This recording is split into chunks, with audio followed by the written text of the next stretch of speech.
Okay, I'm live now already. Awesome. I was just in shout out Ricada Law. I was just in their chat. And then I decided I'm just gonna go live because I have quite a bit respectful things to say.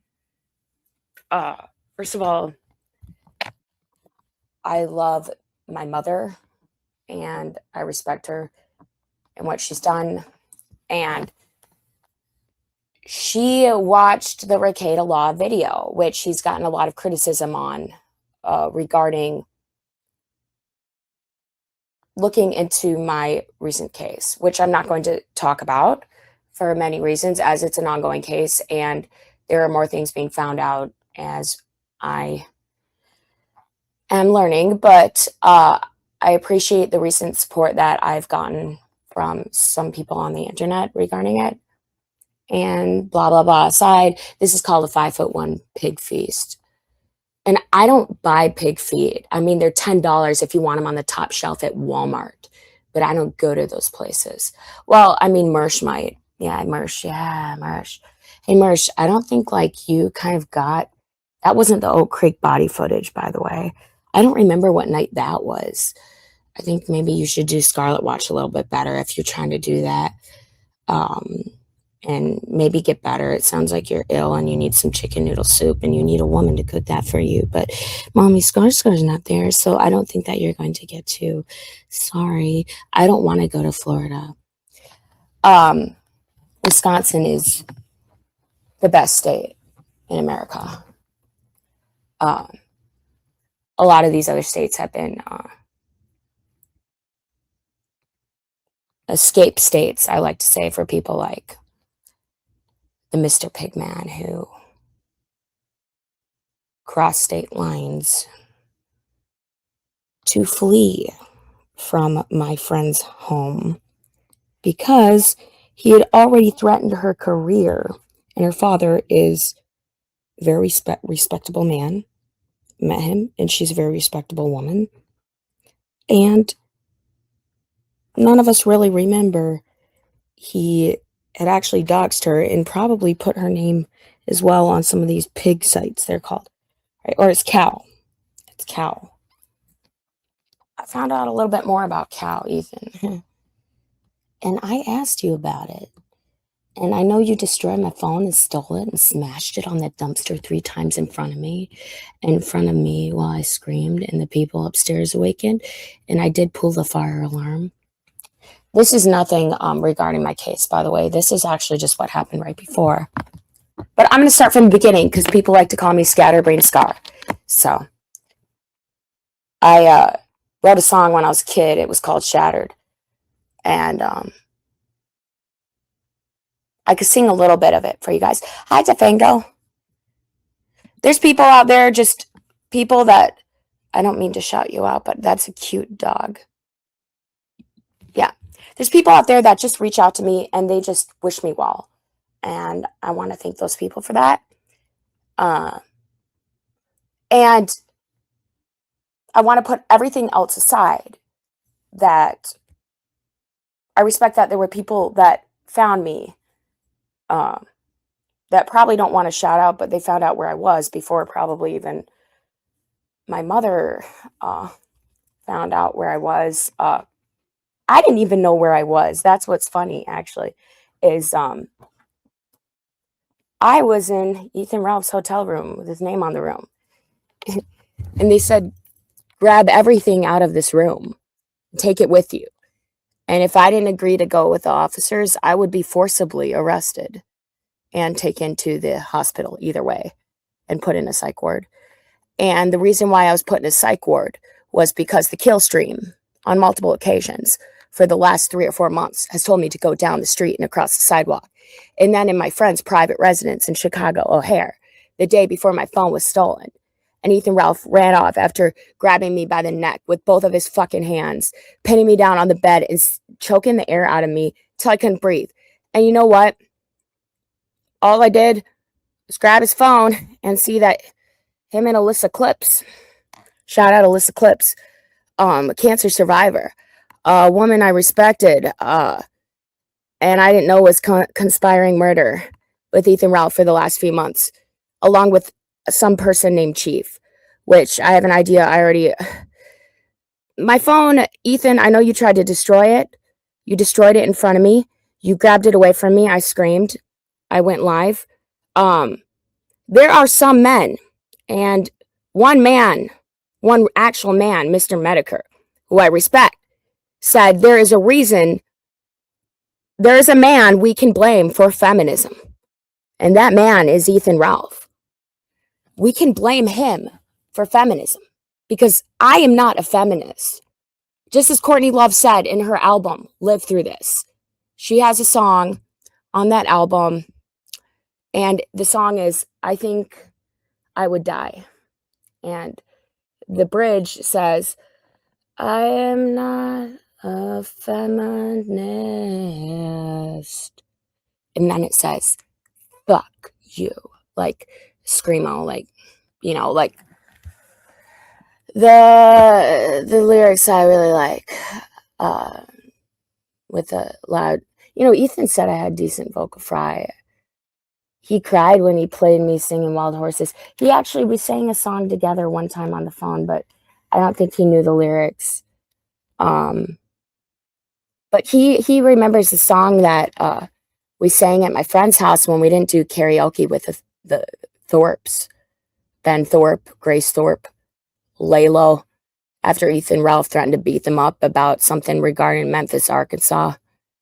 Like, who the hell cares where you're from? You want to come back to America, honey, to do your pill stream. No, we don't give a heck. The Midwest is the great states of America. We got Wisconsin, number one. Well, we got Minnesota, and Minnesota attorneys and Minnesota men who survived cancer, like Daddy Jim. And I'm proudly wearing his hat right now. I won't post a picture because, like, that picture of your current wife, Ethan, is pretty hot wearing Medicare's hat. I mean, his hats are really classic.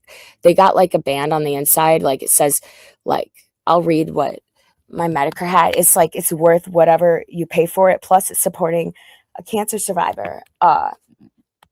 Which I was really proud to be a follower and supporter of Alyssa Clips. And then when I finally got logged back into my laptop, I got it back from the police department.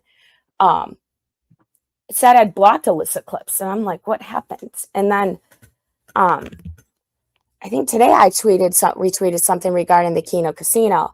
Because, yeah, I know these people, Ethan's told me to block and hate and all that. And, okay, like, Andy Worski and PPP, like, you guys have called me a black.com prostitute bullshit, whatever. I don't care. You saw how I talk about you. We're not friends. We're not going to be friends. But however, I did hear, Andy Worski, that you and Ethan Ralph were roommates. And Ethan really hates you. And he said some fucked up shit about you. But all I heard was he stole your PS4. And I'm just like, well, damn. Like, you take Skyrim away from a grown man? Like, you taking Stardew Valley away from a grown man? Is that what you're doing right now, Ethan? You're taking video games away from a grown man? Like, when your own mother probably bought you a Switch. I mean, Mersh gives him out as donations to his cheating girlfriends. Yeah, Kevin Scampoli did a stream with Ethan Ralph. And then when I ended up in the hospital the first week of July, Scampoli's like searching every hospital, stalking. I called all the hospitals. I'm trying to find which one you're at. It's like he couldn't find it. And thank God, because he wanted to send flowers or some bullshit. I mean, Ethan sent flowers to his girlfriend, shout out Ice Dancer, who never probably gave a fuck. She's just like, get the fuck out of my house. I'll design some graphic art for like Mersh instead. I mean, Ethan, you're just the segue. But, I treated Ethan like a real person. Piggy was, he had his moments. I was wrong about you somehow, Piggy, in certain ways. I'll go into those ways. And this isn't the lore that is all over the fish tank Josh Moon shout outs that Ethan liked to say, like, oh, this guy's a pedophile. Like, what? I had never called anyone a pedophile until I called Ethan Ralph a pedophile. And I don't really know why I did it, but it really hit a nerve. And it really hit a nerve when I did a stream that mentioned him being uncomfortable raising his own daughter, because he said that his own toxicity would spill onto her. And a woman, nothing to do with that. I'm not going to go into mentioning that. However, I do want to shout out fathers of these two women that have in my mind, that I have stuff that belongs to them or the family in my car, because Ethan Ralph has fled America more than once and abandoned things.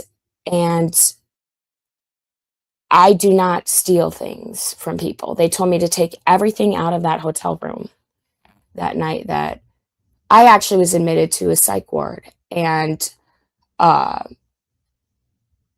was just grateful to be alive. They actually injected me with 2 different sedatives, which I'm sure Ethan would love to know which ones they were, because he loves his Xanax. And, which again, the last thing I think he said to me when I said, help me, because my jaw, I couldn't move my jaw, I couldn't open it. He slapped me in the fucking face like a little 5'1" bitch. Like a little fucking pig going wee, wee, wee all the way home until he got to damn Mexico. It was just so fun. Like, he complains and he begs for money from women. And then he can go spend hundreds and hundreds of dollars running away from women. I mean, the irony of that is amazing, right? Like, I'm not even a feminist. Like, actually, the police officers, it was pretty based because they were like, just shut the fuck up and stop crying. And I said, I got, okay, the one time that a woman like needs help, I didn't even call the police. I didn't call them. What happened was I pulled the fire alarm because I was trying to call 911 because he had just choked the air out of my lungs, and I kicked the fucker into the air conditioner, and it looked like he looked on the streets of Portugal when his fucking gunt spills out of his fucking t-shirt. And know what a gunt is? It's between the tits and the cunt. But that's his third tit because he's already got 3. That's just the one that kind of is above the cunt. Which I've only been called cunt by a woman, so that's based. Anyways, I'm going on my own commentary. I wasn't ready earlier. I just wanted to say, I'm back. And I wasn't enthusiastic. Know why? Because the people that were there for me, they had never stopped being there for me. And also, I want to shout out a couple of these quote-unquote A-logs. VHS Archive, but Doompill being one. VHS Archive. Even this Hujan guy, one of the last things on my timeline when everyone thought I was dead was I said, fuck you to Mersh. And I think I just quoted a tweet by Hujan. And then I think Ethan Ralph saw that right before he fucking laid hands on me. And you know what? It wasn't even sexual. Dude, like, I'm the type of woman that would be like, hey, like, we can fuck and hold a gun to the head when we fuck or whatever. Like, let's have some crazy sex and have fun. No, this guy was like paranoid. He's like, you're recording me. What are you doing? What are you doing? He didn't even know I went on his fucking phone. He left it open because he was doing a recording of me. When he had begged me to leave my friend, who had told me she would not talk to me again if I went back to Ethan. But I felt responsible for this child. He's basically a child in a grown man's body with a gun, and 3 tits, not milkable. He's like a heifer. Like, come on, get a bull in there and knock that boy up. Well, wow, wasn't that satisfying? I looked him in the eyes while he was choking me with both hands, and I couldn't talk and I couldn't speak. He cut the air off. And he's just on top of me on the hotel bed. He thought I was recording him and I was going to get the feds on him or something.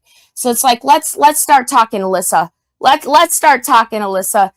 Did you clip that live stream? The one that he stole my phone about and tried to kill me, and then you just laughed. Did you actually send her razor blades? Ha ha ha. Why? Because that's kind of stuff 764 does, and that's pretty serious shit. They send kids shotguns to shoot themselves in the face. And then Ethan Ralph has something called a kill stream for 3 months. He tells me to commit suicide and then sends me razor blades.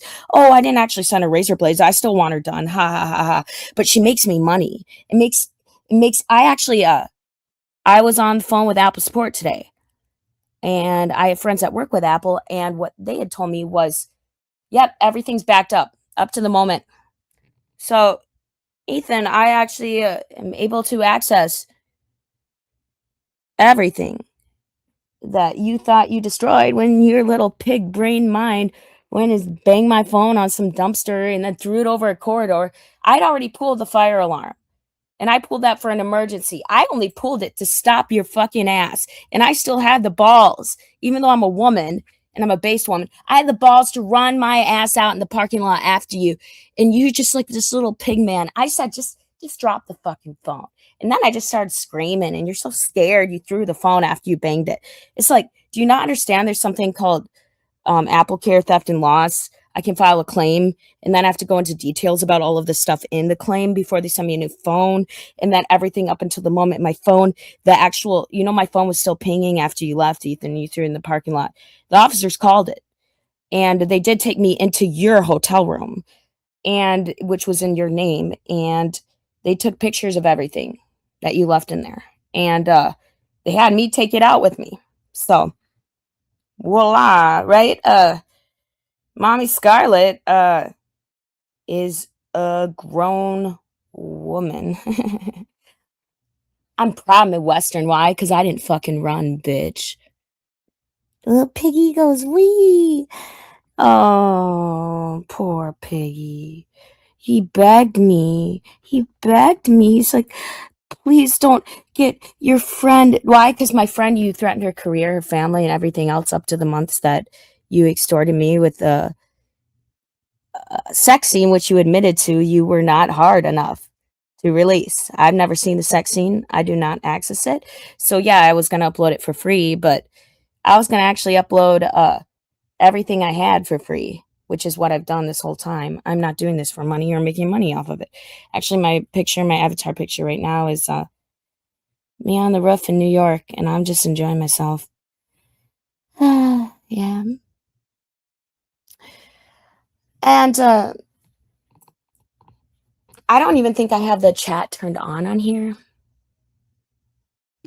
Yeah, the 764 stuff, yeah, they said don't mess with them. Well, know what? The only reason I know about it is thank you, Daddy Jim. Because of Daddy Jim, I know about what the 764 is. Why? Because they swatted him. And what did Ethan say right away? First, he told me, they swatted me too. Aw, Piggy. Poor Piggy. They swatted you too? Well, no, because then you'd be in fucking jail. Piggy is a snitch, and Piggy is a little whiny ass bitch, and I've given him so many chances, and little Piggy blocked Mommy Scarlett. Well, Mommy Scarlett was, yeah, I took a week off of everything. And know what? I survived. You can't even make it 3 days while you lie to your fans about sobriety. You can't even make it 3 days, honey. I'd love to see Ethan in Crown Point Jail.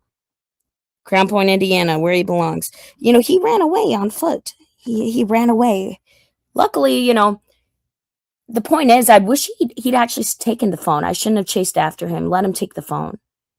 Because it was tracking everywhere he was, and I gave the police officer my laptop, and I said, can you help me find it? Charade, you are. Yeah, I mean, I was told if I didn't take everything out of Ethan Ralph's hotel room, I would be forcibly arrested. So I took everything out of Ethan Ralph's hotel room, put bags in the ambulance. They took me to ER. The 2 firefighters assured me that they just had to check me out. But the reason why I was taken to the ER and admitted into a psych ward for 3 days was because I told the officers. I was like out of breath because I still had marks. The bitch scratched me like a pussy. He scratched a woman like a pussy. Like, I mean, I kicked the fucker into the AC unit because he'd stopped my breathing for 1 minute. I thought, well, actually, I should fight back, you know?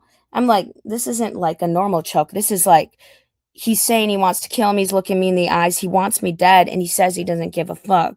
So I don't actually believe him because he runs always. So he does give a fuck because he runs away from his family and everything else. He actually left the necklace that he cries about, which I still have the heart to mail it somewhere.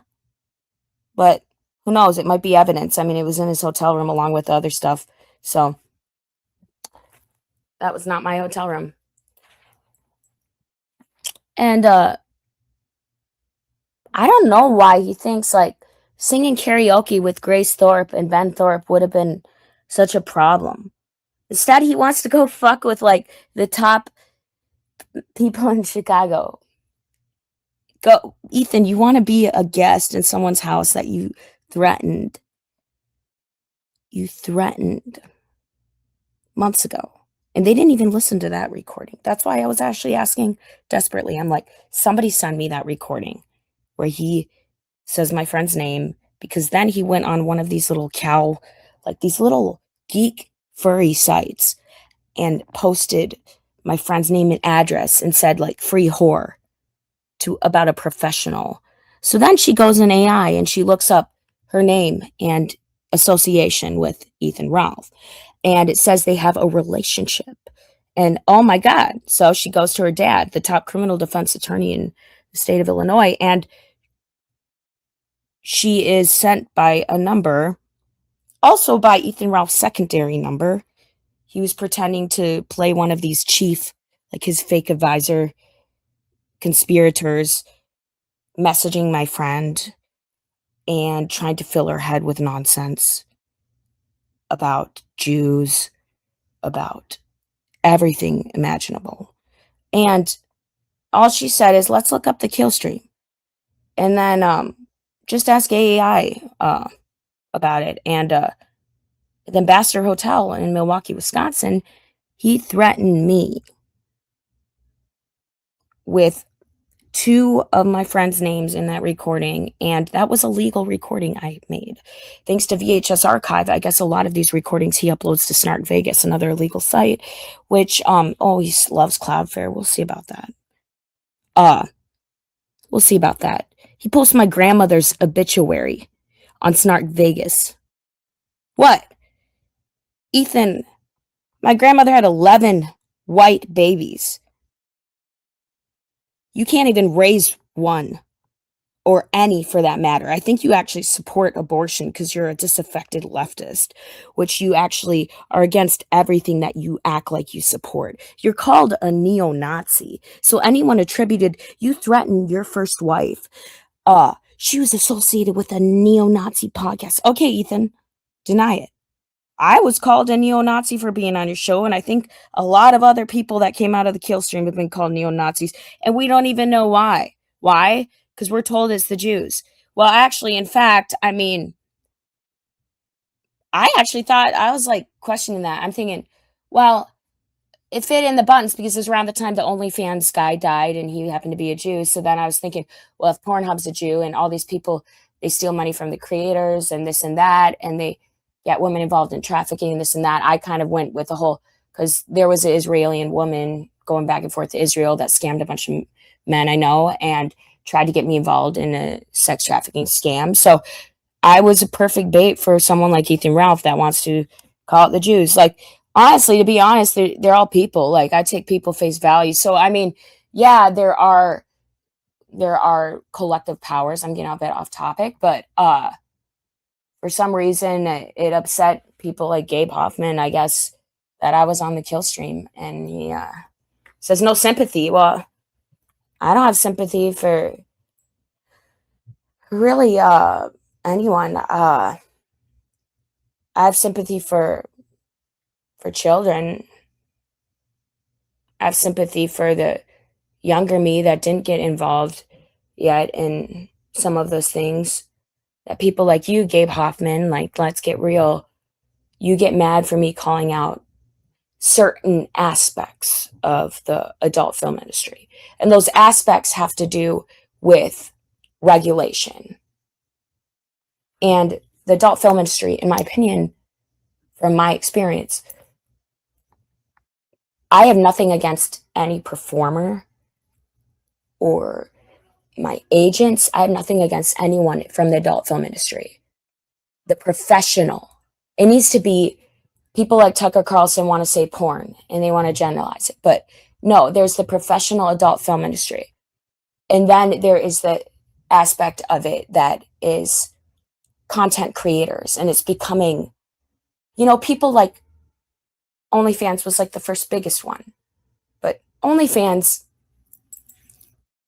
probably pays some of these women to say they make that much money a month to make men mad, fill this red pill, this black pill, whatever this stuff is, the manosphere.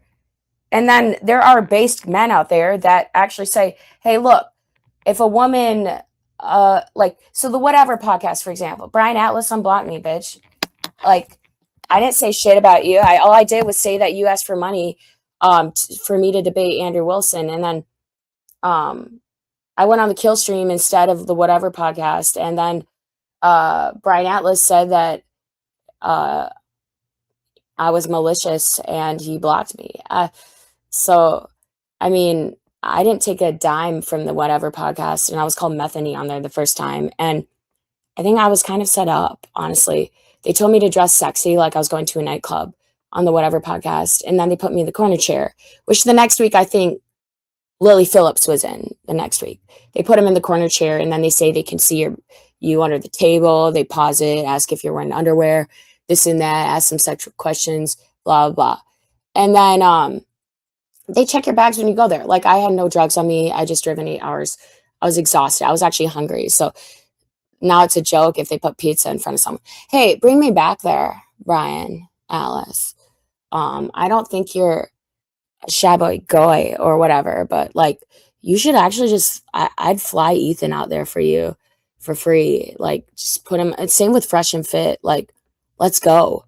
Like, you bring someone, like, you put someone in misery on your podcast, like someone who's actually there to tell the truth. People like Nick Fuentes and like on the Fresh and Fit, like, then you use him, like, to try to use him as like a sexual object. You try to sexualize him with all these women around him. It's actually probably like, I mean, I'm a woman saying that, I'm not a feminist, but I'm saying that, like, that's just disrespectful to bring someone who has respect for what they do, and they have a voice, and they have an idea, and they're passionate about what they do. And part of why I'm proud to call Ethan Ralph 5'1" is because Nick Fuentes does too. And I'm sure he'd still agree with me. I mean, me and Nick Fuentes are taller than and I used to not, I don't watch Nick Fuentes that much. I retweet some of his tweets because they're pretty based when he says women are dogs. And then because women should be dogs. Like, women should be loyal to a man, and women, and that's not a Rachel Wilson sort of thing. I'd actually like to debate Rachel Wilson myself, because I feel like she plays this trad wife, and then Andrew's always on Twitter saying stuff about, like, prostitutes hate us both. Like, Andrew called me a prostitute, and then he said I owned him during the same podcast, and then I ended up leaving, and I just walked out. I didn't rage quit. I mean, I owned in the debate, even though I cried. I made people laugh. I cried. I yelled. I got mad. It was all a joke to everybody. So they didn't even shout out my name. They didn't pay me like they paid the rest of the people. I tried to leave 3 or 4 times, and then I felt ashamed about it. And then I realized, you know what? They created this. So thanks, Andrew Wilson. I was proud of myself after that. And I went up against Andrew Wilson, and I did my first debate when I thought it was supposed to be comedy, like MLC and Kevin Brennan. And I thought it was just supposed to be, I was supposed to make people laugh. Like, that's what I wanted to do. I wanted to laugh, and I love to see people laugh. But instead, they made me cry, and they told me I'm like a serial killer because I use men. And I've heard this spiel before. Like, actually, Ralph, you should fucking call me right now. But that's right, you stole my phone. So, and you broke it. I don't know why. Like, same with my laptop. Like, who are you scared of, Ethan? Like, should I just have them call you instead?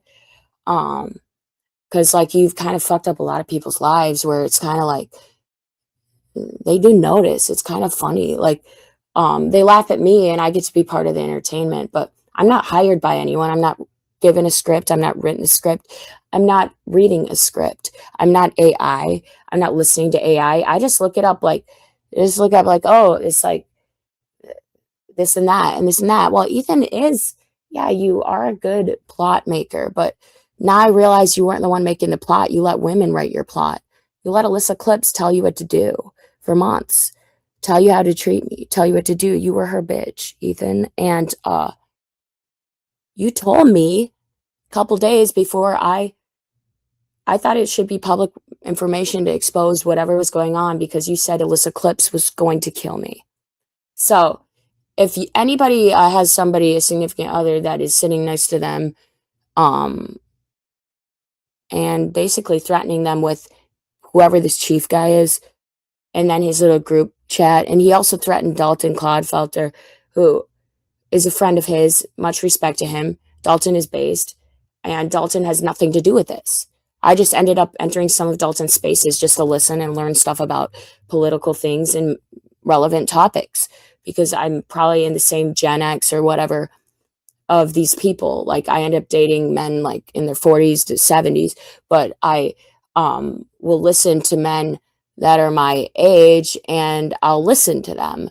And I like to have a actual conversation. And Ethan got pissed at me. He's like, "You let Dalton speak and then you talk over me." And I was like, "I'm sorry, Ethan. Like why is Ethan acting like a bitch? Like just own your own presence." And also shout out Andrew Wilson. Like I told Ethan to get in that space and talk to you. So he noticed you right away, Ethan. Like he noticed you right away because some of these people you just run from. It's like Daddy Jim calls into the kill stream and Ethan Ralph is like, I don't know who this is, and hangs up and gets drunk, like fucked up. Like, Ethan, you can't even do 3 days without alcohol and drugs. Like I was in a psych ward and yeah, they sedated me with needles and everything else. And they did that forcibly. Like, I don't know what else to say to you. I told them that. I said I was beyond scared because I told them you told me to go to down the road across the street. And that's why I was arrested and put in a psych ward was because they said I was suicidal when I wasn't. I was being told to commit suicide by the kill stream for multiple months now. And shout out, I know I'm not gonna say shout out because, but there are some YouTubers that have been quote unquote a-logging some of this, and notable name is Jewish former hedge manager financier Gabe Hoffman. Yeah, Gabe Hoffman hates me, and he's made that very clear. So thank you, I appreciate that. Respect that actually a lot because we all have our own views. But however, Gabe Hoffman has called out the he has called out, he has probably counted up the times and he has clipped the moments. And then Ethan told me one night, he's like, I put 15 DMCAs out on Gabe Hoffman. I said, why? Well, he DMCA'd everything where Ethan told Scarlett Hampton, I want to see Delaney Green Gretzinger's name, her obituary. I want to see your dead on the front of the newspaper. Die, Delaney, die. And, you know, people have been sickened by me for giving you a chance, Ethan, but I've heard some of your stories and I'm a human being. I'm an empath. So I make bad decisions but however, I don't run from them. I face them head on and I fight them and I will defeat them. And Ethan, you ran, and that's all right. But the thing is you can run, but you can't hide. I think you know where that means. So it just means like karma is, it's just something that it'll find you. And I've had my own skedaddles, not many. That's why I don't blame the industry. I learned a lot through the industry, and there's a lot of people I respect, a lot of people that treat me with respect, despite whatever atrocity it appears that women might be subjected to. I still willingly, I agreed to do that. One thing I didn't agree to do was be extorted, be threatened. I don't care about being doxxed, but my friends brought into it. You threatened to SWAT more than one of my friends. You did it in the lobby on your way out, and they laughed at you. They laughed at Chloe's like, I can be this fat fuck. Like, she's like, that's why she asked for help. They have consideration. Multiple people. And Mr. Medicare's really based. The reason why is because he's even brought this up to you, Ethan. Everybody continues to give you chances in life. And you continue to mess up. And no one can explain why. It is between the tits and the CUNT. You actually tried to turn me against a lot of people. You tried to turn Chrissy Mayer against me, who I never had an issue with Chrissy Mayer, really. You know, I dated one of her friends, and I actually don't harbor any resent against Matt Mead anymore. Honestly, I wish him the best. We all had good times. Ethan, you, like, same with Ice Dancer. Like, I don't have any problems with Merchant Ice Dancer. Like,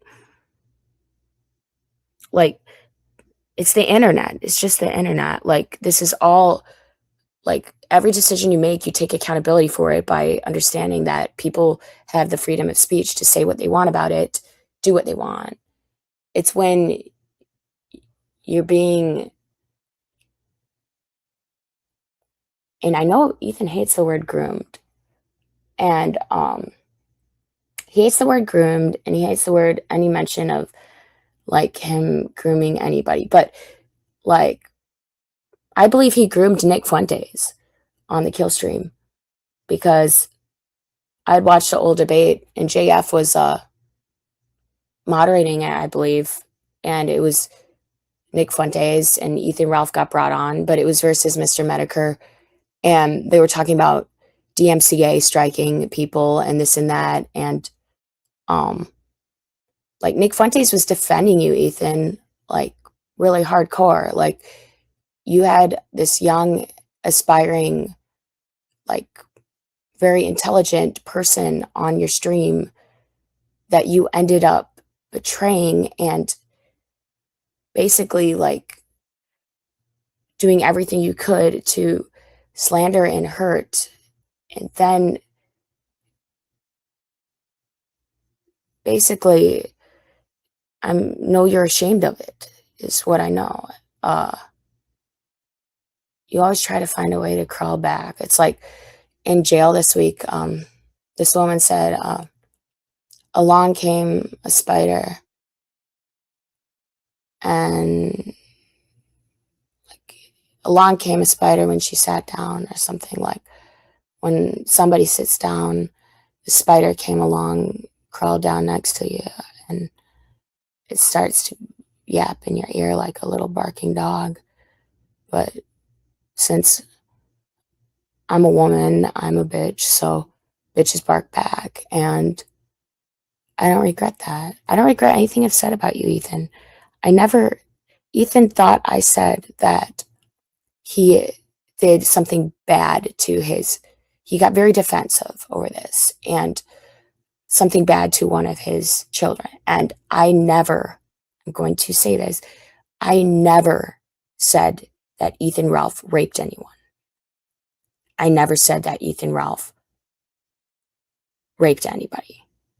So he got mad at me right before he came back to America, because he was mad at me because I did a stream where Alyssa Clip sent him a 15-second clip and she said you tried to rape your daughter. So Ethan Ralph had it in him to... Alyssa Clips said she wanted to kill me, because she said, and she told Ethan, she told a raging pig, that gets set off and is highly volatile and easily, like, you light a match and he explodes. She sent 15 seconds of a 6-hour clip where I never mentioned the word rape. I just questioned a clip that I saw online, which is the internet, which is a free speech to question. I just questioned why Ethan said that he was uncomfortable around his daughter and raising her. And I just questioned that. And then I brought up something about, because I'm a bit scatterbrained and I'm sober right now, believe it or not, because I have to be. And I made it a week being sober now, like off alcohol. So I'm proud of that. And I've learned what's important. And I thought it was important for me to put the truth out there is Ethan was mad because he thought I said that he raped his daughter. And I never said that. Alyssa Clips, if you're listening, I never said that. Alyssa Clips clipped something and kind of she was in his ear like the spider that sat down beside him. Because Ethan's called an LOL cow, right? So people want to manipulate him for content. I'm a bit protective of him in a way where I see that he's a human being and he does suffer a lot. And he can also be very cruel, but he has people that he's easily manipulated. So Josh Moon is right about that, because I believe on his Kiwi Farms thread, it says, Ethan Ralph, don't take it seriously. He's easily manipulated. He's an easily manipulated fat man or something. Little fat man. He is pretty small. I was actually surprised. There was no editing done in those videos. I was there beside him and I was leaning into him. I didn't even know I offended him. People like Scarlett totally mogged Ethan, and I didn't mean to do that. It was my idea. I went in the men's restroom and fucked him. Like, I sucked his dick and all that. Like, I'm not ashamed. Like, I mean, he's actually doesn't have a micro penis. Like that's the only good thing about our relationship was actually I used him basically for his dick. Like, so Ethan, it's like, I flew you in to fuck you.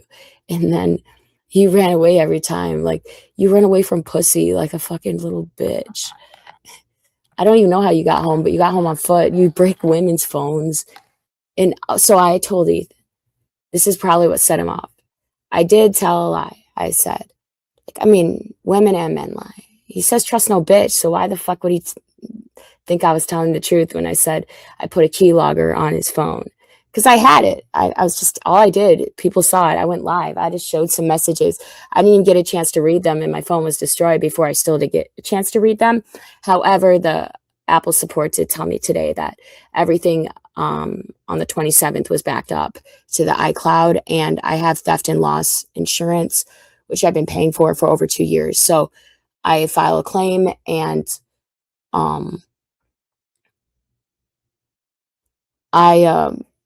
not as stupid maybe as people thought, right? Like, also want to thank some people. There's people, because of Mr. Medicare streams, there's people that took notice of my situation and they reached out to support me.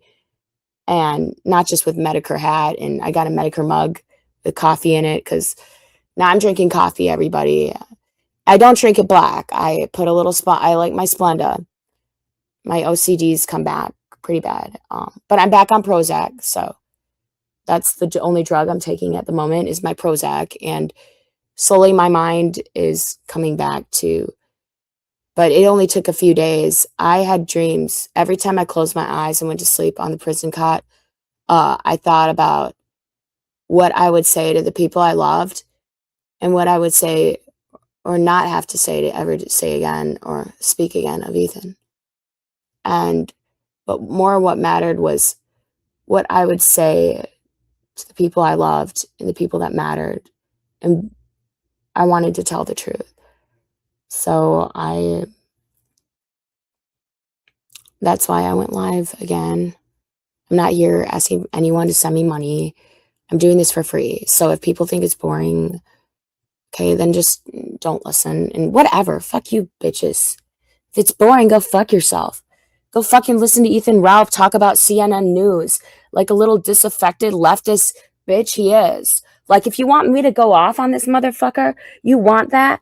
Like, he won't even debate me in blood sports because he told Alyssa Clips, I'm losing to a black.com porn star in blood sports. What am I going to do?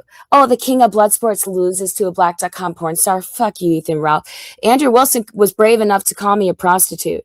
So, and compare me to a serial killer when I didn't kill anyone and I didn't try to, Ethan. That's um Ethan tried to put his fat fucking fingers around my neck. He did choke me out. And I let him. I looked into his eyes, kind of giving him that last shot at like freedom. Like, looked into his eyes like, you're gonna kill me right now. Like, are you ready for that?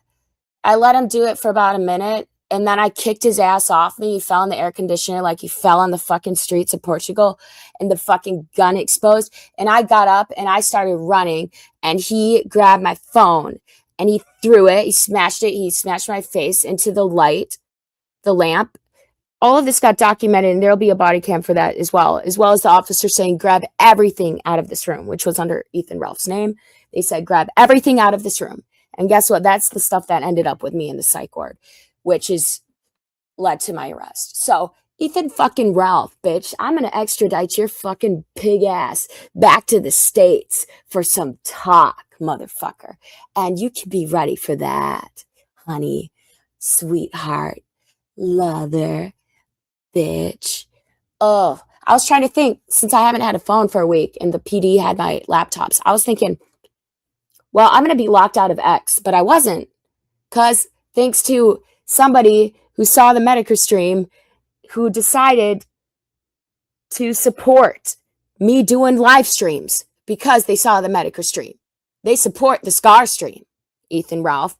They buy a girl like me a very brand new, wonderful MacBook computer so that I can stay logged in. And my Apple and iCloud and two-factor authentication is not a motherfucking problem. I have 3 or 4-factor authentication. And even if it was a problem, Ethan, I think you've doxed enough people that work for enough companies that we can actually pull together some names here. And actually, my attorney decided to represent me in less than 15 minutes. He looked it up. Oh, this and that. Well, you know what, Ethan? I have an attorney, and he's not feeding my damn cats because I don't have cats. I don't got food mountains sitting with crawling infested with food, and I don't use my cats as a way to extort women. Like, I was your driver, Ethan. You gotta love my sob. You know, I fucked my sob more than I fucked you, Ethan. You know, like, I don't think I ever sucked your dick. I did suck your dick in my sob, but you were too scared. Like, dude, it was legal. Like, you're such a little bitch. Like, you take a woman's phone, like, and you smash it, and then you slap her in the face. Like, my jaw, I couldn't close it. So I was trying to I didn't call the officers. I just pulled the fire alarm. And actually, the firefighters, I flirted with Ethan. Like, you know, they saved my life earlier that month. So that day you made fun of Medicare for touching his toes and being able to bend over. That's the only reason why I fucked you in the bathroom, Ethan. I'm like, I'll bend over for you because I can bend over and touch my fucking toes. And I don't think Ethan could. I actually asked him to bend over. I joked with him in the bathroom. It's like, I'm taller than him. We walked out together. He felt like a little bitch. He can't drive a stick shift. And he has to stand beside me and feel like a bitch. And then people like Grace Thorpe and Ben Thorpe, I actually go up to formally apologize to because I'm an empath and I'm a respectful person. And I like karaoke. I have no problem with person. He's so sensitive about Memphis, Arkansas. Like, where are you fucking from, Ethan? Let's fucking tell each other. Because I don't think you would survive as well in jail as I did, because I went to court sitting next to a woman who her ex-husband works in de donde eres, Merida, Mexico, right? And she was surprised. I told her all about it. I showed her the bruises, the neck grabs, the scratches. This little pussy bitch scratched me. Like, he scratched my whiteness. Man, Ethan, like, damn, all you say about me doing black.com, fuck you. I have nothing wrong with anybody's black. And Ethan, honestly, since you say that N-I-double-G-E hard R so many times, why don't you actually start facing some of these people? And you face them all in a county jail, you know that, right? And when they met me, a scratched up, bruised up black.com porn star, you know what? They aren't as sympathetic to people like you, Ethan. Uh what the fuck, man? Get a pair of fists and maybe fist your ass with it because you really love your ass. Like you love ass nutrition. That's all you talk about. I don't think we ever had ass sex. We didn't. And you said we did while I was sleeping, but that's also um I'm not a Me Too woman, but you admitted to that. You also admitted to I have it where you admitted that multiple times you have admitted to me multiple crimes. And people think, "Oh, I'm letting get away with this." No, I'm building a case, motherfuckers. So I have enough shit now. And yeah, he stole my phone. He stole my laptop. He even admitted to scratching his arm, stealing the hard drive. And I have all that on a recording, honey. And I have hard drives backed up, and they're in boxes. And I also have multiple devices. I'm not stupid, bitch. I am not. And I'm coming for your ass, Ethan. I'm coming for your ass, bitch. I'm sucking dicks all night. Dicks. Oh, I'm sucking dicks all night. Dicks all night. And also, it's sad that every time a man flees the country, he leaves something behind that belonged to one of his kids or something, or the people that he claims to love and extort people with. So I'll ship you back that little fish necklace, Ethan. You broke it and you left it on the floor of the hotel, and it's on the body cam as well. So I told the officers what happened. I said I didn't want to press charges. I just said right away again. For the fourth, fifth time, Mersh, there's still a couple more body streams. And yeah, they're boring as hell, but the people kind of miss the point of the one that I think was released was the night that I signed the papers and a scene wasn't shot and my laptop was first attempted to be destroyed. There's a case here. It's been going for months and it ended with me getting arrested. So now, yeah, I can survive a county jail. Ethan, I didn't run away. And I told Ethan a few minutes, I take it.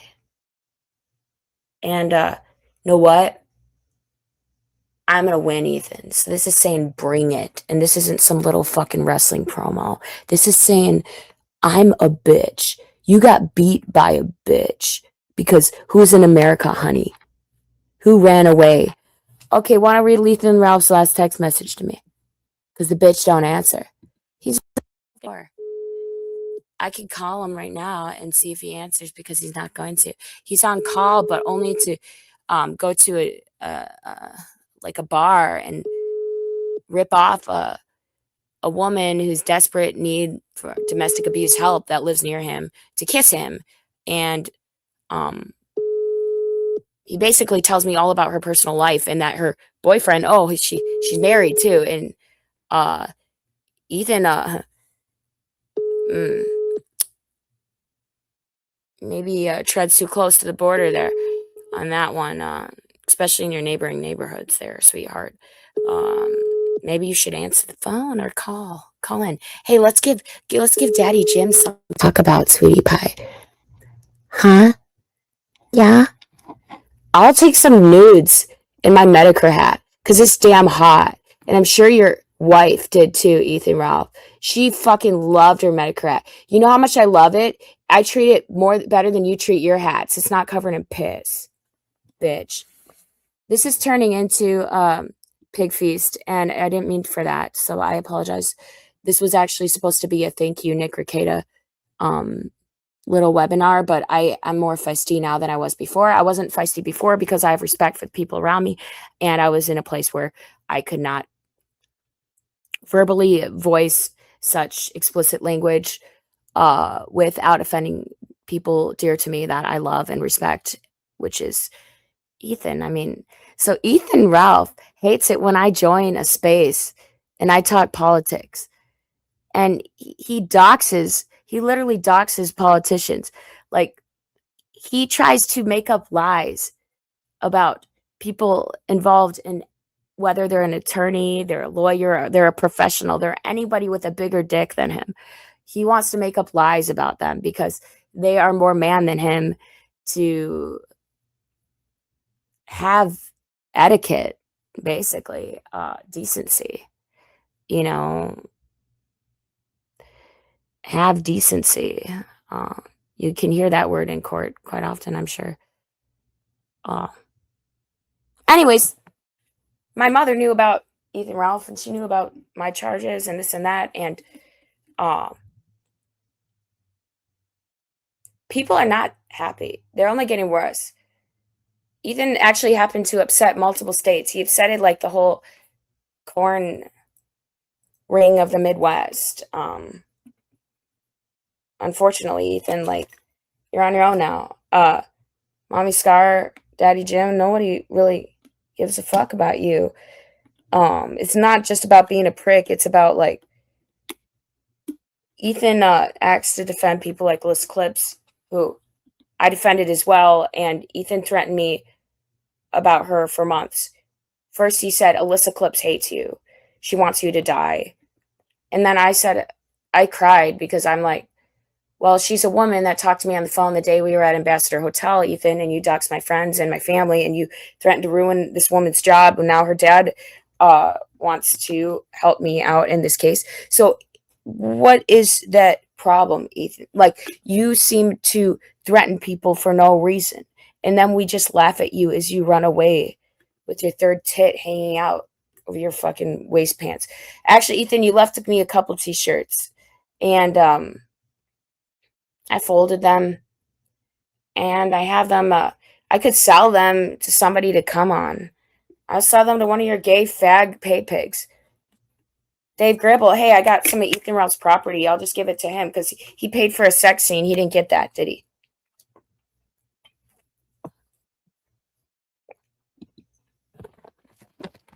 I also apologize to the chat. I see Ashley Cummings in there.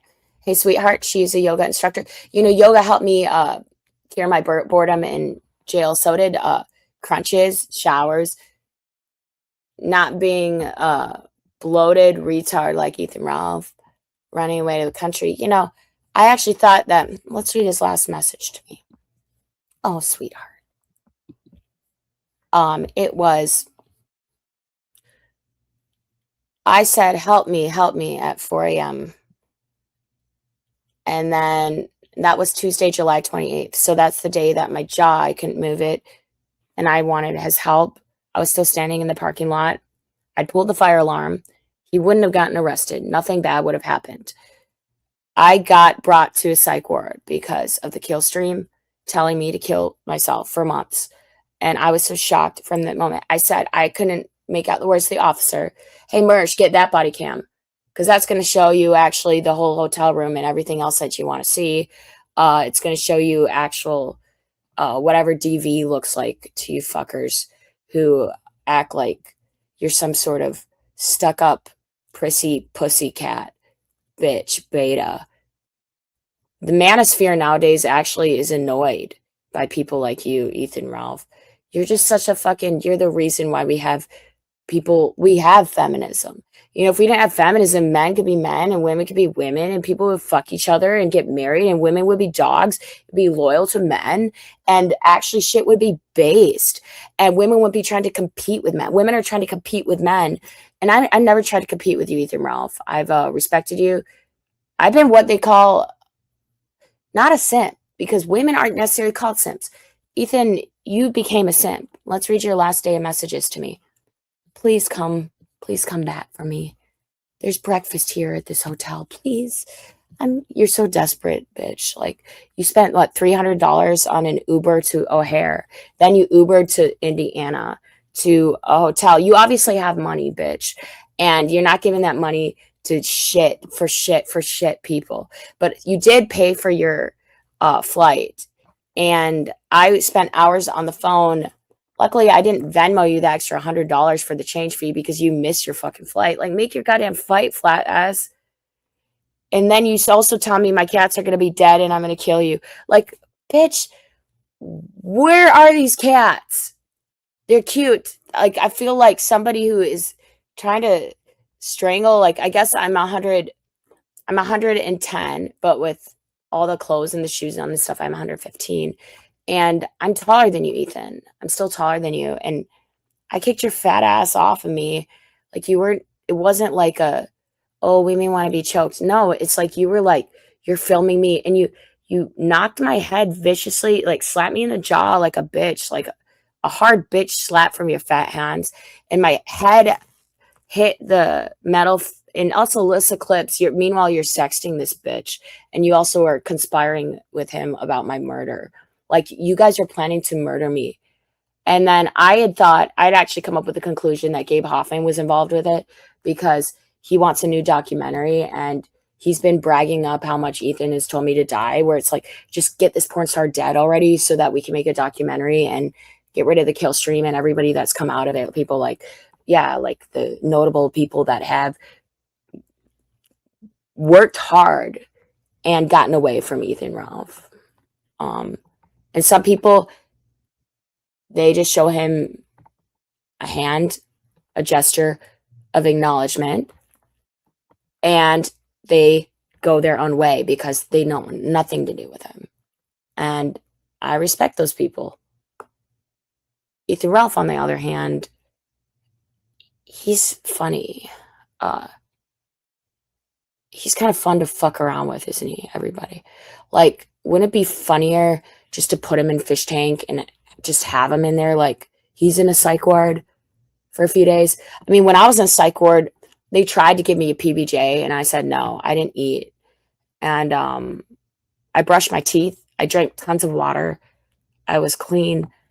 I slept.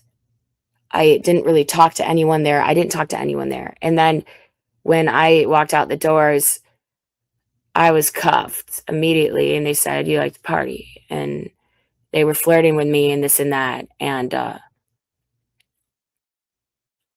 I'm not going to say anything else about that, but I was wearing a skirt. I mean, I was running around in the parking lot that night looking for my phone. I can't really say much more about that, other than I was looking for my cell phone. Find my iPhone was ringing. It still rang after Ethan threw it. I should have just let you take it, Ethan. We would have tracked you to where you went. No one would have stopped you. We really don't care that much. Like, Ethan, it's actually bad that you aren't facing the law. Because if you're facing the law, you would be protected by the law. And wherever you are and whatever you've run from, everything is fair game. And you've said that. I'm quoting you. It's fair game. And yeah, it's a woman quoting you as well. However, you know, I'll mail you a care package. We all know you're moving to Colombia, as you said. You didn't get my hard drive, but you did threaten me with it for months. And that, I guarantee, all my recordings will be released. Uploaded, released, given to my attorney, though, first, before anything is public information. My attorney will be notified that the killstream has been coercing me to commit suicide. They are affiliated with 764 members who have mailed children shotguns to kill themselves. And they mailed me razor blades. And then him and Alyssa Clips joke about it. I'm sorry, bitch. You said you wanted me dead this week. Ethan Ralph told me, so you can take that up with him. But so far, you involved yourself in this. And I saw enough on his phone while he's snoring, passed out because he drank himself. Like, we did not have anything to drink. And then we went to a liquor store and I bought some liquor. And we went back to the hotel and he just kept asking for a shot. And I said, that's a lot. Like, why are you? I went in the shower and I was in the shower texting my friend, the woman that he actually threatened her career and everything else about her. I was thanking her for being a great host to us that weekend and allowing us and tolerating me and this and that and this and that. And while I was doing that, Ethan was doing this drunk stream, drinking like tons of alcohol. And then afterwards he passed out and he left his phone open recording like just everything in the room, like, I just picked his phone up and I said, "Okay, well, my life has been threatened by him multiple times already. I'm just going to look at his Twitter." So I made a few dumb posts, and people already knew that that's obviously Scarlett. So I made few dumb posts like, "I'm sorry, Delaney." Like, I unblocked myself first, and then I just said, "I'm sorry," tagged Scarlett Delaney. And then I deleted it. I'm like, "Fuck it, whatever. He's gonna find out either way, and he's gonna be a bitch, and I don't give a fuck about that." It's when I went into his messages just on Twitter, not even on WhatsApp or anything. I never went on any of his messages, personal messages. Why? Because he actually doesn't have a legal phone number. He just does everything on Twitter. Why does he have a verified blue patch? I don't know. We can get it removed, though. That's for sure going to happen first. Uh, Especially for someone who uh, has been conspiring murder. And why did he destroy my phone that night? It's because he's been conspiring murder with 3 advisors. One, which is Alyssa Clips. The other one was just Chief. And my iCloud backup has all 3 of the advisors on it. That's going to be given to my attorney. And all of those messages, Ethan, I have everything. And I also have your confession to why you tried to take my hard drive off my computer. You were trying to release all my nudes and everything in Colombia. And then you also put that on your friend, which I'm not going to mention his name because I do not believe he has anything to do with this. And I do not. But this is a whole separate case, but I'm not going to give up on it. And it is actually part of my current case because I was only admitted to a psych ward because the kill stream told me to kill myself. And I was explained to them, I was told to go down the street and across the road. They said, "Well, if you don't come to the ambulance right now, we're going to have to forcibly take you there." And all I said, I was quoting what was said to me by this boyfriend on the kill stream. And he said this online to people, and the police didn't understand, and that's okay. Um, the internet understands. And any sort of archive of the Killstream episodes, Dumb Bitch Diaries 1 through 3, I remember certain things said to me, and there was something said in my friend's apartment. Ethan grabbed a knife and stood in front of me and put it down his arm and showed me how to kill myself. And Ethan, that is also going to be submitted to my attorney because you held a knife in front of me and you told me to go down the road and cross the street. Or it's something about the sidewalk, like whatever you told me to do. When I was mailed the razor blades, I had them here. You actually caught you that was the day too. You told me to do it across the street. Don't do it inside my apartment, do it across the street. I have those recordings and I have everything. I'm not suicidal. I never want to take my life. I never do that. And I never leave my family that way. And I'm for the truth. And I'm telling everybody the truth right now. And that's why I'm doing this for free, Ethan. You told Alyssa Clips you're making too much money off of doing this to me. We can keep her. I keep bringing her on. Why do you keep bringing her on? Alyssa was actually kind of annoyed. She wants to fuck you probably, Ethan, or something. So she's saying like, why do you keep bringing her on the kill stream? He's like, I had to bring her on. She's making me too much money. So thanks, Dave Gribble, for being a part of that, funding a stream that wanted me dead. And it was already taken off YouTube. And yeah, people like Gabe Hoffman, you decided to do it. Yeah, I did. Because somebody was giving me a voice. And I was already at the point of suicide. And people were thinking I was going to die. And I thought I was going to die. And Ethan seemed like a friend, but he was being coached.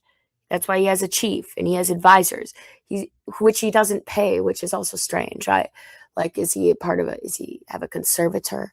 Is he... What is his issue? Because he can't send his kids fucking birthday gifts or see them even. So what is his fucking problem? Ethan posts my grandparents' obituaries on his website, which he lies about. And he also puts it, all of your friends, all these people that support you, Ethan, they have no idea how much shit you talk about them to me. Like, I have zip files. Like, Ethan's like, I've been making a file on you from day one. He tells me everything that he thinks I need to hear so that he can say that he has shit on me. Like, why are you resorting while I'm in jail and this and that? Ethan's trying to change the subject and try to focus on Kevin Brennan's 18-year-old daughter who just turned 18, and Ethan's talking about how he's going to break her in. What a sick piece of shit. Ethan, go, like, I don't know, like, cut off your own dick, dude. Like, I mean, you can measure it up in the Guinness Book of World Records. You could sell it to Dave Gribble if you wanted to. Like, fuck, be serious, man. Like, I'm not gonna say you have a micro penis. Like, I never said that. You kind of just said that, and you kind of go off of what everybody else says about your dick, like what men say about it, which is also kind of strange because you seem to talk about dicks a lot. And it's like, I'm sucking dicks all night. It's like dicks all night. Hold up, it's like that song. And I heard that song. I'm like, damn, I like that. And then I like riding on Scarlett Hampton. You're in bad shape. Yeah, because either you're riding on me because you can't. I'm not your fucking horsey pony, bitch. My pony. Yeah, yeah, I own it. I don't know. Anyways, like, you could have just like said, "Hey, I'll sing karaoke with you, Thorpes. I'm gay." Like, um, you could have, Ethan. You could have just stuck your fingers in those guys' pants at my friend's party because you were jealous that I was gonna fuck one of those guys just because they were respectful to you, and everybody was. People respect you, and you don't take shit for it, you're gonna get it now. So we all love you, sweetheart. We actually want you to. I want you. Who thinks Ethan Ralph belongs in a conservatorship? And I'm getting off track here, scatterbrain scar, but who thinks so? I don't know. Mersh is sick, I guess. He has stomach flu. Do you think Ethan mailed him razor blades, or he gave him like his cats?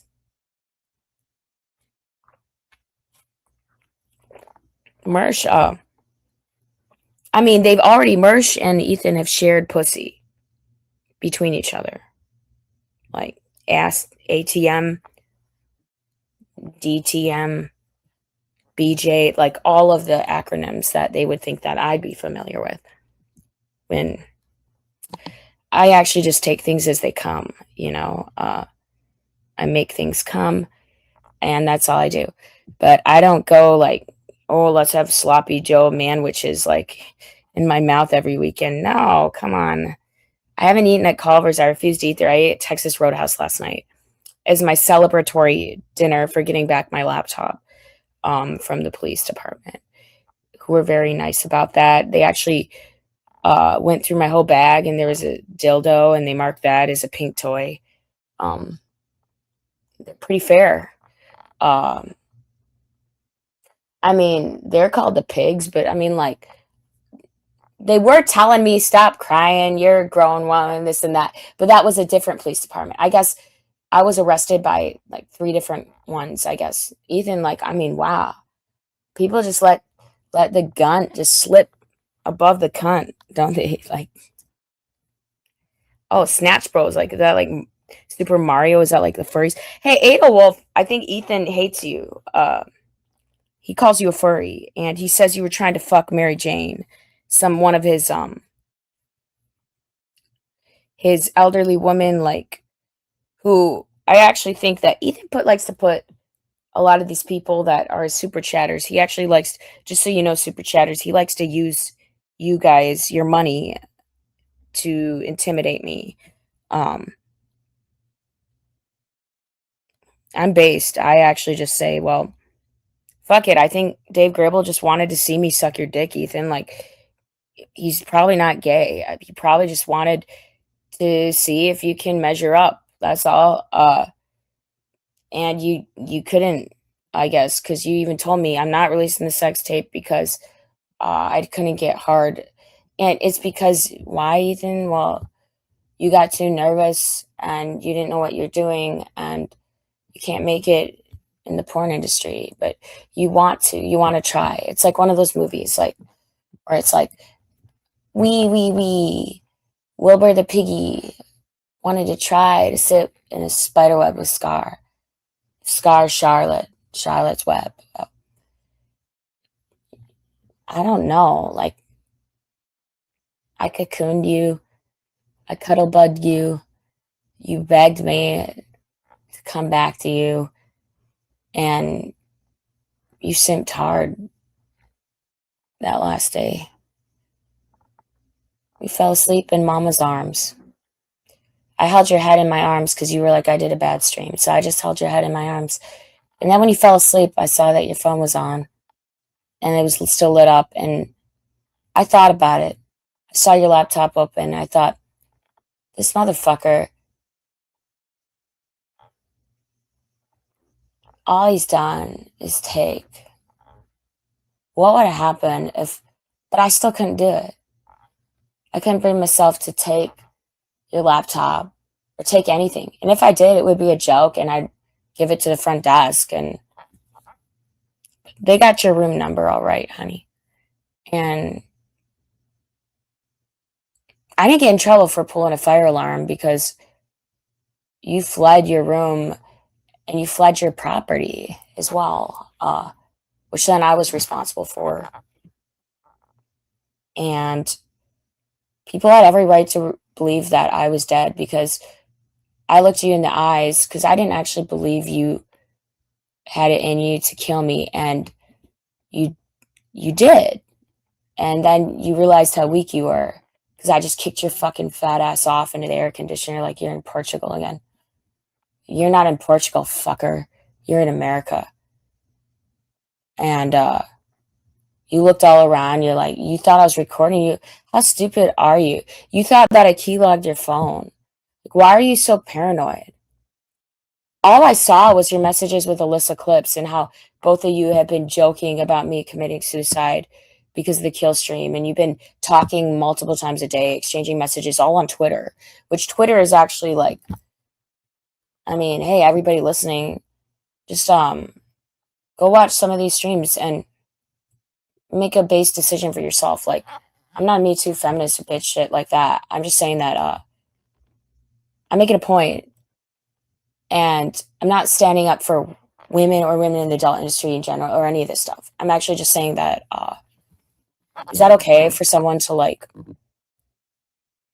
brag about making money off of telling someone to die for months, and then also saying that people like their friends, their 3 advisors, have it out for me and they want me dead, they want me killed, they'll have me killed.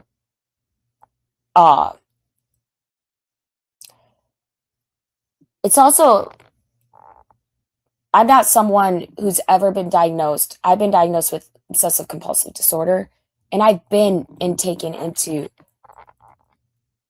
like the domain of, here's a psychiatrist, and they are questioning me and they're analyzing me, and this is what they come up with. And I'm still a bit different mentally, and I've only gotten worse because of things like attachment and trauma and things that affect my mind. And I don't believe Ethan Ralph is somebody that wants to exploit people for their disabilities, but the people, his chief, his top 3 advisors, which I have all of your messages, advisors, and I'm not going to state your names because they will be just, they're just already, you're already part of this. If you've co-inspired on my life and any other threats, a lot of other people have been brought in this. We have Nick Ricada just bringing up a video very based that does not even get into Ethan Ralph and my relationship, does not get into the drama. He respects that. My mother's an attorney. She even watched it, and she even stated, because she's aware enough of the drama. Ethan, and also, you know, my family had my location always, every time I was with you, always. And they knew more than I knew even about you. So, my mother actually advised me, she's like, why would he go to Colombia? And my mother lived there, Ethan. She was actually concerned, why is he going to Colombia? And I told her to just look up the person that you keep bragging about, Ethan, that's going to help you from your recordings and your statements, ruin my life as you tried to remove my hard drive and threaten me with all my nude photos and everything that I've done. I've done consentedly my own personal intellectual property, my own artistic art and my photo shoots and everything else that you admitted to. You admitted to using that over my head for months. And then when I realized, when you finally admitted, Ethan, I cried. I was disgusted. I couldn't eat. I couldn't think. We were talking about singing a song where I was showing you a song by the Rolling Stones I really liked. It was called Let It Bleed. It's like, we all need someone to lean on. And then all of a sudden you said, I broke your laptop. I'm sorry. I just wanted the hard drive. And I cut my damn arm. So it wasn't scat scratch and you were bleeding and you probably needed medical help. So instead, you fled that night. There were like multiple instances where you still haven't won, Ethan. And then you even admitted the most weakest cowardice thing is that I didn't even get that back that far with your messages, but trust me, I'll be consulting with Eggs and we can get a whole PDF file. So it doesn't matter if you delete them. It's evidence. You're associated with people that have threatened to kill me, and you've threatened to kill me, and you tried to kill me with your own two hands, motherfucker, in your room. And I took your property out. So think about that when you fled from the scene, bitch. And I had 911 in my phone when you broke it, bitch. So think about that. So I pulled a fire alarm. And they took me back in the room, even though it's not my room. They said, if I can show that my car keys to that Saab, I showed them that 25-year-old Saab in the parking lot. They said, the officers told me, if I can show that the Saab keys are in that room, then I will be allowed into the room. And pictures were taken. And I showed them, and my car started with the keys that were in that room. And then your property was in the room too. You fled and you left property in the room. They told me to take everything out of the room. And they took pictures of everything.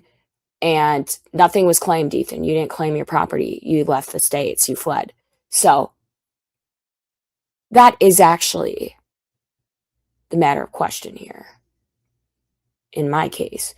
And that is why you and everything you try to cover up here going forward, involving illicit clips, your messages with your chief advisor about me committing suicide, sending me razor blades, co-inspiring with the 764 cult, all of that stuff, this could be a bigger case.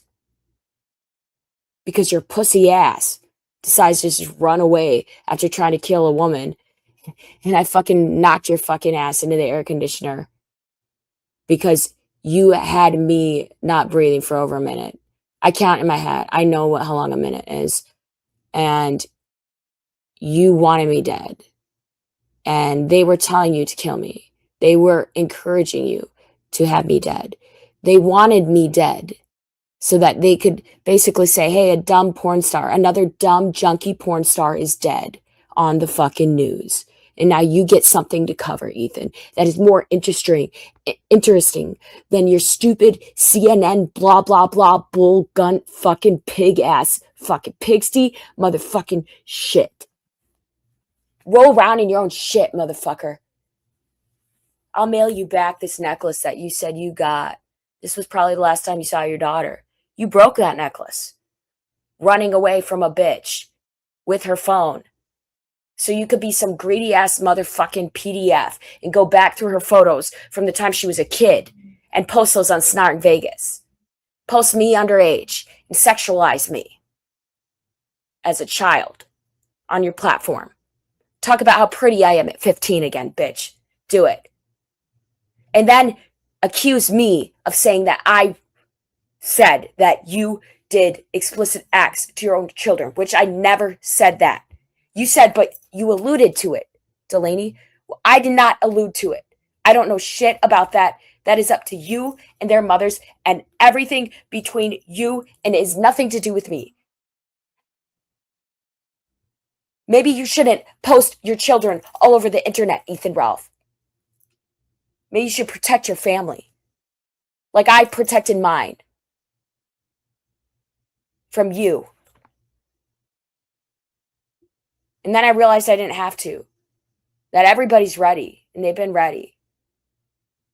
And they've allowed me to make my decision. And my decision is to face what is put upon me and face it head on. And I'm not running. And I won't stop. And I told you that today. I can even read what I told you to everybody else. I said,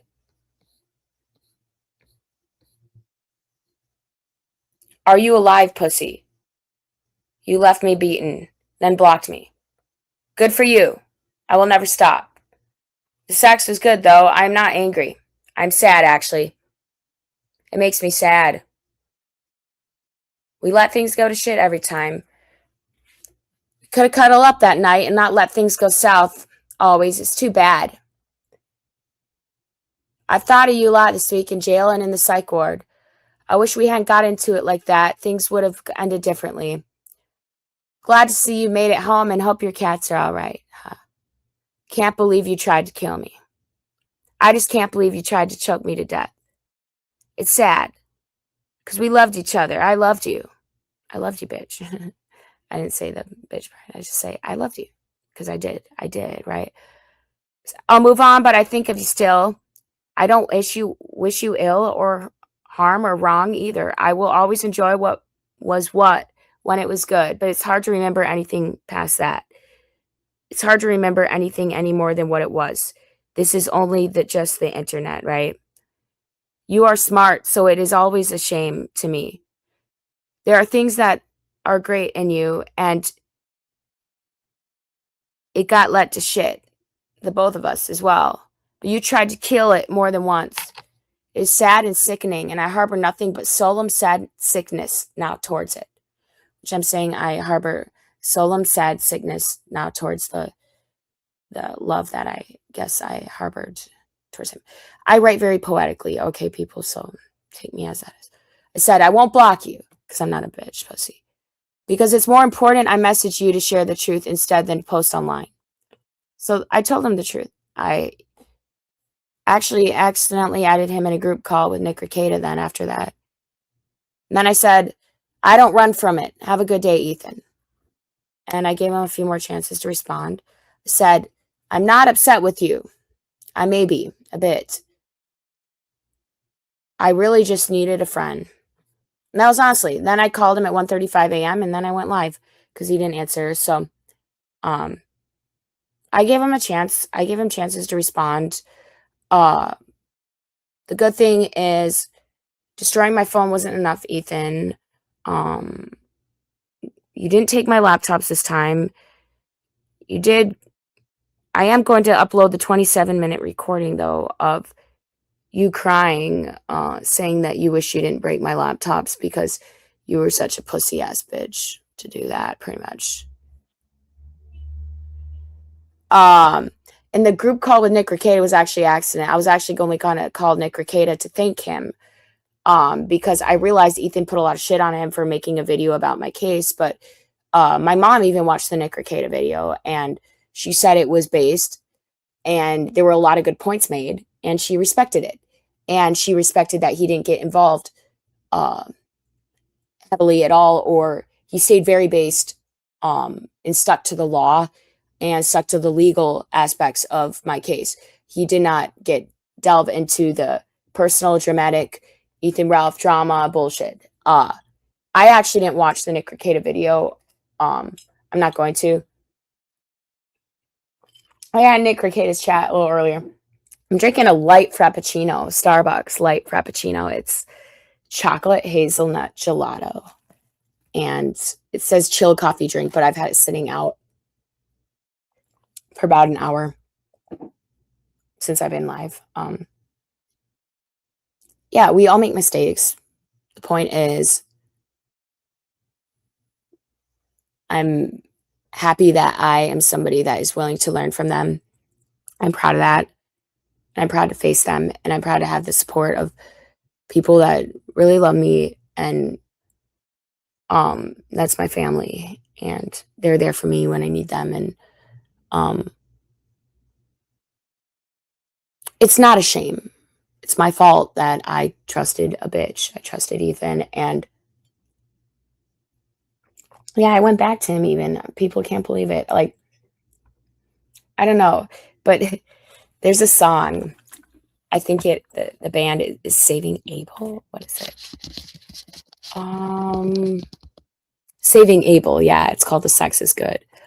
So that's the only compliment. I mean, the sex was good, but like the sex wasn't like the good kind of sex like I'm talking about. It was like lust versus love core themes. It caused the disconnect between physical attraction and actual romantic feelings. Like people can't understand why I was attracted to Ethan Ralph.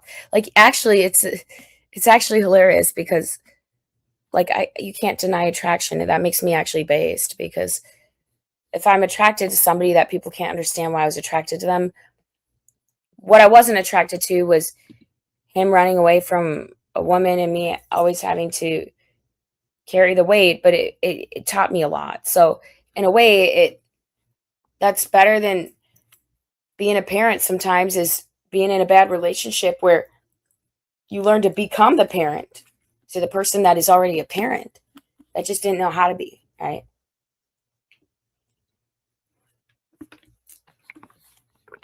Okay, Haro. So Haro is one of those Kiwi farm people, right? That we're trying to charge back the kill stream. Hey, what happened to that AI song, everybody? Like, charge back the kill stream, charge back the kill stream, Kiwi Farms. It was going on when I was like, I'm not I'm not shooting a porn scene for 750. Fuck you. Yeah, I mean, I said, if you can get it up, right? Like, I mean, I don't even know what VIP likes is. I don't gotta buy bots and fake donations to shoot porn, to have sex, to get people that will listen to my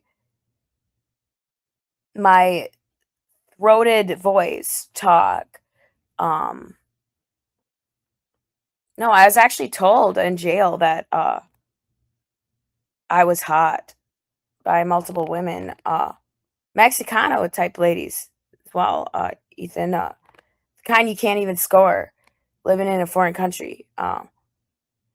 Like I love to see Ethan face some of these people that I'd love to see him face a Jew, like a real Jew. Like I told him, you should do the Whatever podcast, not or the Fresh and Fit. I think Ethan just wanted to threaten the Fresh and Fit people because he knows that he's too scared to go in a live space when these people are all humble enough to be in a live space, not being paid, just being talking about topics they're passionate about, like a based American, because they're proud to be an American. And I will respect to that. He threatened people like Josie, who's this woman I met in a live space, who um the first thing I think he called her was whore, but that's the first thing Kevin Brennan called me anyways, was whore. Where's the sloppy whore or whatever. But thanks, Kevin Brennan. Like Ethan went after you while I was in jail. You didn't think I wouldn't notice that? I didn't even look into it much, but Ethan started to go after my allies while I was in jail. Like he went after Nick Rekieta. He went after Anthony Cumia. He went after Kevin Brennan. Kevin Brennan's daughter said that he'd break her in. What a sick fuck. Ethan, go be a dad. You have a daughter, motherfucker. Do you want some 40-year-old creep saying they're going to break in your daughter when she turns 18, Ethan Ralph? You fucking piece of sick shit. Leave Kevin Brennan alone. Like the whole shit about Kevin Brennan stood up for me. And he's also on the fence on everything. He's nobody's clear friend. The whole Chad Zumach thing, whatever. Like, Chad Zumach steals credit cards. I don't give a fuck. Chad Zumach could take a joke. That's the thing. I called Chad Zumach the Zomucker, and I called him Chestnut Chad. And know what? He laughed. He started to address himself as Chestnut Chad. There's even a fan group on Twitter now, Chestnut Chad fan group, and all this other stuff. He's a comedian who could take a joke. And Ethan Ralph likes to talk about all these failed comedians. Well, that's not your place to talk about that, Ethan. You're not a failed comedian. You never were one, but you were trying to be taken seriously, and you're something called an LOL cow, as much as you hate that term. That's why you post porn and revenge porn on Cow, because that's your favorite site. You said free horror and you doxed me and this and that. And then you said, no, that wasn't me, that was Chief. So hey, Chief, you know that one's on you too. All this is documented. And I don't know if people thought, oh, I disappeared off the internet a week, I'm just going to give all this up. No, fuck it. Nothing will stop me. Nothing will stop me. It's Ethan Ralph, you don't understand. When you're riding on Scarlett Hampton, you're in bad shape. And what I mean by that is, hey, bitch, you ever watch Wolf Creek? Like,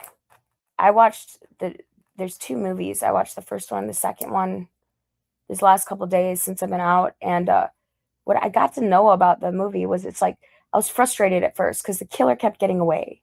He kept getting away, and he just had fun hurting people, and I couldn't stand it. I'm like, well, if somebody gets away, at least if they can walk. Well, the guy that got away got put, all the charges of the murders were put on him, and he was just frowning, but I was glad he lived. But everybody thought right away, well, the guy's gonna be dead because this guy just wants to do this stuff to these women and blah blah blah. No, he blew their brains out, and then he let the guy live. The guy got away. I didn't finish the second movie yet. There was a few minutes left, but I got interrupted. Anyways, the point being is, I don't have the kind of mentality that people might think I have. I'm more Frank Booth, Blue Velvet. I'm like, let's fuck. You know what I mean? Like, let's hit the fucking road. Who is this fuck? You know, and Ethan likes Heineken, right? Fuck Heineken. Pabst Blue Ribbon, motherfucker. Get with it. Like, this isn't in dreams. We can have our dreams and have that little emotional part of ourselves. We can live in that and have it and love it and like, ooh, mommy, titties. Oh, look at these titties. Yeah, we can be like that. But also, it's just kind of like, fuck, like, I'm an easy rider. Like, I don't even like fucking, like, oh, I want a girl riding my dick. I can only fuck if she's riding. Like, I'm an easy rider. Like, I don't even ride for fun. I rode for, like, I mean, I paid taxes. I helped build the roads in my state, riding dick. So, like, Ralph, what are you going to say about that? How back on taxes are you? Maybe I should go fuck an IRS agent, and then we could have some fun. No, Ethan Ralph isn't that old. I think he's 40. I mean, I fucked somebody 73 when I was 21. And it was based, man. Like, the dude got hard the first time. Like, that's more to say than you could say about somebody like our Memphis Micro. Well, why don't we call him Arkansas?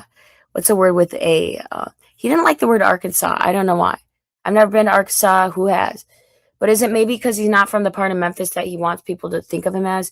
He wants to be the big, tough Memphis guy. I don't even like the Memphis Micro. I'm not say that because he doesn't have micro penis. I've seen them. And actually, it's some of the best looking. There's only probably 2 or 3 micro penises I've seen in my life. But they are the best looking men. And they just were like something involved with religion. They may have been Jewish. But Ethan's has a uncircumcised dick. So, I mean, the Jews didn't touch him. So maybe he just harbors that as a disaffected leftist. I don't know. There's something wrong with it, though, because he lies about his height. Ethan, like, you could start doing yoga. Like, you should start practicing. Because when you're in jail, you get really bored. And sometimes, like, I started doing yoga, and I think I've gained a few inches. in my spine. Like, people want to fuck my spine and who go deeper than your cock would ever reach cervix, dude. Like, my spine, I have scoliosis, by the way, as well.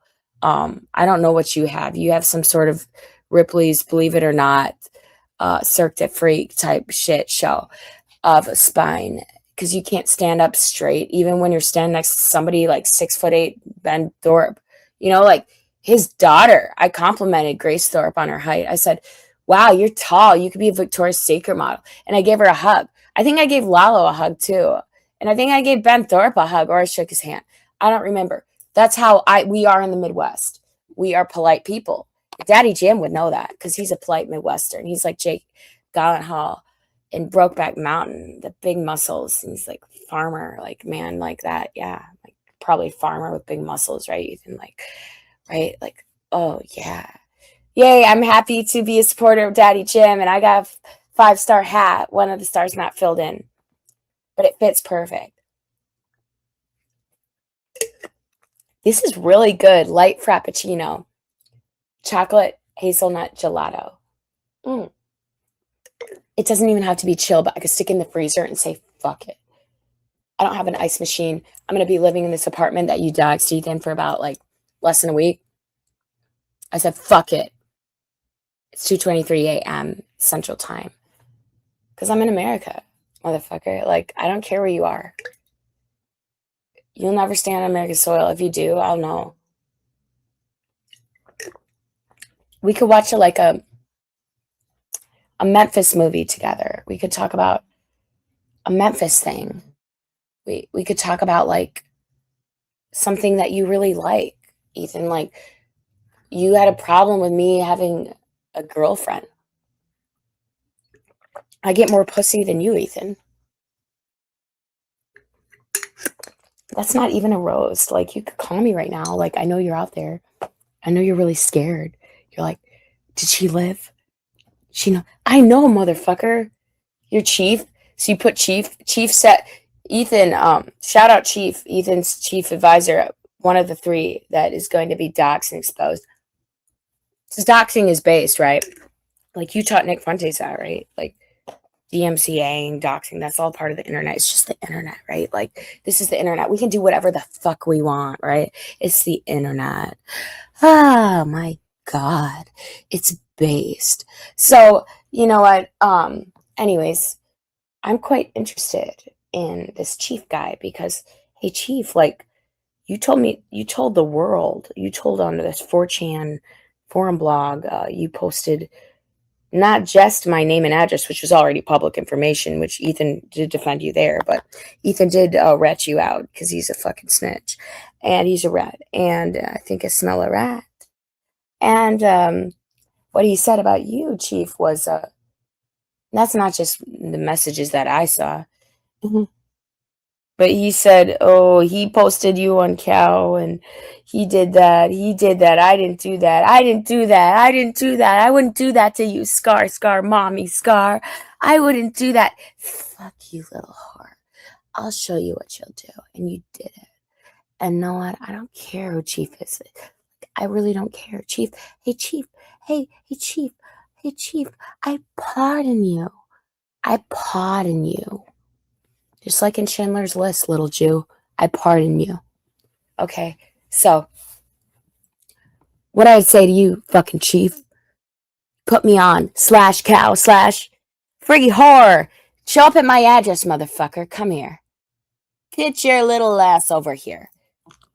You ever jumped off a fucking rooftop before and just ran away like you didn't give a fuck, you know? I've never been suicidal, Chief, but like you, Alyssa Clips, Ethan Ralph, and the last unknown name. Because Ethan has 3 advisors. You, Chief, Alyssa Clips, and the last one. And I have all that information. And that belongs, and it is already in my attorney's hands. So, yay. Wee! It doesn't matter if you're in Mexico, if you're running a suicide stream associated with 764 cult and sending children weapons to kill themselves, as well as sending me. I'm not a child, obviously, but I am somebody that you have made to look mentally retarded online for months. And I do have OCD. I take Prozac daily, but so did Jim Carrey. In the psych ward, they gave me free Prozac. They also injected me with multiple needles to sedate me so that they couldn't question me about the property found in your room, Ethan. I don't care if you're in Mexico, sweetie pie. Let's have a pill stream. And we already know what was not based, motherfucker. Is this one of these Jews? Are you another Jew? I like you, Lewinsky Kikski. Lewinsky. It sounds a bit like Lowen Kikski. Rest in peace, Ski Mask. They call me Ski Mask 2.0. Chrissy Mayer's group did. There's a lot of cults. These podcasts, I refuse to allow to believe they fucked up my life. I'm going to start running again. I've not touched a substance for over a week. I survived jail and psych ward. And knowing that Ethan Ralph has been out there free for a week, wandering the streets of Mexico and being fucking trifling pig searching for his trifling truffles. Snort. That I did that on purpose. I made it sound disgusting for you, Ethan. Because you have the pill stream. We love Daddy Jim. Remember that, Ethan? I love Daddy Jim. Fuck you, Ethan Ralph. Dude. Like, how ironic is it that, like, a disaffected leftist who gets his career started trying to act like he hates feminists, but really he is the reason for feminism. When actually Mr. Medicare was just calling out like rights of basic people. It didn't matter if they're man or woman. He just actually happened to be someone who was a woman of a video game or something, right? Because Ethan Ralph told me the basics on it, so I can reiterate how his career was started. But yeah, he sees Mr. Medicare as a god. Yeah. I'm so happy. I got I'm keeping the Mr. Medicare box. And I'm going to mail Ethan, I'm going to mail Bluey and your necklace that belonged to your daughter and you and your current wife. I'm going to mail all that stuff back in the Mr. Medicare box. I'm going to mail it to Merida, Mexico right to your address because I don't even have to mail it. I'm sure a lot of people would pay for the shipping. And I'm sure like even Josh Moon would endorse it. You doxed his girlfriend and then you said you come on her 15-year-old face. So I think that's pretty fucking sick, man. Like whether that was his girlfriend or not, like whoever that woman was, you just like you have it out for people for attention. And that's what I was told. You ever heard of AI, Ethan?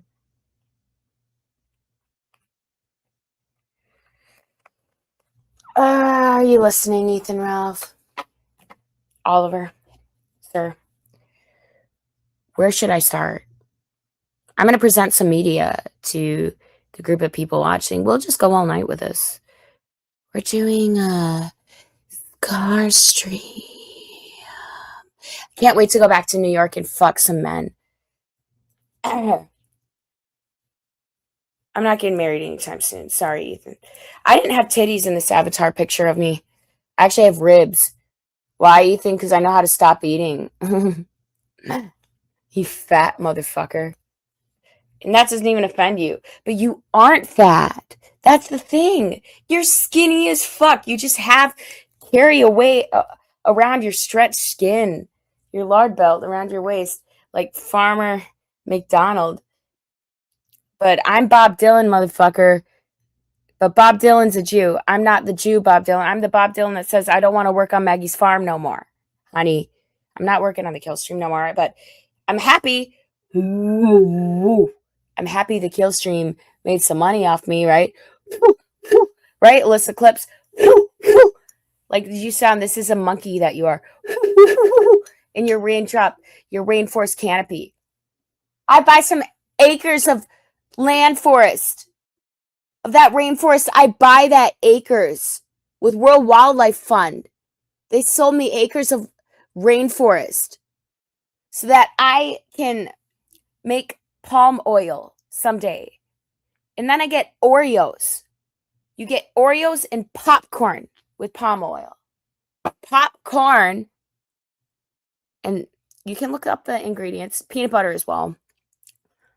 But they didn't let me have the PBJ before they put cuffs on me. So I'm going to say popcorn, Act 1, or Pop Secret. I don't really care for the butter. So whichever one I can get at the movie theater and basically inhale is good enough for me. Darn, I miss those old school movie theaters. I miss the drive-in ones where they had the car theaters. They still had one of those in Shawano, Wisconsin, I believe. That was amazing. Anyways, I'm done being popped for corn. Okay? Ethan, I popped you enough. And you didn't make any reasonable corn off of the pop. It's like these pop hero dolls that they mailed me to go burn and pop the heads off. Like, I actually am glad I didn't. Shout out Tommy McNulty, who sent me a bunch of them. I still have Anthony Cumia's box is immaculate. Kevin Brennan's box is immaculate. Opie, because I don't know him, I didn't open his box. Stevie Lou the Jew, I did carry that around so that Ethan would burn it. He wanted to burn it, but we didn't get around to that. So Stevie Lou the Jew, you're still alive. Keanu, I actually have you. Wow. It says POD OnlyFans.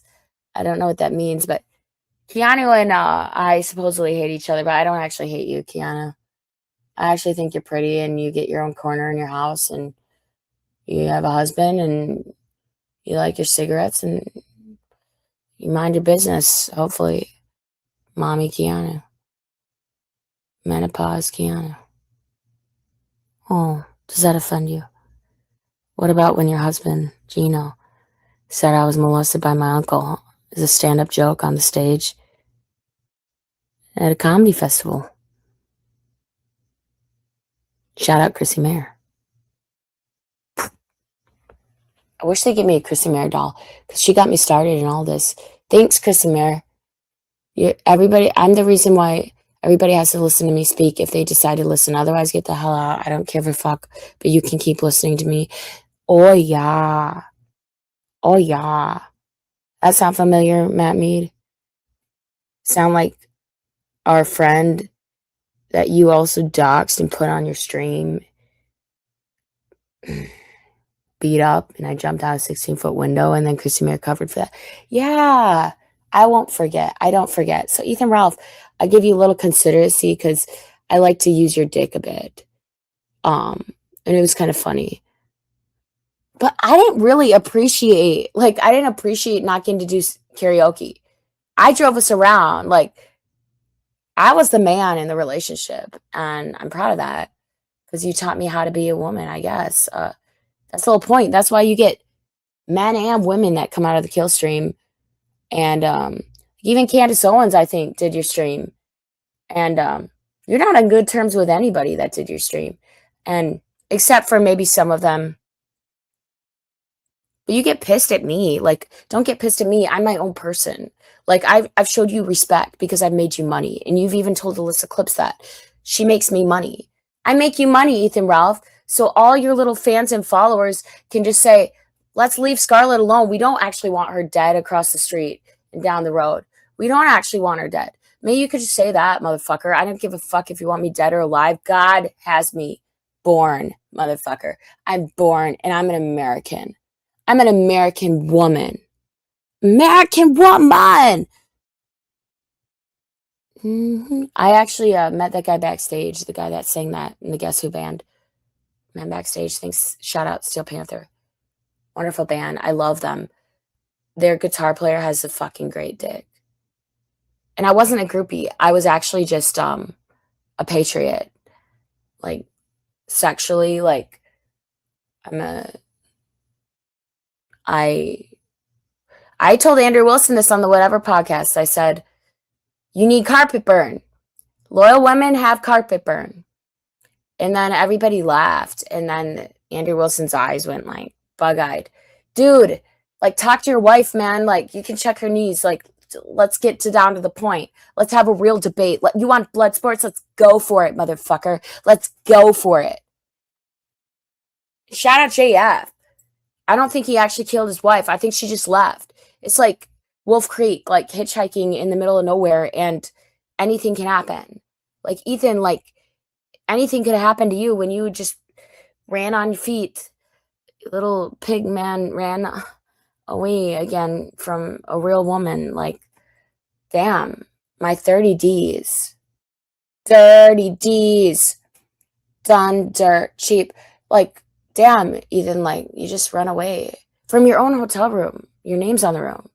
The property was in the room. Like, bags are in the room. Like, woo, Ethan, you ran away. You fled fled a lot. And then you got away. And I knew you were going to get away because that's why they sedated me. Because I sounded fucking crazy talking about an online podcaster coercing and conspiring suicide. But the fact that you destroyed my phone to cover it up, Ethan, makes all your messages with Alyssa Clips, chief, and your other advisor public record, public information, part of a case that could protect people in the future. So whether I'm a woman or not, it's nothing Me Too, it's nothing feminist. And honestly, it really has nothing to do with that. You have Daddy Jim being based, saying, coming out June 6th, I think was the stream, he said, I needed to be dead because Medicare was covering you. And dude, you know when Daddy comes knocking, and you better be ready. Like, come on, honey. Lose your pregnant pounds, Ethan. Come on. Like, I knocked up Ethan Ralph. I knocked you up, bitch. Because you're incompetent. You're impotent. And I knocked your ass up. Because you like ass, don't you? You like it so much you like to do it to girls in their sleep, don't you, bitch? Allegedly. Now, I can't confirm that, but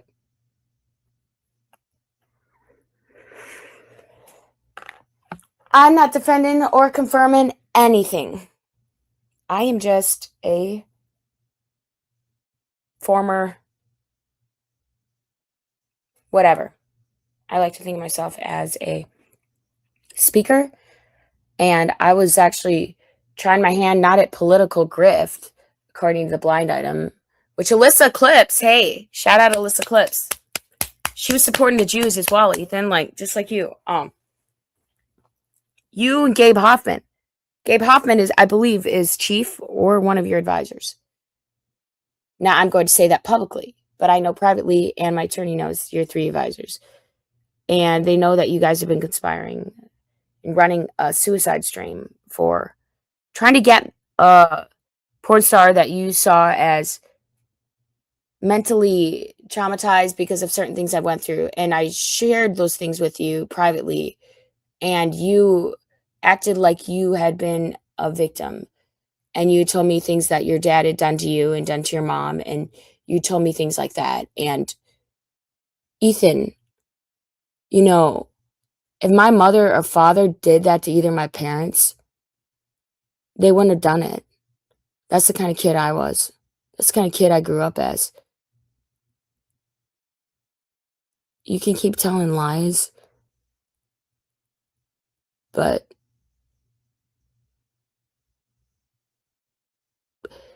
your lies are going to get you extradited out of your fucking pigsty shack. And I won't know nothing about that. But, you're a little, think I smell a rat. Bum, bum, bum. It's the White Stripes song. It's called I Think I Smell a Rat. It's like, I think I smell a rat. Bum, bum, bum, bum, bum, bum. I had songs playing in my head while I was in jail over and over again. And then I had to calm myself down and self-cope and actually cope with things without any sort of tequila sunrise type bullshit. No, I just had to sit there and cope with it in my head and lay on my cot, either sweating, like, because I was breaking that boundary between the reality and what I was going through, my future. I wasn't all accepting it, but all I could think about was how disappointed I was. Like, imagine your mother, how disappointed she was in you, Ethan. You couldn't show up to take her to dialysis. When she was dying alone in a hospital, you get enough rage to throw a shot glass at the wall and blame it on Mr. Medicare. Maybe Daddy Jim gave more shit about you than anyone else to face you with the truth. I'm happy to have a Medicare hat on my head right now because he gave me hope myself. And he's a real cancer survivor, Alyssa Clips.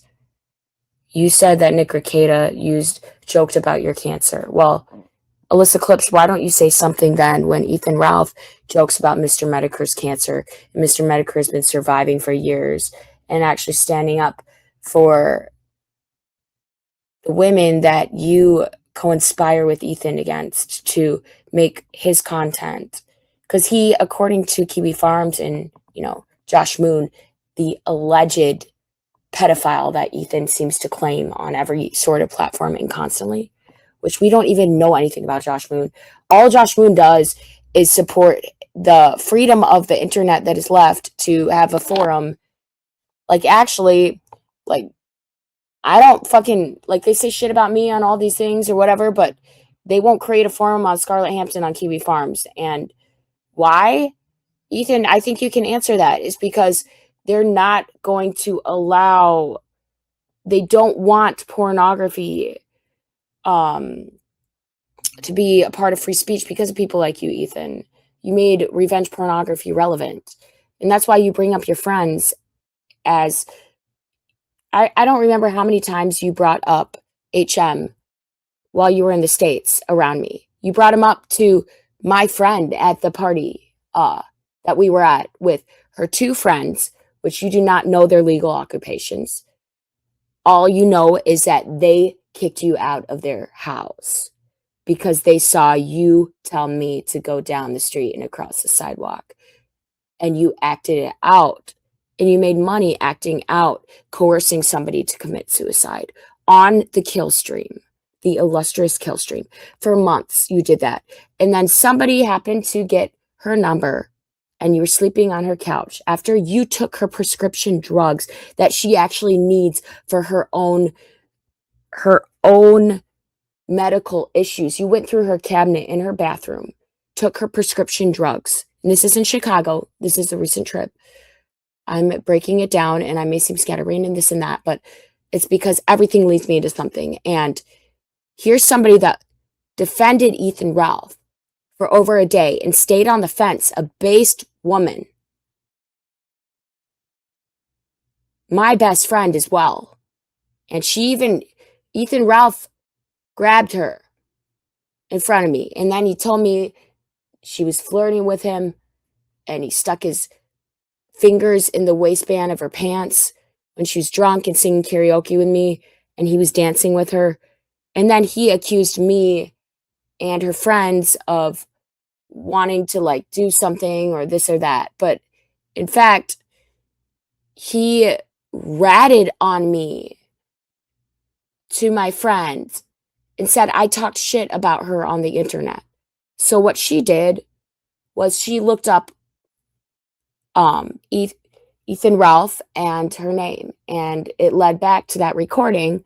So that night, I tagged Moshi Moan, Mr. Medicare, because I knew he aired that recording on his stream that got flagged down by Ethan on every archive channel. Shout out Purity Sing Gaming, who Ethan ended up following after calling them a pervy furry freak, which they are not. They are an archive channel as well as a gaming channel, and they have an interest in gaming and anime and that kind of culture. And then they also archive Medicare streams. So they happened to archive the Medicare stream that Ethan Ralph kept saying was cyberbullying. But you know what? The top legal criminal defense attorney in Illinois says cyberbullying is what I and multiple other people affected by Ethan Ralph's nonsense on the internet that he makes money of as well. That just starts cyberbullying. And Ethan Ralph fled. Plus, in a public lobby,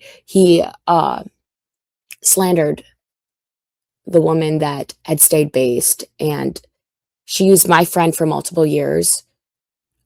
I had told her that, I mean, I'd even aired publicly a live stream, and she knew about it, where I said I wanted to have it on record what he did to her in the lobby, and because he woke up and he was drugged out of his mind. He'd stolen prescription drugs that she's legally prescribed, gabapentin.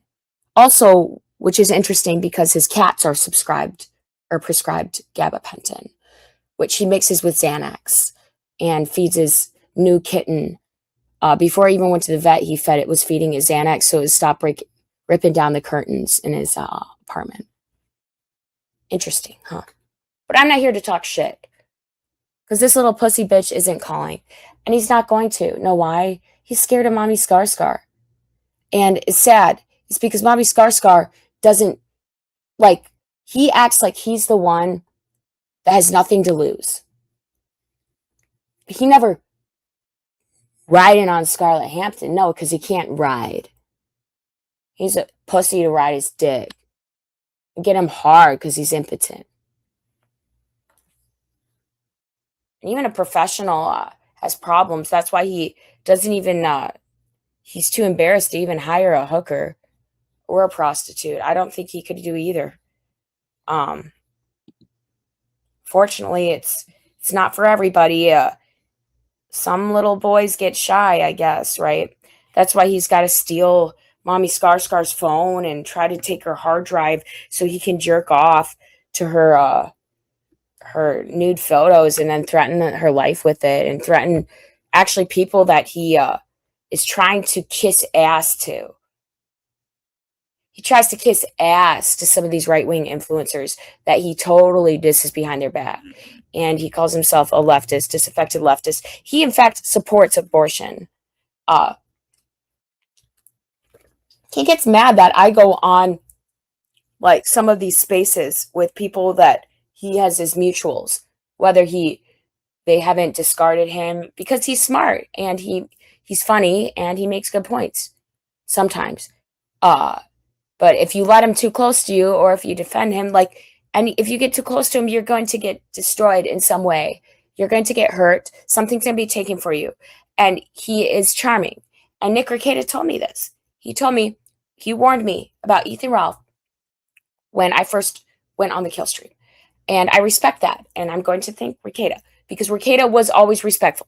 He never crossed any lines. He never did anything with me. Ethan Ralph made up that Nick Rekieta and I did something at Hackmania. Why? Because Ethan Ralph was a hungry journalist begging for stories and trying to bring other people into his problems. Exactly why he's trying to pick beef with Kumia. He said, I'm writing this article about Kumia. Disregard the article. Kumia's only treated someone like me with respect. And whatever happened with Kumia years ago was no one's business but Kumia's, and let it rest. Because now in 2026, since I've known and met Kumia, and I sat down, I didn't even know who Anthony Cumia was. Because wasn't custom. I knew, like, Jerry Seinfeld and that stuff, like, but Anthony Opie, I never watched it, okay? But, like, that made it more based. When I first met Anthony Cumia, Chrissy Mayer and Jim Stansel introduced me to Anthony Cumia, and Anthony Cumia laughed, and we had a good back and forth on at Chrissy Mayer's Content Hotel for a good 30, 45 minutes. Anthony Cumia was very respectful, basically interviewed me, and um, very polite and very professional, and not in any way weird or anything. And at Chrissy Mayer's Content Hotel, there were like vodka sponsors. There was like cigar sponsors. There was cigars and alcohol and things like that sitting around. Ethan Ralph, you would not be able to handle that. You would have both of your fat fingers around my neck before anyone could say a shit word out of their mouth. And then, Ethan Ralph, you call these people, you call out these people? Look in the fucking mirror, bitch. I don't think you have. You call me fat? Like, cool. Like, look at this. Just look at that video. I'm taller than you. And I was proud. I'm like, I've lost some weight since you called me bloated and fat, you know? Like, I stopped drinking since you call me this and that and this and that. I face my mistakes and I take them on head on, accountability, full accountability. Fuck yeah. Ethan Ralph, you wanted me to shoot promos on Chrissy Mayer and diss her when this whole shit was going on with the Melanie Mac and the quartering stuff. I refused to. Ethan Ralph, you wanted me to go to the quartering's house. I refused to. Ethan Ralph, you wanted me to block all of these people, say shit about them. You wanted me to do some despicable things because you know I could. And you know and part of that you wanted me to really shit on Medicare hard. And I think I made one joke and it was actually kind of funny. I'm sure Jim probably appreciated it. It's something like I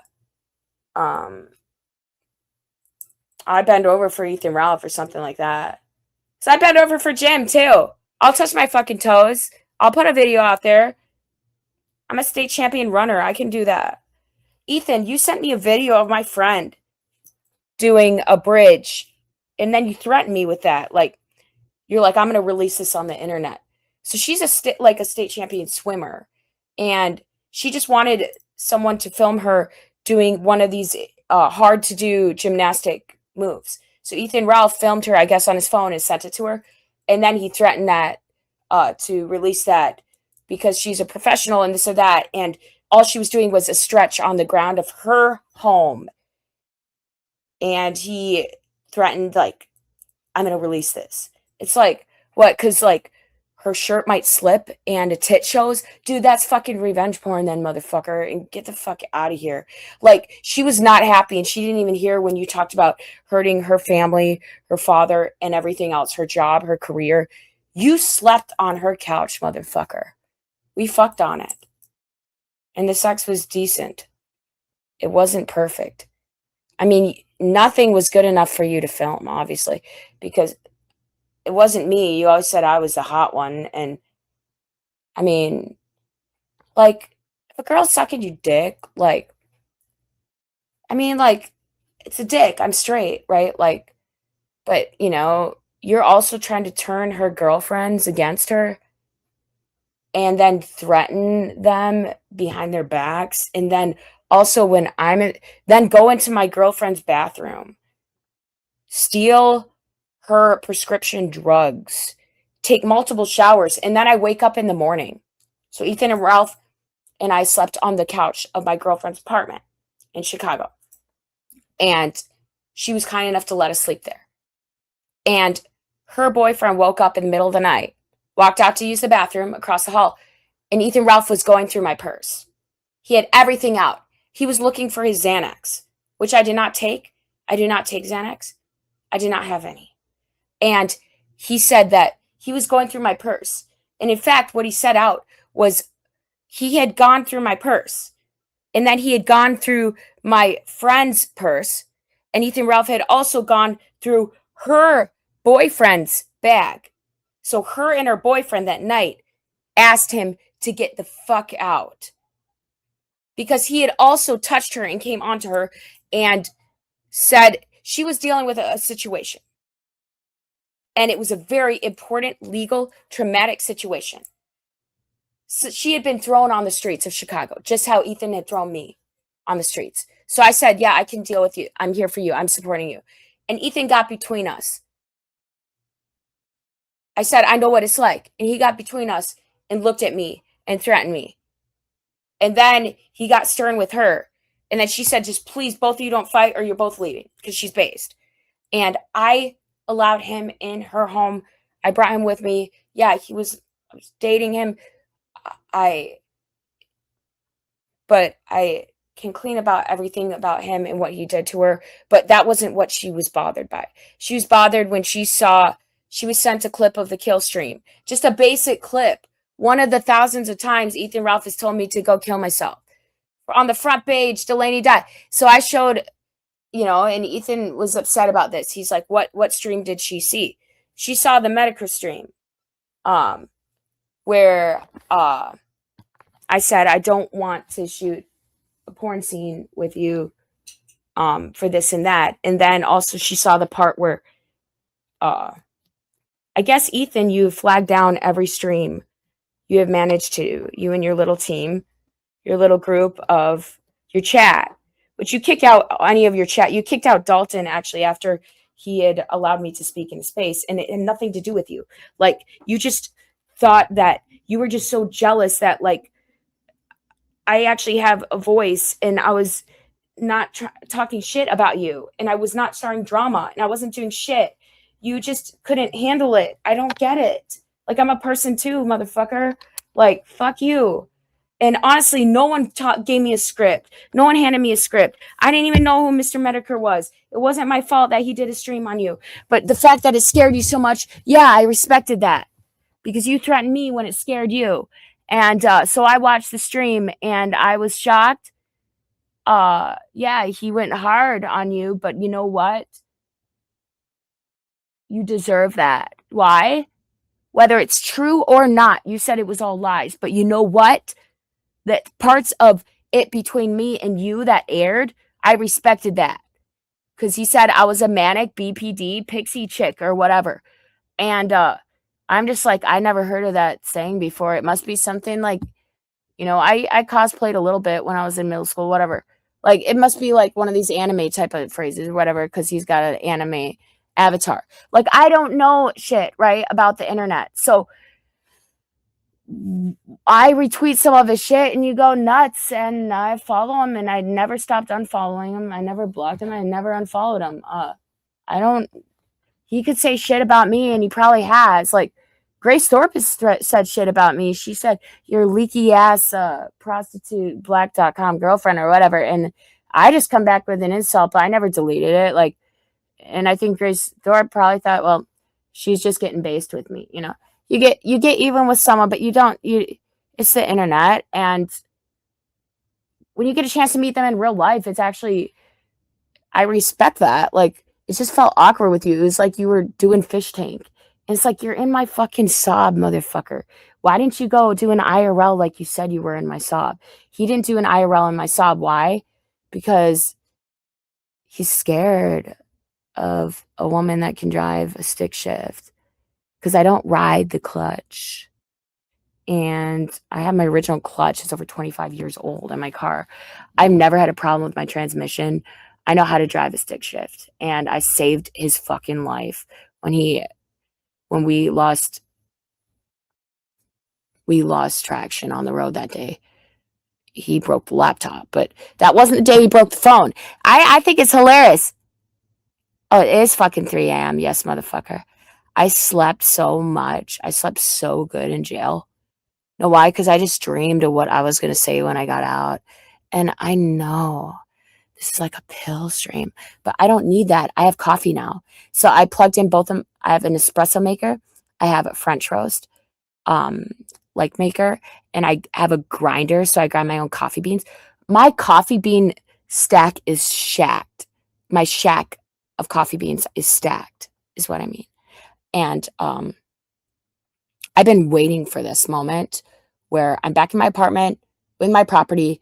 I realized, yeah, I paid for theft and loss insurance with AppleCare for like over 2.5 years. So it's been over a week since my iPhone had gone missing at the hotel that Ethan Ralph begged me to come to do his final kill stream, which I haven't watched. I'm excited to watch it.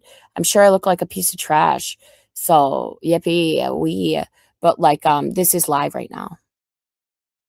Oh, the 73-year-old? No, we never actually had sex. Uh Not the recent 73-year-old I met. Um no, we didn't have sex. He's an amazing man. And I like to be a daughter to amazing men. Shout out Daddy Jim, Mr. Medicare. He's the actual creator of the kill stream. Because it would be nothing without people like him who actually are witty and smart and clever and funny enough to actually make a point and question people that are fed up with fed bullshit. Like, I'm like, it's like in jail, the woman that her ex-husband, she's from Mexico, her ex-husband lives in Mexico, and she was just, she's like, you should have an F4 felony or whatever. Because that's what she had gotten, and she's associated with some people. She saw my bruises. What happened to you? And I said, I got in a bit of a scuffle. So I should have just let Ethan just take the phone. I mean, he doesn't know my social security number, so he couldn't get into it. If he's still on the hard drive, he would have known the social security number. Like, but it's just like going in this deep, like, I didn't understand that he was already building a case on himself and people have been already watching him. So it's like, I just actually can't, I shouldn't even say anything. Like my confessions, things I've said are already documented. And then the recent stuff, yeah, I pat on the back because I guess, I mean, I did expose somebody that I thought I respected and defended against Nick Rekieta. I defended you, Alyssa Clips, because I thought Nick Rekieta was making fun of your cancer. And Ethan Ralph, you made fun of Mr. Medicare's cancer. So how could you actually support a real cancer patient? Ethan Ralph, how many accounts do you have? And you were talking quite deep with someone you've never met in person. When you've met me in person, like, I had your dick in my mouth, dude. Like, I have teeth, and I don't use them, like, on any man, like, at any or ever, because, like, you kind of just, I mean, give me some credit here. Like, I have a throat, dude. Like, I have a tongue. Like, I'm good at what I do. Like, you chose it. So, anytime I fucked you in the bathroom when the Thorpes are outside because I wanted to Thorpe the Thorpe stream. And then you come out and want to start a fight with them. And I'm just like, dude, like, I just had sex. It's like, I actually feeling great. I'm like, what the fuck, dude? Let's go sing karaoke and like Thorpe the Thorpes. Let's not, like, what are you fucking trying to do? Like, you get upset about a Memphis, Arkansas joke. I don't give a fuck where Memphis, Arkansas is. And I don't know if it's below the whatever county line that you're from. Like, I don't care. Like, we don't care where you're from, Ethan. You're a pigger. You pigger. We used to call them, I think they what were they called? Knickers. Nick, like knicker. They were like they're the things that like you go, oh, pickers. They're called pickers. They're called pickers. Excuse my language. They're pickers. Like, you go out into a field. I was raised in a rural area in Wisconsin, and you go out to a field and you get pickers on you. They're like little, like, they're like parts of plants that come off on you and they get tangled. Like, they'll tangle up your hair, they'll tangle up into your clothes. You got to like rip them out. And there's like, they're not really spiky, they don't really hurt, but like they're annoying. And they can totally like mat up your hair and everything like that. Also, I did give you a razor, Ethan. I didn't tell you where it was from. You asked for one and you got one. Uh, uh, Yeah, you did. Yeah, but I mean, everything's fine. I mean, I sanitized it, so you're all good there. But I just I borrowed it from someone actually just to give to you, just shave your fucking face because you asked for one. You're stuck in a like a some airport, and Mommy Scarlet had to find you and save you again. And I just think it's hilarious how you go through my purse while I'm sleeping, and you said you threw me in the wall hard enough where you actually were worried. So you said you wanted to fuck me because you thought that one of these guys at this party with my friend were gonna fuck me in Chicago, and the guy was hot, but know what he was doing? He's a hot guy, like, I like him, dude, I would fuck him, like, but not I'm not unfaithful, right? But here's the thing is I liked the guy, and the guy was very respectful to you. He hosted you, and he was a nice man, and the first thing he said was, "You have the sob? Is that a sob?" And I said, "Yeah," and then Chloe's like, "She drives a stick shift," like, and he's like, "I don't know any chicks that drive stick shift," and it's like, it was just a conversation, right? And then, of course, Ethan gets all, like, mopey, like, "I can't drive a stick shift, I'm a loser." Like, dude, like, I could show you how to drive stick. Like, but you'd ride my clutch. You can't ride on Scarlett Hampton, motherfucker. Can't ride my Saab. I love my Saab. My Saab doesn't have built-in GPS, so, like, no one would know where I was, just like they can know where you are right now with your built-in GPS on your bricked laptop. Sorry you're having laptop issues, darling. Okay, I can see the chat now. Burris. Yes, Josh Potter. Shout out. I like your artistic avatar. The chat's really quiet tonight, but that's fine. Um oh, hey, also, Govan Adams. Dude, you were part of my group chat. Oh, and look, my best buddy ever. I love Doompill. Doompill found me when I was in jail. He like found me. He's the first one. How's that dog thing working out for you? Hey, I know. Doompill, I like Doompill, but Doompill's very based. Because Doompill's been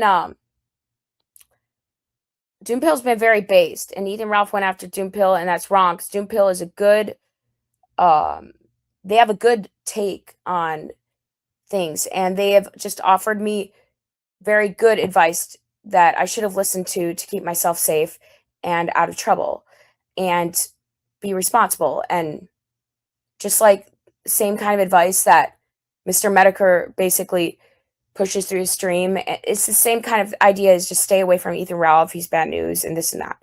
Also, VHS Archive. Shout out them. Shout out VHS Archive. Ethan told me to unfollow you. I unfollowed you, and you noticed right away, and you knew it was out of the norm. And because I think it was when Ethan came to visit. Doompill actually just unfollowed me out of the blue. And I felt bad because I actually liked Doompill. And that was even before I like Misery Loves Clips, VHS Archive, Doompill.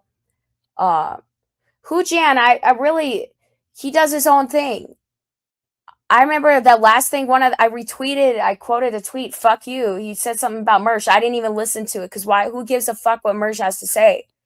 Mersh does Scarlet Watch, and he lets some woman go cheat on him and create the whole spinner for that. Shout out Mersh. Yeah, take me to Chili's, Mersh. Mersh take me and Ethan Ralph to Chili's and just film the whole night and cuck. Like, Mersh should, like, be part of Ethan Ralph's sex tape. Like, because he didn't actually make one. He just sold it online to people. Wonderful, like, con man, right? It's wonderful. And this stream isn't to diss Ethan. We did that already.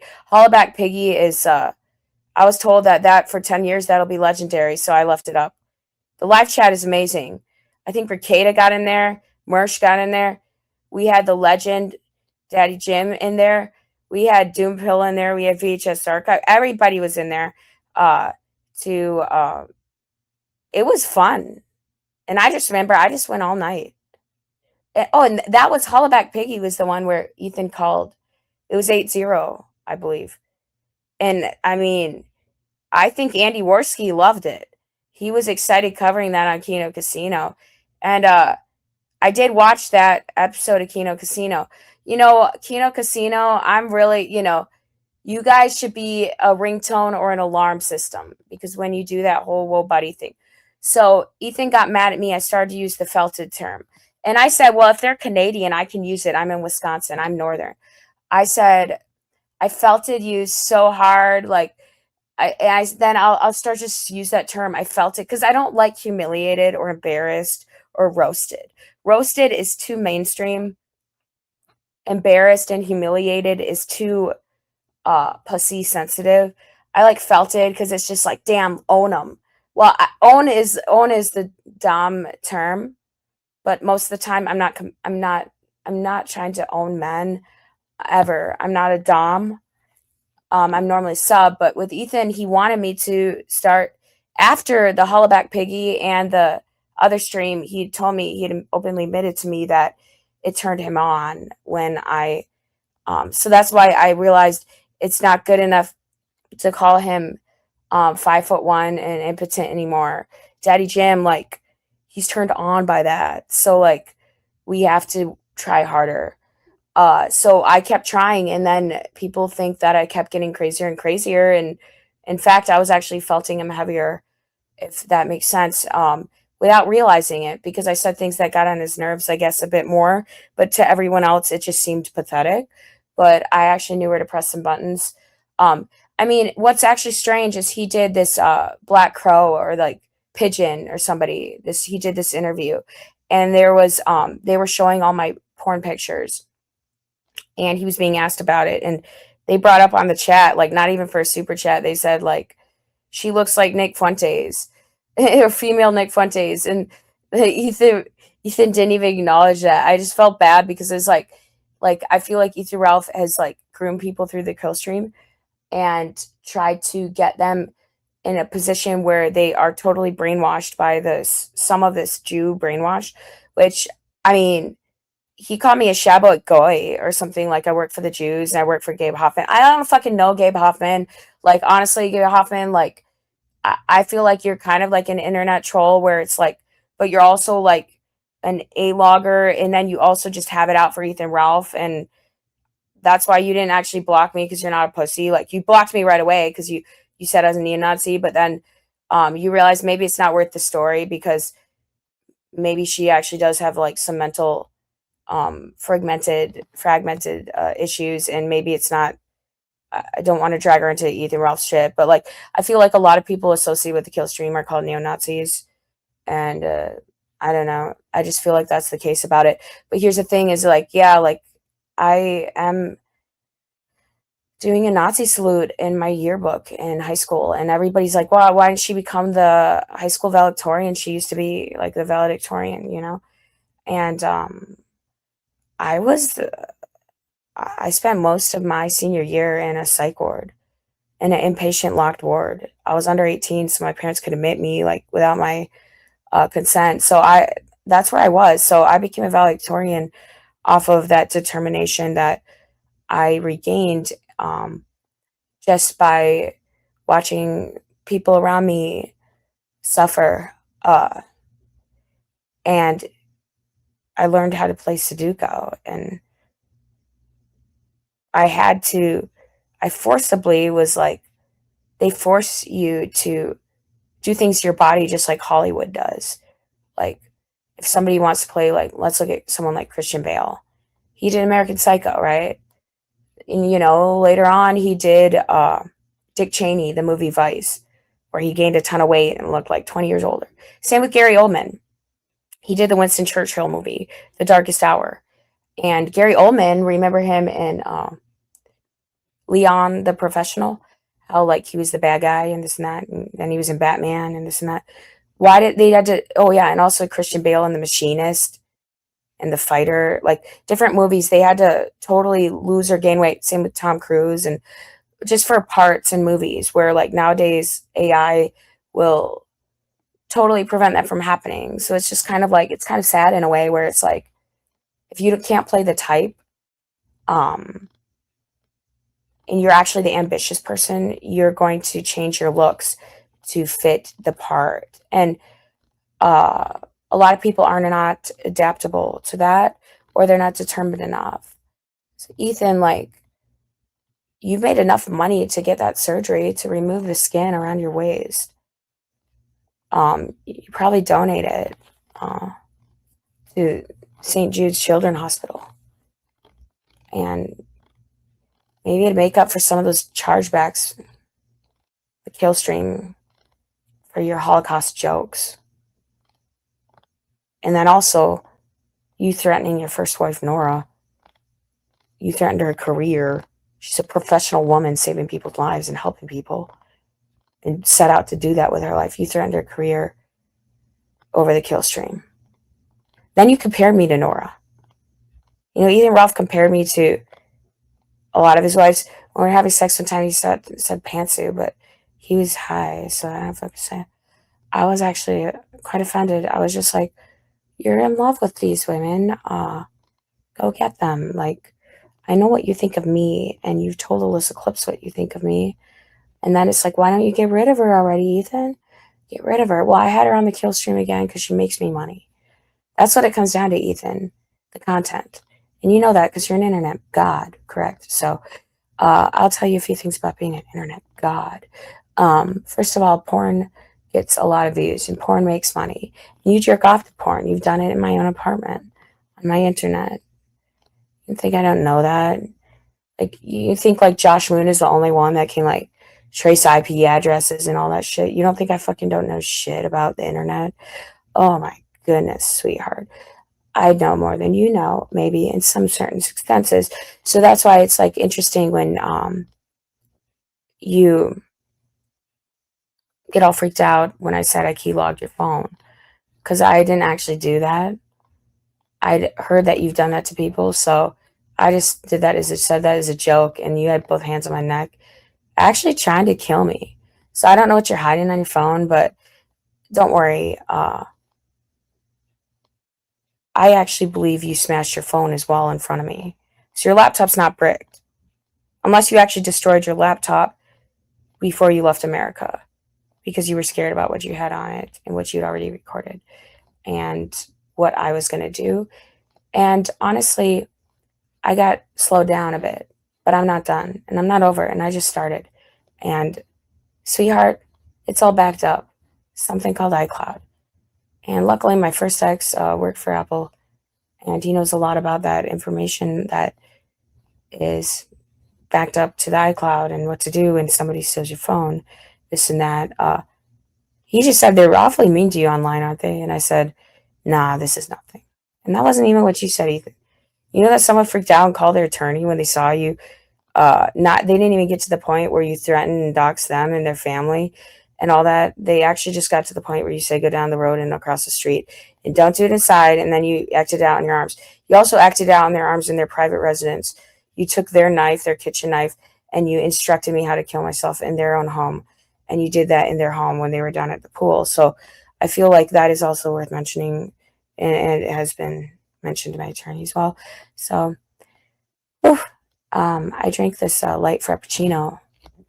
You know, I got this at Speedway. I love Speedway. Speedway is the new Quick Trip in Wisconsin.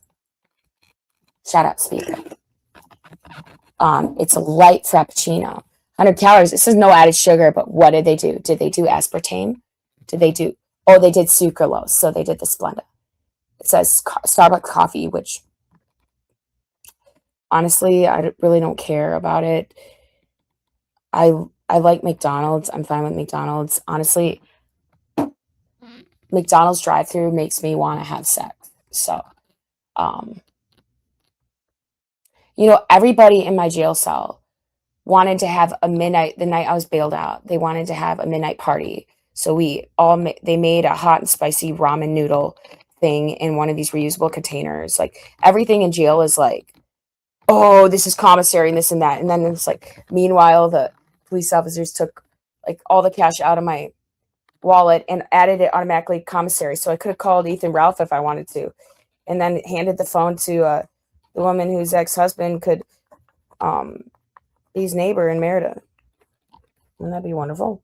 Like, making some friends, Ethan. Like, you got a lot of local friends, right?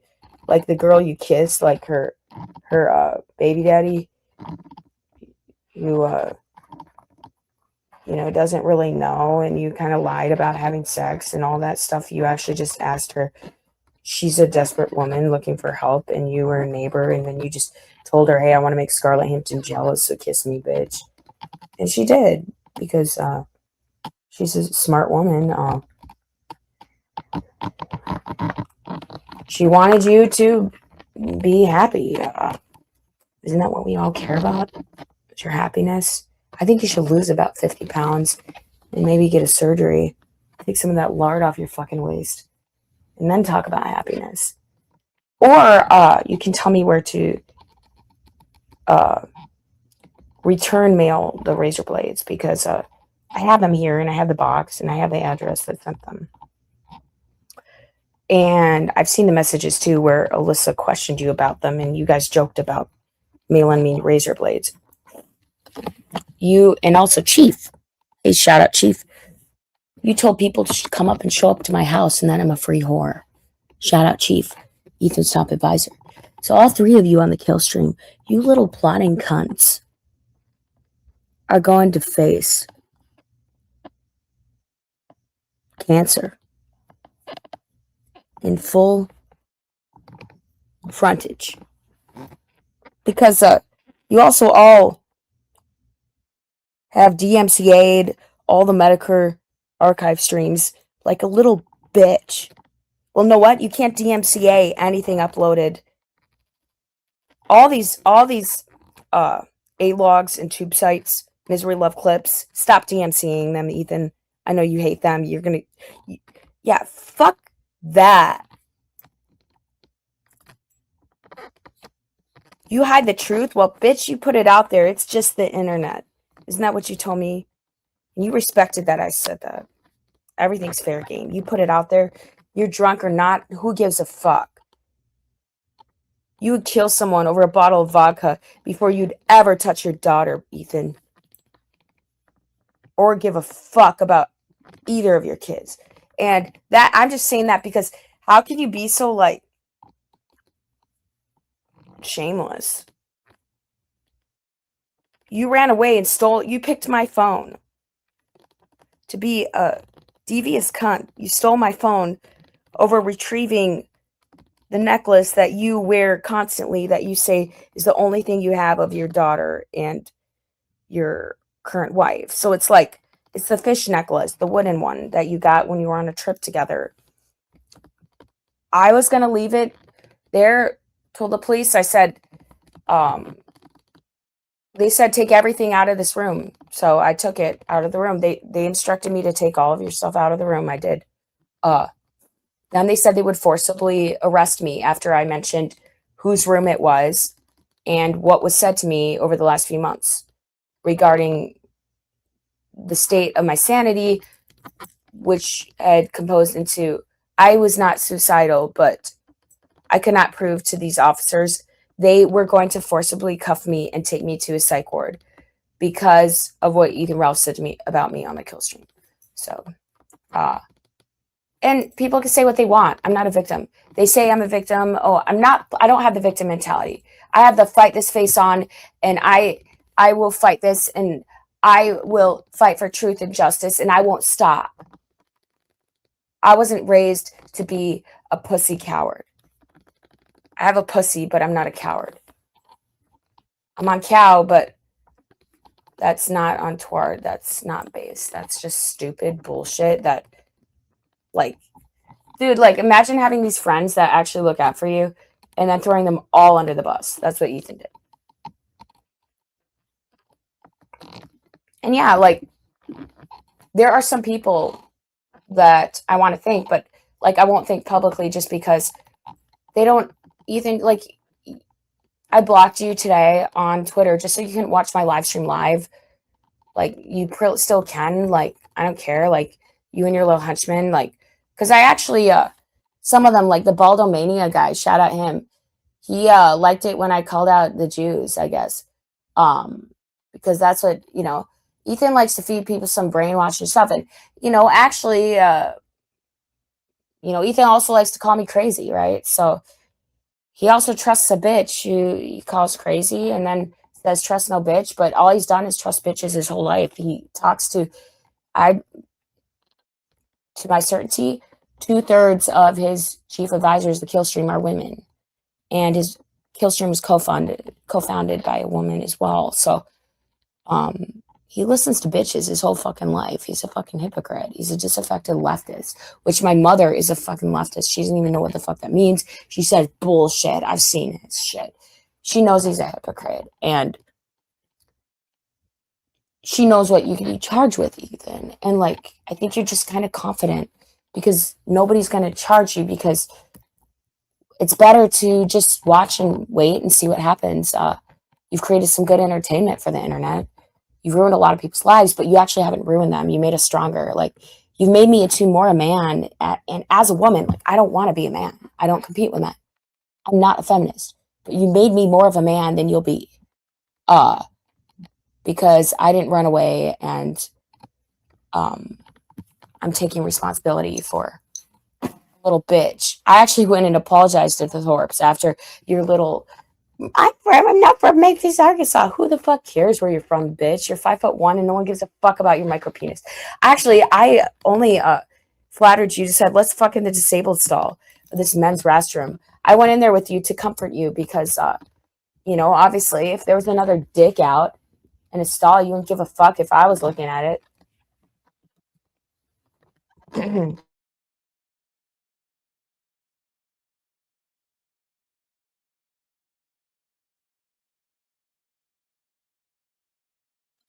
Hell yeah, we're Americans.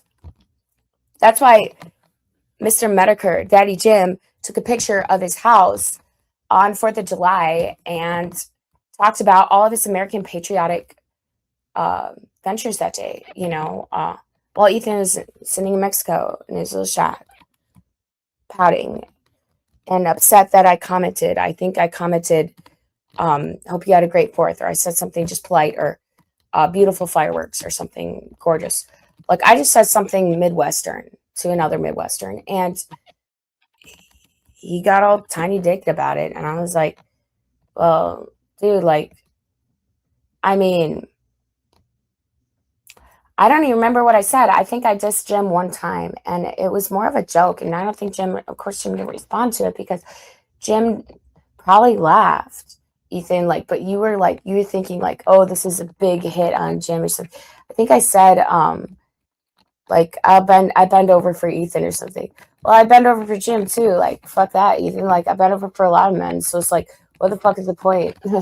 Like, how is that a diss? Like, I mean, it might be a diss in your mind, but I was always faithful to Ethan. But Ethan, like, there's a lot of people that are very angry with you, and their dicks have been inside me. I cannot regulate testosterone. I can just help a man finish. That's it. So I'm sorry, Ethan, Ralph.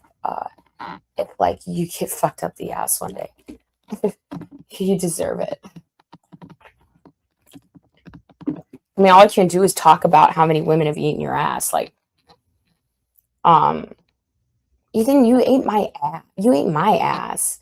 And I was actually just like, what the fuck are you doing? Like, that's gay. Like, I mean, it's not, it's just kind of, I don't know.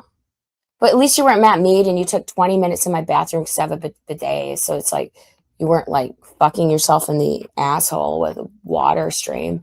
Like, you had a pill stream. Like, no, you actually were just like going through my bag when I was asleep. That's what bothered me is we actually had crazy fucking good sex, actually. Either Ralph and I did. But I didn't remember it because you said you threw me so hard into the wall I passed out. And then you proceed to go through my bags looking for Xanax, which I do not have Xanax on me. I do not have a prescription for it. I actually have your prescription. So it's like I already had you doxed before you doxed yourself. Like I have your prescription at your local doctor's office in Merida for your Xanax because you chose that Xannies over Xander, right? So I'll be getting a t-shirt in the mail of that soon. I'm excited. I'm going to do a try-on. I'll post it on Pornhub.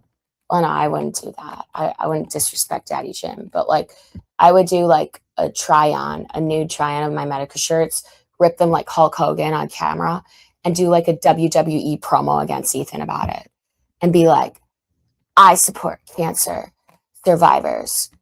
Just because I supported you too, Alyssa. I called you the day that Ethan and I went to the Jeffrey Dahmer Ambassador Hotel in Milwaukee, Wisconsin, and then you told me never, that as soon as I post something online, it goes on the internet and people have it for life. So you know what I said? I said, okay, thanks, Alyssa. I respect you. I appreciate you. And I hope you're doing well and you stay safe. And I liked Alyssa a lot. I liked a woman that was based, right? Any woman that was based and her profile picture is pretty and she survived cancer. And I was mad at Nick Arcata for making fun of her cancer and all that bullshit, right? Like, well, oh, what?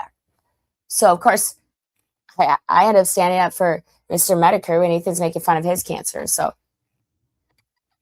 Ethan Ralph ends up dissing Nick Arcata over Nick Arcata making a video that had nothing to do with Ethan Ralph.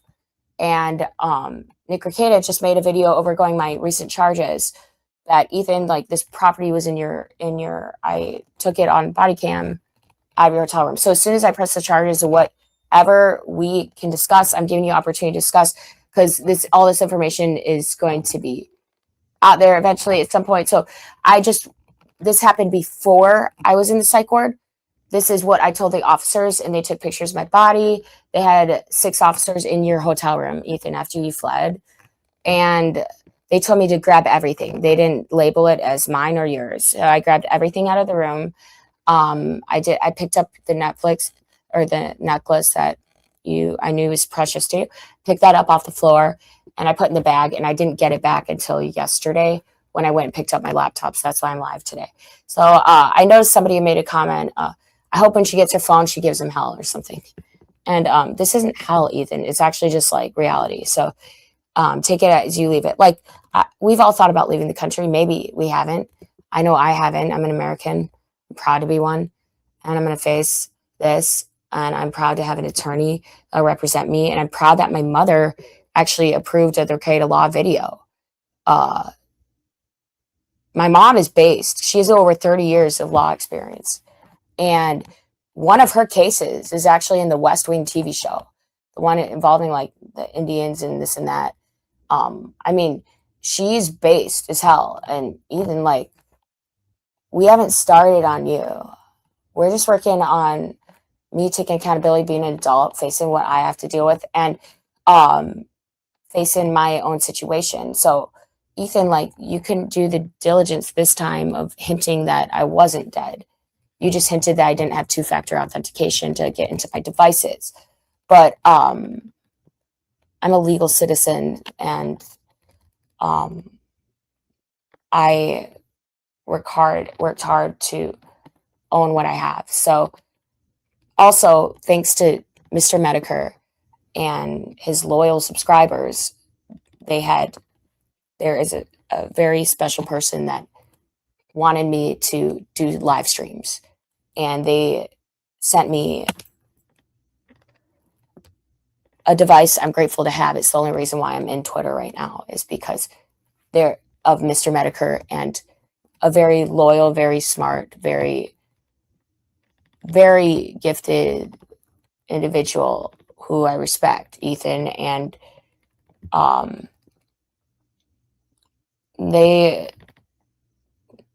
these people told me they never told me they wanted you dead. They never threatened you.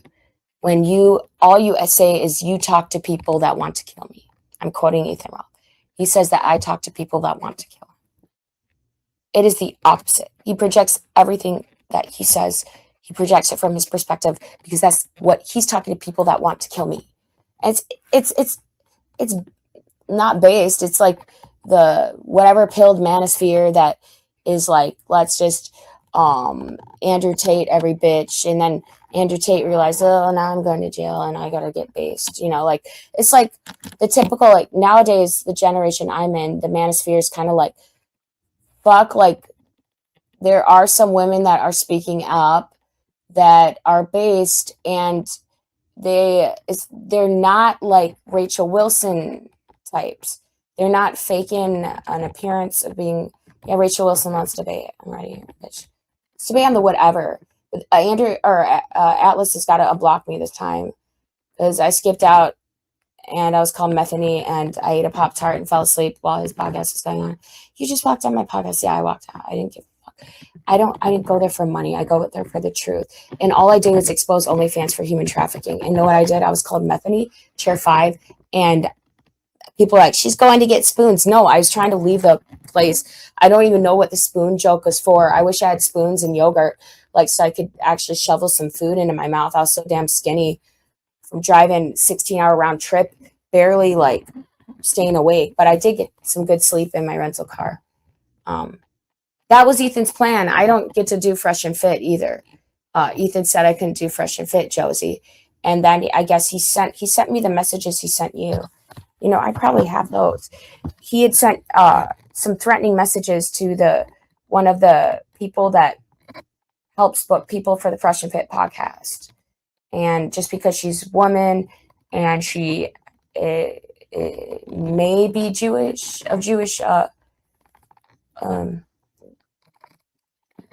persuasion is the word that Ethan would say, because he said he wanted to fuck Lauren LaDaguna and nut in her and get her pregnant on his podcast with Dalton. So I'm like, and Dalton's just like, what?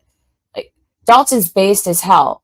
He's an artist, and he's been respectful to me and Ethan and stayed out of the drama. So Ethan actually felt bad about trying. He already said some mean things about Dalton, when all Dalton did was give me a voice and be based and respectful to a great host of a space on Twitter and a promoter of free speech. And I was added to a group that also was like dissing Dalton, and I stood for him because I was like, dude, like, if somebody has willpower to make a change in their life for the better, for themselves, for the people around them, and they have the determination and the discipline and the willpower, and they stick to it, and they totally turn their life around, that earns respect. Who gives a fuck about the person they were in the past? Because life is a journey. It's not a ladder. You keep looking up, and you never look where. Well, you don't want to look at your feet when you're running. You want to look ahead, but you can't be too focused on things around you, people around you, or you're going to get slowed down. And I learned this. That's how I ended up winning a state championship when I was like 16. I won against these like muscular girls, and I was only like 79, 89 pounds. And people are like, you're just skin and bone, you know? And I ended up just, I ended up getting jaundice after that. I ended up doing like 1,000 crunches in the sauna, and it was OCD. And I was ended up being sent to like, I had a dietitian and all this. I had therapists and all this growing up. Like, I had something called CBT. Like, it's like a behavioral therapy. Like, I was raised with therapists and therapy and psychiatric. I was never diagnosed with BPD. I was never diagnosed with schizophrenia or these things that have been pushed upon me. And I was never suicidal. I actually was just so OCD to the point of like a perfectionist standpoint, where I literally was so hard on myself. It was like my releases were music, listening to music, and that was where I coped with that. And I was so like OCD though. Like, I had my watch, I had my reports, I knew my times, I knew being an athlete, like in a high intense sport, highly competitive sport, and then also being the underdog and not being from a school that had an indoor gym, where in the wintertime you're running out in 16-degree weather, and if you fall and you break your bony hip on the ice, that's your own fucking fault. You got to train harder and you got to get up. So it's like, he bites me around, throws me around in the hotel room. I'm not going to let him just run around with my phone. I should have, actually, because we could have traced him and it would have been more good content, right? And Doom Hill found everything. So shout out Doom Hill. He found where I was. Anyways, I'm working on being a better person, a better daughter, a better sister. I realized what mattered when I was put in a situation where internet was non-existent and none of this other stuff was existent in my life. None of the vices were existent. Ethan Ralph was not existent. And I didn't give a fuck about what people were saying about me online. The only people I give a fuck about, I was thinking about, were my mother, my father, my sister, and another person in my life who is very special to me, who, has been advising me not to do podcasts since I started doing Simcast. And they've just been, they're a real man in my life. And I haven't been a perfect woman, so. Anyways, I'll check my chat here, because I don't even know if it all shows up, so my bad. I thought I could go live through X, but hey, look. Hey, Ethan, how much money does it cost for you to have 700 listeners? Shout out to my 700 listeners. Thanks for tuning in tonight. It's one of these late night, my all-nighter streams where it's not, but tonight it's not a piggy roast. It's actually just more of a bitch accountability. And I am a bitch, so I'm accountability, but I'm also inviting another bitch to this stream if they want to say a word. We could go blood sports, but they'll lose against a black porn star, according to them, in the list of clips. They're scared. Ethan Ralph is scared to do blood sports with me again. He says he will lose to a black porn star again. I remember, that's the only message I remember him and Alyssa Clips. So don't worry, Alyssa Clips and Ethan Ralph. I didn't expose your phone sex, that part of it. I did expose Ethan Ralph. I remember the recording where he said, is it something about, is it time to off her yet? That's just one little recording recently. Oh, but I'm not going to offer yet because she makes me money. So, Ethan, where's that money going? Where's the money, Ethan? Why don't you start? I would love to support your family, and if my life went to anything, well, at least then I could. I mean, I didn't get to create my will. I can't commit. I'm not suicidal, and I was in a suicide ward because of the kill stream for over 3 days. And I would be forcibly put there with cuffs. And then I was on police hold, so I was cuffed the moment I got released from the ward. And then I was just basically derobed, and I was brought into jail. Luckily, there's people out there that reached out and they've provided some advice and support. I appreciate that. I don't ask for it, but I'm alive, so that is important, I suppose. I think that if I can get justice in my situation, it would be be a big step, not for women necessarily, because I'm not a feminist, but it would be justice for some of the people that have been wronged through the kill stream. And it's not about charging back kill stream or ruining Ethan Ralph's life or this and that. Nobody has ever told me they wanted to kill you, Ethan. He thinks Medicare wants to kill him. He thinks all these people want to kill him. He thinks I wanted to have him killed and jailed. No, that's not true. I never wanted that. I never wished that upon you. But these 3 advisors feeding this stuff to you to set you off like dynamite to get content, get for their clip channels, like Alyssa Clips. I respected your clip channel. I didn't know you were secretly in Ethan's ear for months. I'm talking 50 messages a day. This goes back, Ethan said he never talked to you on the phone until I called you, Alyssa Clips. I called you and you answered, and you had a pretty voice. Ethan was turned on by it, I'm sure. He's also turned on to other men. The idea of other men fucking me. That's why he watches my porn. You know that, right? He's also turned on to me being mean to him. We were having phone sex, and he's just be mean to me. And I said, no, why? And just like, go listen to Hollaback Piggy again. Like, listen to how furious I was. I can't fake that shit. I wasn't scripted. And then if you think I was scripted by Daddy Jim, we'll jerk off to him too. Because I don't think his wife scripted him either. We just both really find you to be our child prick of a being. And Ethan, Daddy Jim started your career, and I think I just revived it a little bit. Um, I think I was a good influence on you, actually, Ethan. And I think I got a hold of the little bit of humanity left in there, your little bluebird in your heart. And every time you hurt me, you hurt yourself, and you disappear, or you start fucking up, or you start getting drunk. So it's just, Ethan, you're not hurting me anymore.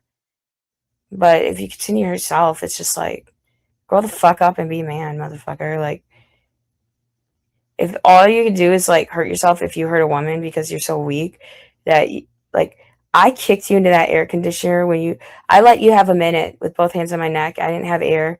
I was just thinking, is he really going to kill me? He'd be stupid. I saved your life, Ethan. Fucking kicked you off, kicked your ass into the air conditioner like you fell in the streets of Portugal with your gunt out. And Jim laughed at you, and I'm laughing at you. I laughed at you that night, I think. And when you broke my phone, I was just like, dude, like, what a pussy bitch. You take a bitch's phone. Like, you take a bitch's computer, and you're so stupid where you have the passcode, you don't even log in there and try to take my bank information or anything else. No, you actually just you break open the computer because you're so damn scared, you don't know how MacBooks work. You cut your arm open. Then you Uber with the battery, not the hard drive. So anyone that knows anything about a MacBook, I had a 2020 M1 13-inch with a touch bar. It was just special to me because I like the 13-inch. I could take it, carry it, transport it. It had a nice camera. It was a 1 terabyte computer. It had the M1 chip. It had the, I think, 32 or 16 gigabyte hard drive. Like, Ethan looked it up afterwards. He's like, damn, I only got 14,000 in my bank account, and it takes 1,500 to replace this. And especially as Apple like gets older, some of the older Apple devices that are made somewhat better, that one wasn't made tough. I got 2 tougher laptops now, which you also seem to joke that I wouldn't have a problem with two-factor authentication. Luckily, like, I told you, because of Mr. Medica's stream, there were people that wanted me to have my own stream, so they sent me devices, so I could have backup devices so that I would be able to stream even if you did something to my devices, Ethan. People protected my voice, and one of those people was Mr. Medica. So shout out to him, a real cancer survivor that I can't hold back when you make fun of people for like being survivors. Like, you make fun of me for being fisted in the ass when I was never had anal sex, and I'm crying and begging them to stop, and then they make tons of money off of it. And then you jerk off to it, Ethan. And then all of that, you make fun of that, and you make money off of it. And then you even tell Alyssa, I can't stop, I'm making too much money off of her. So just eat your fucking fill, pig. Eat your pill, pig. Eat your fucking pill. You want to know what a pill is, pig? You were looking in my bag. I didn't have any. This is called a multivitamin. And this is what Jim Carrey had. It's called Prozac. He did Dumb and Dumber, and he was smart. Dude, he was a good fucking comedian. He was funny. He was talented. Now look at him. I mean, his beard and stuff, whatever. I mean, Ethan, I gave you a fucking pubic hair trimmer to use for your beard, and you used it. I laughed at you. Secretly, I sanitized it, but it wasn't even mine. It was a friend of mine that they're like, yeah, give this to Ethan Ralph to use. And you asked for a beard trimmer. You expected me to go buy you one like a little bitch. Like, what? You're some sort of, I don't know, like grade A cunt I'm picking up from O'Hare when you were already lying to the Thorpes. You said, I'm going to Uber. And, the Thorpes were waiting for you, and they're just like, we're so nervous to meet Ethan Ralph, and we're scared that him and Scarlett are gonna go crazy and do something. It's like, okay, cool. Like, if you want to play the Joker Harley Quinn angle on this, Ethan, but actually, like, I'm just like, where are you, bitch? I'm leaving. I pulled up. I drove to Chicago, whore, and you better be fucking grateful. I didn't wipe off a seat of the sob. You're sitting on another man's cum, whore. I'm fucking with you. I was faithful. But like you could have been. I took a boy's virginity with a blowjob. Well, he's above 18. But I took a guy's virginity with a blowjob in that seat you sat in, Ethan. Like, you didn't even want me to finish. You're just such a fucking impotent pussy that I couldn't even finish giving you a blowjob when I first met you and picked you up at the airport. You're either gay. You wanted to meet the guys that would not let me in the Tortoise restaurant. What is that place called? Because they also damaged my fucking sob. They didn't know how to drive a stick shift, just like you, even. So, Tortoise in Chicago.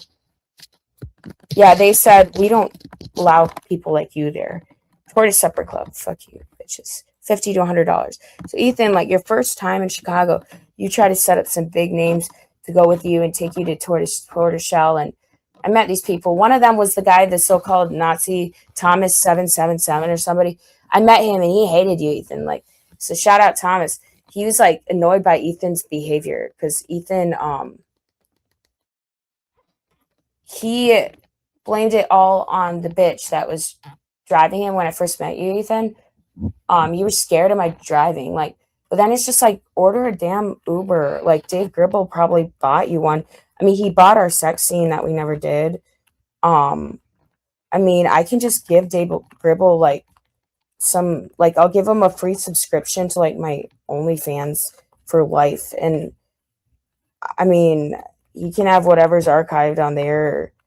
I mean, actually, I'll just mail Dave Gribble like everything that you left in my possession, Ethan. I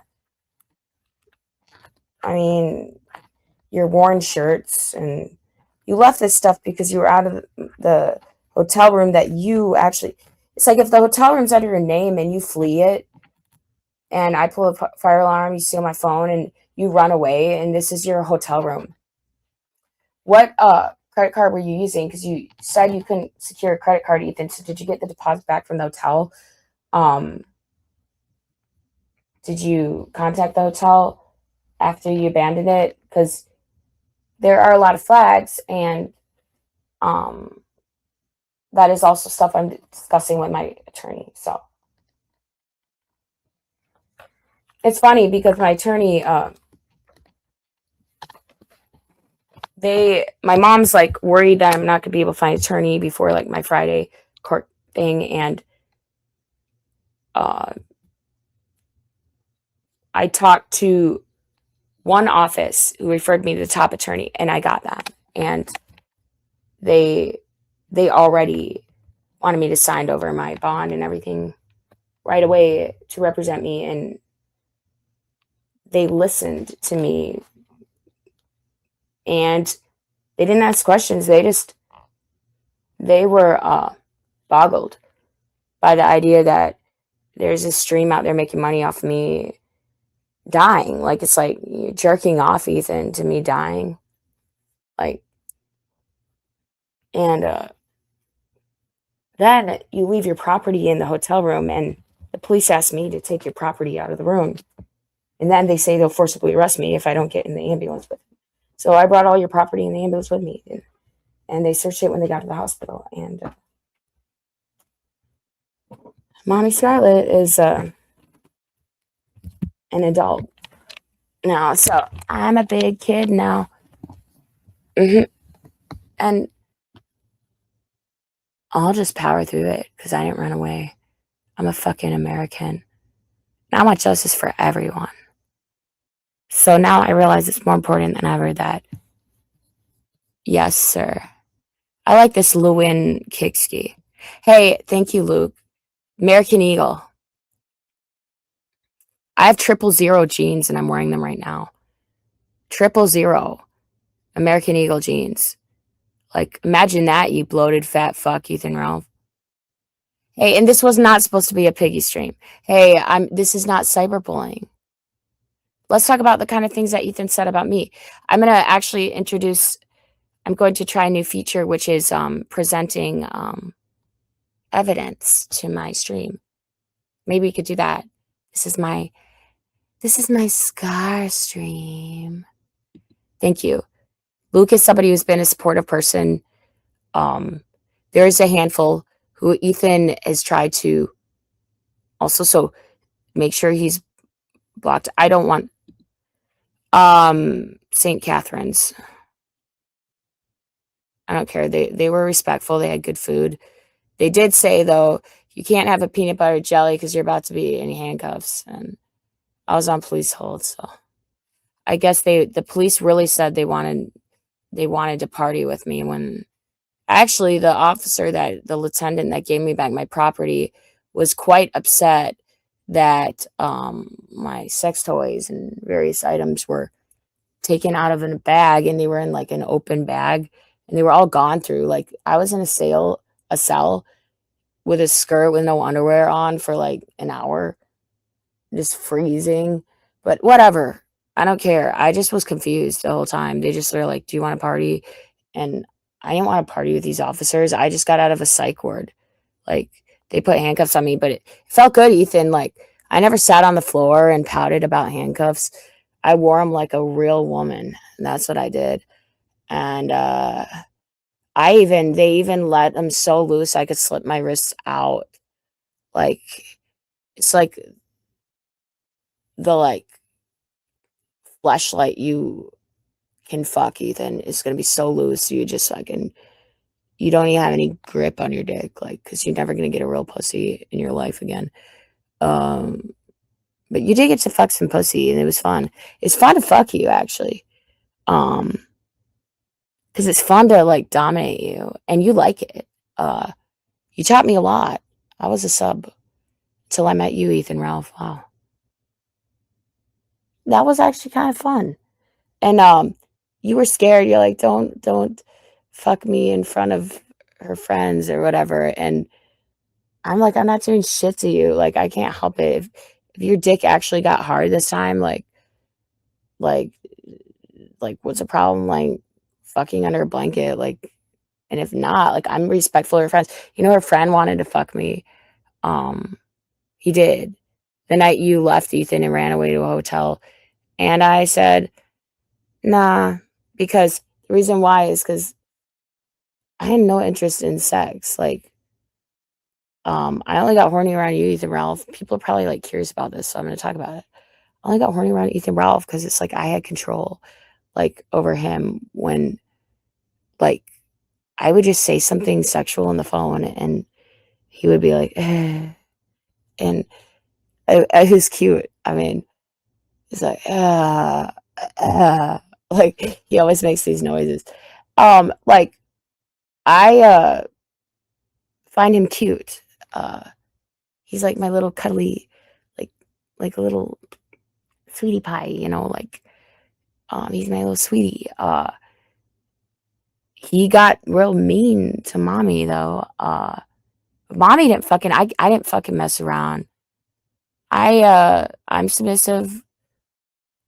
I, it wasn't even sexual though. If somebody's gonna like consensually choke someone during sex, that happens consensually, and it can be hot. Like it's very turn on to me myself, but like that kind of stuff didn't happen. You just thought I was recording you, and I just exposed you and Alyssa Clip's phone sex, kind of jerking off over conspiring against me and making tons of money. That where was the money going, Ethan? Like, what were you doing? Like, you know, remember all the chairs you fell out of, and then you got this weird Kevin Scapoli like to message me and try to find out which hospital I was in, and then you're trying to find out who Medicare's doctors were, and then you were trying to break in Kevin Brennan's newly turned 18-year-old daughter. Like, shout out Kevin Brennan, he's a based guy. He actually stood up for me against some really fucking perved up shit that happened to me. And Kevin Brennan, everybody, Alyssa Clips actually clipped it, honey, and your stuff is archived as well. So like, you're a good archiver. And how come the only Medicare stream aired the first week of June, I believe June 6th, where Medicare told the truth about Ethan Ralph's past relationships, Medicare normally doesn't get involved in family, but he saw it was necessary too, because I respect the fact that he, um, I'm easily judged as somebody who is crazy, scatterbrained, making stupid decisions, not only because of my past decisions, but this and that and that and that. But I've made some points here and there, and I stood up against Ethan Ralph, and I did it on his own kill stream. I said, well, if you could get it up, maybe you can actually like, and then I Medicare saw it and he laughed because, I mean, maybe Ethan and I created some good entertainment, and that's why I kept going, reuniting with him to see him. And it wasn't even, here's the thing, is this is why it makes me based, and it's a scarlet win. And I'm gonna say that, Ethan, unless you call in. Uh, because I didn't do it for money. I actually like the entertainment, and I like to make people laugh. And I actually laughed at you, and you're trying to stand all up big to the Thorpes and this and that. I'm just like, fuck it, let me take you to McDonald's. You can cry. And my sister told Ethan to fuck off. And then I told my sister, fuck off. But she said, you're with Ethan Ralph right now. Like, dude, my sister didn't joke about suicide, me committing suicide and this and that. My sister didn't, she took it very fucking seriously, dude. Like, and if it weren't for my dad having watched wrestling, I said a lot of this is wrestling talk, it's internet stuff. But my sister and my friends were sent the clip down the road across the street, and that's what I mentioned to the cops, and I ended up in psych ward just mentioning that. Let's all get that clip and let's share it. Let's make this clip known. Because also we have the private residence clip. My friend, on her property, he also threatened that if I said anything to my friend about him leaving and him doing anything and went after him, he took out one of her kitchen knives and put it on his wrist and went down his arm and across it. And he showed me how to actually commit suicide the right way. Fuck you, Ethan Ralph. And then you say you have no association and to back off of some of these people. Like, there is a YouTuber that was telling me that there were 3 of these women who allegedly, like, I only found out about this woman. I'm not going to talk about her name, but there's a good AI song written about her. It's called Elaine Dance. And I only found out about her because I watched that first stream, which Alyssa is the only one that actually clipped it and didn't get flagged down by Ethan Ralph and his fucking goons, henchmen, whatever they are.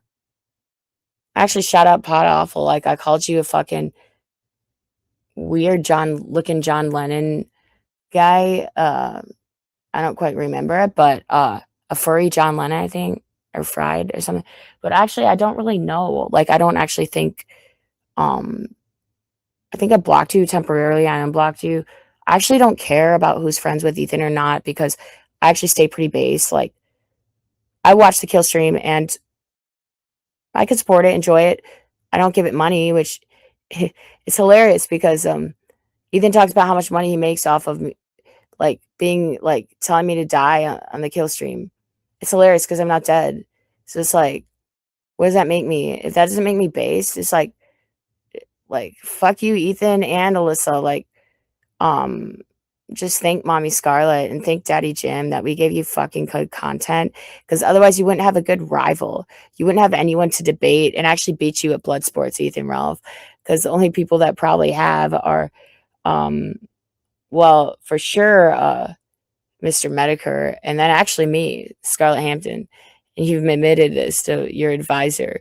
I can't fucking do blood sports with Scarlett Hampton because I'm gonna lose to a black porn star again. It's like, fuck you, motherfucker. Like, at least Andrew Wilson, he said I owned him, and I respected that. I respected that guy since. So that's why Brian Atlas probably blocked me, because Brian Atlas wanted me to pay $1,000 to debate Andrew Wilson again. And that was the only reason I was going to fly out to Santa Barbara to do the Whatever podcast again. But I did a kill stream instead. And then Brian Atlas is like, you malicious, champagne shot or whatever, $1,000 or this, that. Well, no, like, you called me Methany, and I was completely sober on the whatever podcast when I did it. And it wasn't even that fact that you called me Methany. I didn't even know what Methany meant. I didn't even know I was called Methany. I just realized you called me, you said you kind of put it on Andrew Wilson like he was the bad guy when he wasn't, actually. He was pretty based. He was actually having a debate with me because he was brave enough to actually uh, take interest in pressing me on my beliefs. And that's the whole point of debate. It's actually not to mute someone, Ethan Ralph, and it's not to beg for an apology, Ethan Ralph, and it's not to be a fucking coward pussy and run away from someone, Ethan Ralph, or it's not to say that's not the real Jim, Ethan Ralph, when Mr. Medicare calls into your stream and then you just hang up on him, or like you just kind of dismiss him and act all like pussy. Like, oh, what a little bitch. Oh, poor piggy. Like, no, that's not really the point of it. Honestly, Alyssa, I heard her voice probably before you did, Ethan. You said that was the first time you heard her voice. And I didn't think she wanted to kill me. I think you put that on her. And you also said that Chief is the one that put me on Cow, and which also got me some interesting admirers. I'll tell you that, Ethan. Because you said a free whore hit my door,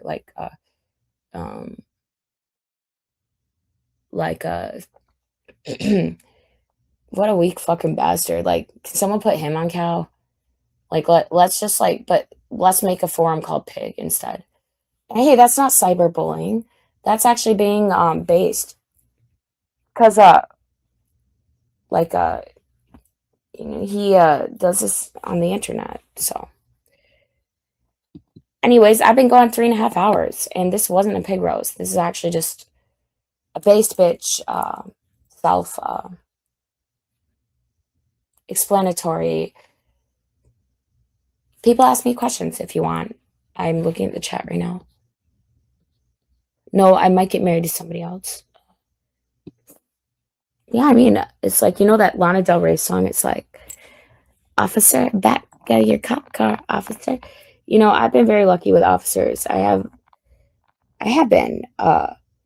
Actually, I'm not a friend of them. And I didn't fuck any cops. I never tried to. To my knowledge, I haven't. Women cops can be a bit feisty. I had no problem with cops, though. Like, I'm not drunk, waking up and beating up a woman cop like a little pussy like Ethan did. He's like, I didn't mean to touch her, and then he went to jail for that and cried like a pussy bitch. At least I went to jail for an alleged real reason, and I just took it, I took it like I can take cock. And that is just bare, broken, and me. Sober as well. So, I'm proud of that. I can do more than 3 days, Ethan. He was so stressed to do the kill stream. I didn't even watch it. Did anyone watch the stream that he did in that hotel room in Indiana? The night he stole and broke my phone and passed out drunk and tried to kill me. And then also a few days before that, Alyssa, I'm sorry, it doesn't look good. He said you wanted me killed and you wanted me dead. And then you and him talk on a daily basis. You were co-inspiring my murder, actually, that night. And my phone was backed up when he destroyed it. It actually still pinged. The officers were calling it. And so all that's on their body cam, which I don't know. I don't think Mersh will get a hold of that one. But we'll see what happens with that, because my attorney has all of this. So I actually have one, and they don't feed my cats, and they don't, because why would an attorney go feed my cats while I'm out of town? Like, no, my attorney, I pay thousands of dollars to represent me, and they take my case. I don't gotta convince, they took my case, and I plan on making this an investment to get justice in this case, in this matter. And Ethan Ralph, like, it's interesting how the last thing you say is, I don't know what you mean. I've done nothing wrong. I didn't accuse you of doing anything wrong, first of all. And you said, I'm already scheduled to go home. I knew you were scheduled to go home. I was scheduled to take you to the airport. You Ubered from another location, and they were looking for you, but they didn't find you.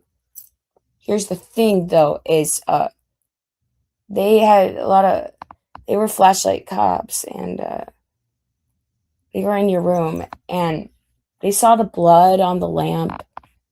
They saw my head. They saw the scratches on my arms because you're a pussy. And, like,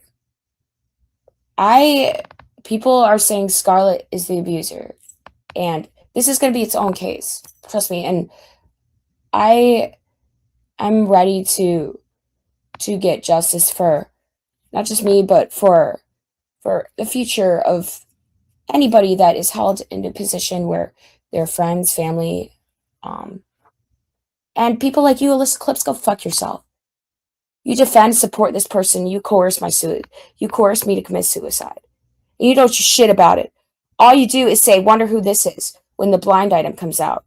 And it says, neo-Nazi podcaster turns a former porn star into a full blown out neo-Nazi and then coerces her to commit suicide for months. And nobody does anything about it. You make a joke about that. Why don't you share my live stream where I share your messages with Ethan Ralph? I don't think it's that blurry. I mean, I got it on my iCloud and I got it in high definition, which we'll all see that soon. And even if we don't see it, it's going to be taken into evidence because according to Ethan Ralph, your buddy, your sex whatever, your man, he told me, you want me killed, Alyssa Clips. You want me killed. So his phone is open. The last person he messaged, his top advisor, is Alyssa Clips. And you know what? The only Medicare stream that didn't get struck down, shout out the archive channels like Purity Sin Gaming, who Ethan ended up following and like sucking up to, and Ethan kisses ass for a living is what he does. He's easily manipulated. Josh Moon is right by that. Actually, I have no issues with people like Josh Moon. Like, whatever. I'm not a fan of him. If he's fucked up people's lives, fuck you, Josh Moon. But you said I could be called a whore, prostitute. I could be called all these shitty names in the book, and I could be called that. But I do have some respect for someone who is not privately benefiting off of my suicide or my death or my abuse. Because you publicly said, Ethan, get your girl. You were actually telling somebody who's allegedly a man to take responsibility for a wild card, firecracker, manic pixie chick like me, I guess. And, you've obviously seen Blue Velvet, and I'm a female Frank Booth, and I'll hit the fucking road. And I don't have to run. I watched Wolf Creek. It's about the outback in Australia. It's kind of like Merida. Think of it like Merida. Like, anything can happen. So, like, it makes me sick. When I get out, I was told not to look at the internet, but I wasn't impressed or disgusted. I was just actually like, I was impressed when I saw someone say, as soon as she gets her phone back, she needs to lay hell on him. And I was thinking, well, I'm glad someone believes in me that I'm going to be based in this matter, because actually, like, the psych ward and in jail made me sober. So I learned how to sit there and fall asleep mentally, and I never, I I held my own in jail, and they call me Green, like they're just like Green, and Green, pack up your shit, they said when I got bailed out. And I paid my bail and I paid interest on it. And then now that when retained my lawyer, so I'm learning a lot about real life shit, I guess. And I'm grateful for people that have been paying attention, that have stood up. There's more than I thought already that want to help someone like me. And I respect that because, yeah, I've made a lot of mistakes. But in the end, if I'm the last cog on this wagon to put things right and set the kill stream straight, I'm going to do it. I think that it's compromised too many lives, families, careers, uh, futures, lives, like as far as like survival rates of lives and also freedoms. And it's taken advantage of that, groomed it. I know you hate that word, Ethan. You hate the word groomed. And you seem to bring up the word rape when I never even said you raped anyone. I never said that. You said you're like, you said I raped. I said, what? You're like, well, you alluded to that. And I said, no, I didn't. And I mean, he alluded to the fact that I have something to do with the Epstein files, which I do not. I never met Epstein. I don't know him. He, I don't never listened to the recordings, I guess, he made or posted of me talking about something involving Epstein, but it wasn't actually involving Epstein, a direct connection at all. Like, I was told by somebody that they knew somebody that was getting on a plane to see Epstein, and that girl had said that that was her boyfriend, Epstein was, and she was like 14 or 15 or 16, so something like between 14 and 16. But she liked Epstein, and that's all I said. But I mean, that is still, it's obviously a terrible thing. But like, Ethan, you said you're going to come on a 15-year-old's face and be based. Like, you said some pretty fucked up shit, dude. Like, I think that you focus on this whole underage thing. Like, what is this with Kevin Brennan's daughter turning 18, and then you said you're going to break her in? Like, I'm a former porn star. Like, I find that sick, dude. Like, also, you kicked me off the kill stream when we're having a debate about banning pornography, which is like actually based because people that you have tried to like say slander about online, people that I know, they are actually supporting like anti porn because it does rob the minds and wallets of men, and it manipulates men, and it changes the dating landscape of the modern generation, and it does reduce like either like everything you fucking say you stand for and you act for. You're not even acting like a host. You're playing a team, and you're playing for your three advisors who you're probably getting paid for, or you're just getting paid out and bought out. How does that feel to be a whore, Ethan? How does that feel to be bought out and not be able to say, I'm going to stand up for what I believe in, and be able to walk out of something like the Whatever podcast and not rage quit? Just walk out because you won and you don't want a goddamn cent. You went there to tell the truth, just like I did. Told the truth about OnlyFans, told the truth about my life, and I was too truthful that I was called methany and people thought I was crazy. So you know what? Good. I respected Andrew Wilson after that. And then when I found out that he came up and was associated with the kill stream, I went and watched Andrew Wilson versus Ethan Ralph. And Ethan, you fucking sucked his dick, dude.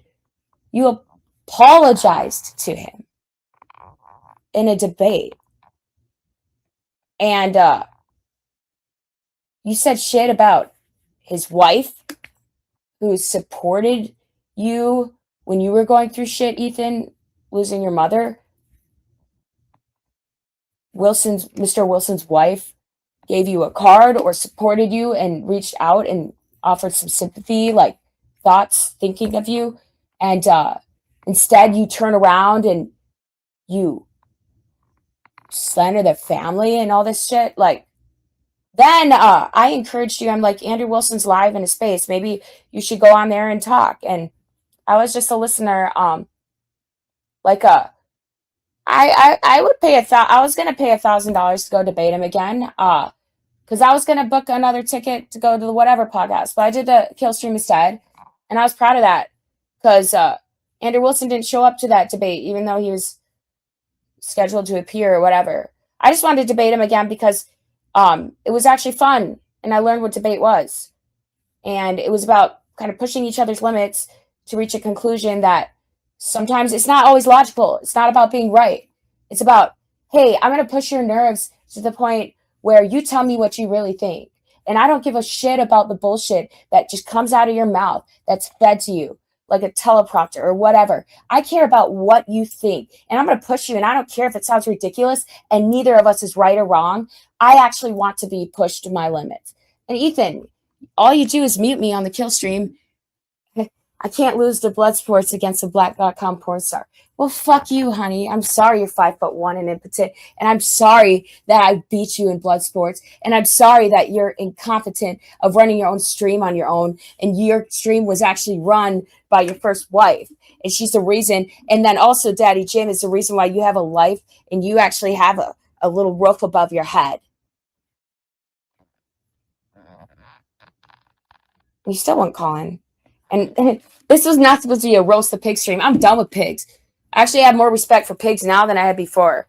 Because it has multiple uses. And it's like, I can't really compare Ethan to a pig anymore because now that I've been in jail, I'm like, okay, the pig, yeah, like, I'll bend over and dress, whatever. But like, Ethan, you run from pigs. I took those cuffs and then I say, Your Honor, to my judge, and I say, Yes, Your Honor, and I say, Yes, officer, and I don't pretend shit. I sure as hell don't. I sure as hell show them respect. I mean, whatever. People say whatever. I never actually fucked a police officer. They've gone through my suitcase multiple times and they found all sorts of shit, especially when I'm coming back from a porn trip. They found a sex doll. They looked at it, like they actually wanted like an autograph. The officer did, and he gave me his number, his personal cell number. He said I needed more friends, and I never called him. I just hung it on the fridge with the rest of them. And I understand their job could be hard. The traffic cops, sometimes those ones get on my nerves a bit, but however, all you got to do is approach them, talk to them, treat them like a human. That's what you do to everybody, even Jews, Ethan. Like, I mean, I don't ask for sympathy and I don't play the victim. So I did go off on Gabe Hoffman quite a bit because he did act like he's like, Scarlett, you have a victim. I think he's just trying to get me fired up because then he ended up deleting the stream and he probably realized like, fuck, I'm going to get her back with Ethan. And it's like, well, fuck, who cares? Like, Ethan is kind of funny and he seems to go after everyone with like out any sort of discretion. So it's kind of like, I could see him being like Goering or Hermann Goering or whatever if it was like the Third Reich, and like we had like a Hitler and this and that. Ethan would just be the second in command, like pigged out. But actually he wouldn't be because Hermann Goering was a family man and he was actually pretty smart and wealthy, and he kind of evaded capture after the war for quite some time. He ended up killing himself, though, I believe. Either a pill or it wasn't a hanging, it's a pill. But You know, I went and got my property from the police department yesterday and my laptops and everything, and they shook my hand and they shook um the man's hand that drove me there, and that guy had SS bolts tattooed it on his arm. And he's wearing a short sleeve shirt. Like, it's America. Like, yeah, I don't think Ethan has a tattoo because he'd be too scared how it would stretch with his loose, saggy skin. You know, actually, Ethan, you should just send dick pics to everybody. Um, like I, they already probably know what your dick looks like because you want men and women to know. Like, I don't understand about men. Like, Ethan doesn't have a micro penis, but like he really cares about people saying that. The height I cannot test for because I have scoliosis myself and I'm taller than him. I didn't even wear heels. If I wore heels, like, can you just imagine? I actually complimented Grace Thorpe. I gave her a hug and I said, "Wow, you're so tall and beautiful." Like, I wasn't expecting Ben Thorpe to be so tall, but like, it didn't matter. Like, I'm not a person about height. Like, this isn't Look Mac saying clavicular. Like, height of Victoria's Secret era, like long leg deer looking women. Like, no, like, I'm happy to be as tall as Marilyn Monroe was. Like, that's based. And have boobs and be white. Like, that's based. And not be super skinny. I mean, I used to be super skinny when I was shooting porn actively constantly. And that actually was just because that's what they told the Victoria's Secret models to do is have lots of sex. So, I mean, I was in porn, I had lots of sex, and it did keep me thin. And also, like, I just was traveling so much, I just didn't eat, but I wasn't anorexic. Like, Ethan seems to make a thread about me on Snark Vegas and say how anorexic I am, look and stuff, and this and that. Well, it's like, dude, like, I would send you like a congratulations, like, I would send you a bouquet of flowers if you're able to get rid of your gun somehow and donate it to like St. Jude's Hospital, maybe like to burn victims so that they can get skin grafts, and also donate it to some of this look maxing stuff. Like, so people like clavicular can inject it in their face and have free filler until they're like 40, or as old as you are. And I could have dyed your hair, Ethan, and made you look a little bit younger. I mean, I brought you a pubic razor that didn't belong to me. I'm not going to tell you it belonged to, but they don't have any herpes or anything like that. I cleaned it. I sanitized it. You asked for one. I gave you one. You're such a cheapskate. You can afford to pay hundreds of dollars in Ubers and break into people's property and, oh, brag about how your laptop's failing. So maybe you can have a new goal. What's your next goal? What is it? Is it to diss Kumia? Because you want attention and you're mad that Kumia said that, questioned me why I stayed with a man that was so mean to me.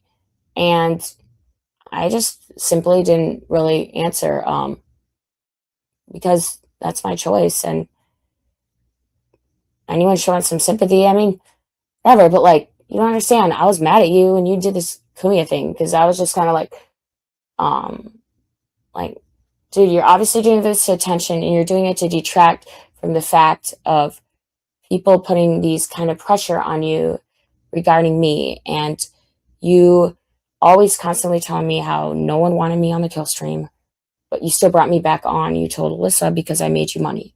And then she was encouraging you not to. And you weren't listening to her. So I believe, to my knowledge, is you felt like you needed Mommy Scar just like you needed Daddy Jim to revive your career at your lowest points. And you sort of groomed me into thinking that I could have my own stream. But actually, shout out Doompill. They created a really cool Scarstream logo, which they're a quote unquote A-log, which I still don't care what that means, whatever. Like, they're watching me from another country and they found out where I was. And they had a lot of good conclusions. A lot of people said you were going to try to steal my phone, and you did. At least I exposed a little bit of your bullshit first. And there's a lot that hasn't been exposed because while you were snoring over there, I got screen recordings of all those messages. I just went live at the end for a little bit for fun. And I posted a couple things, deleted them right away. I was just like, fuck it. Maybe if you just told Delaney you were sorry, none of this would have happened. But no, you told me to go down the street and across the sidewalk and not do it in my apartment. You told me to do it, and you showed me how to do it. You demonstrated how to commit suicide. You for multiple months. You also tried to murder me. Like I'm actually a based woman, and like I've been around how many men in rooms because all you do is call me a fucking black.com prostitute, hooker, this and that. How many men do you think I've been around, and how many do you think I'm a woman cry wolf where it's like, okay, like we don't want to hear about this feminist bullshit. I don't want to fucking hear about it either. I actually rather own your ass, Ethan Ralph. Which is when you're starting to say, I like it when you talk mean to me. That's why you came back to America. It's because Daddy Jim and I railed you, bitch. We totally did. We felted your ass. And you begged for me. You begged for me, Ethan. And you also just, I know you love Daddy Jim. This isn't Brokeback Mountain. You know? It's not what you've got. That might be what all you've got, Ethan, is Brokeback Mountain. But I even shared some of my poetic disses with you. I had a whole draft of rants. I was never scripted when I just go off on you. That was just like my free rambling. Shout out Kevin Brennan, awesome comedian. He said I'm like a female Eminem in certain ways, and that's just the way I talk. I talk kind of in riddles, rants, and I like metaphors, similes. I like the English language. I could definitely get a Rosetta Stone and learn Spanish, though, and I guarantee you I would be fluent. I mean, my mother taught English to Spanish speakers in Colombia, and she shout out Ricky Law. She respected his coverage recently, which was what did you say about it, Ethan? Like, I mean, I don't know. You blocked me like pussy bitch so quickly. Even when, I mean, I don't even have access. You know, you stole my phone, broke it, threw it in the parking lot like pussy bitch. And you're so fucking scared. You're like, just leave me alone. Like, what did I do? Like, dude, like, you're such a pussy bitch. Like, you were like snoring. You fell asleep. Like, I just said, it's okay, baby. And I cooed you to sleep. And you just started snoring. And then I saw, oh, he is conspiring to my murder with his 3 advisors for months. They've all been doing all this shit that he believes that I was doing with people like Koopa.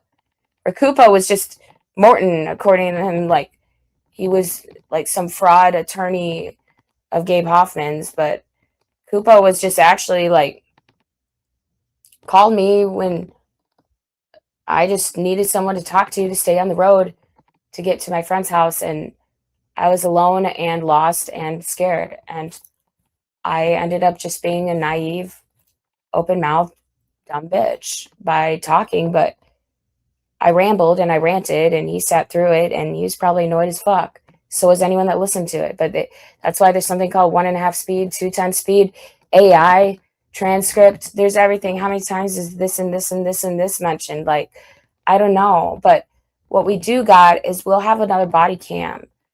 And I'm not really sure how to get that, but I will get it because I know there are multiple body cams of the damage done that night, and the officers were looking for my phone. It was pinging.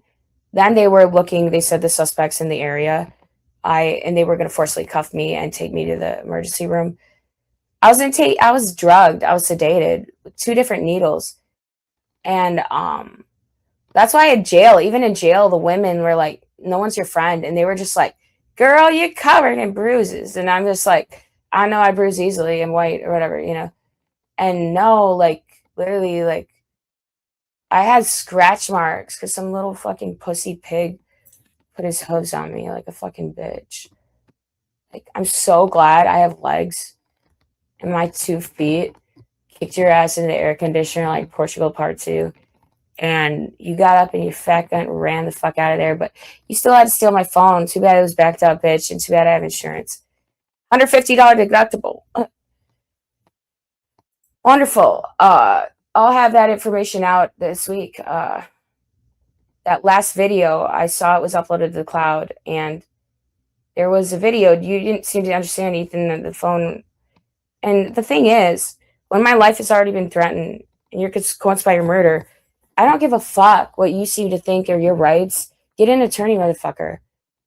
You have to start facing it, because it's going to be faced in your face. Or don't even use an attorney against me. You've already said, I'm going to sue Medicare, I'm going to sue you. Ethan, like, it's actually worth suing you. Like, even though you don't have anything, you have $14,000. Fuck you. Like, you're a petty bitch. But I won't sue you for anything except for the fact that, like, you're a pathetic little phony bitch who, like, you tried to kill me, dude. Like, okay, you can beat around a woman, right? Like, I could take a beating, right? I'm pretty fucking tough. I like wrestling too, bitch. But put both hands on me. Now looking in the eyes, it's like, do you really want to do this? And you told me, yes, I'm going to kill you. I have to kill you. And you put both hands on me, and I couldn't not only breathe, you actually hurt my jaw so bad I couldn't open it for over an hour. And even the firefighters are like, if you mention your jaw, then they're gonna do an X-ray and this and that. So I'm like, well, I don't want to have to X-ray and this and that. I popped my jaw back into the joint, dude. Like, I can tolerate pain. And that's why it's like, yeah, somebody could fist my ass when I'm a virgin and I'm just crying and they're laughing and they made some money. You can fuck around with my life for months. But then the moment you start fucking around with anybody else in my life, just like you fucked around with a lot of other people on your stream who stood up for you and defended you and made you actually worthy of the Killstream name, that's when you're fucking with the wrong people. And everyone deserves justice for a piece of loser shit like you. Not only just a hypocrite, a phony little bitch. Sex was actually good, so I can say I used you. I dominated you. Because you flew and you paid like a bitch, like a simp. You paid to fly to America to have sex with me. Be driven around in my Saab. And then you were pissed that I yelled at you, told you to shut up. And that I kind of like was inconsiderate or rude. I'm sorry. You're like, how can you be rude when you're in one of these X spaces with all these other men? You wait till the time you talk. You raise your hand. You polite. Well, it's like, because they're there for a reason. Like, they're there to have a conversation, and they're there to get to the bottom of something, get to the rightness of something. Ethan, you're there to like ask me for another shot. And I used to be a shot girl. And I was used to watching people get drunk in front of me and just wanting the best for them. And wanting the best for you. You co-inspire with people against me and lied to me and was a pussy little fucking snitch bitch rat. And you did that on purpose. You begged me to come to that hotel room because you had this in plan. You were scared of me, of what Chloe would do to you, what she will and can and still can do to you. But you took advantage of the wrong people. And you tried to turn all my friends against me. Even you tried to get friendly with Chrissy Mayer, who I believe I still follow her. Like, she still follows me. Like, she got me started through Wet Spot and Simcast, and I harbor nothing ill against her. I had fun at Content Hotel. I can't put it all on her just because I had a bad relationship with one of her friends. He's not a perfect person, neither am I.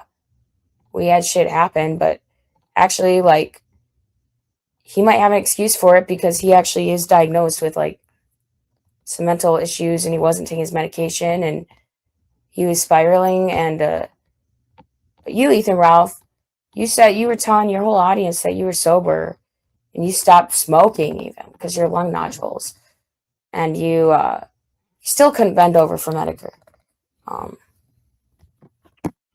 I mean, I think it's hilarious. I even brought Ethan Ralph a pair of socks because his feet are so small he can fit into women's socks. And I did all that for you, Ethan. I don't harbor any ill will against you. I had only been excited to see you when I picked you up at the airport, and I saw people were like thinking that we were gonna get married. No, like Ethan never actually asked me to marry him. Like it was a joke. He's just trying to make other women jealous so he could get back in his current wife's orbit again. And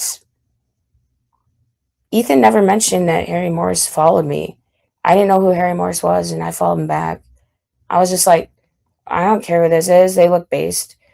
They have mutual followers, this and that. So Ethan never mentioned it until I did the Hallback Piggy stream or this or that, or I did the other hard R, Scar with the hard R.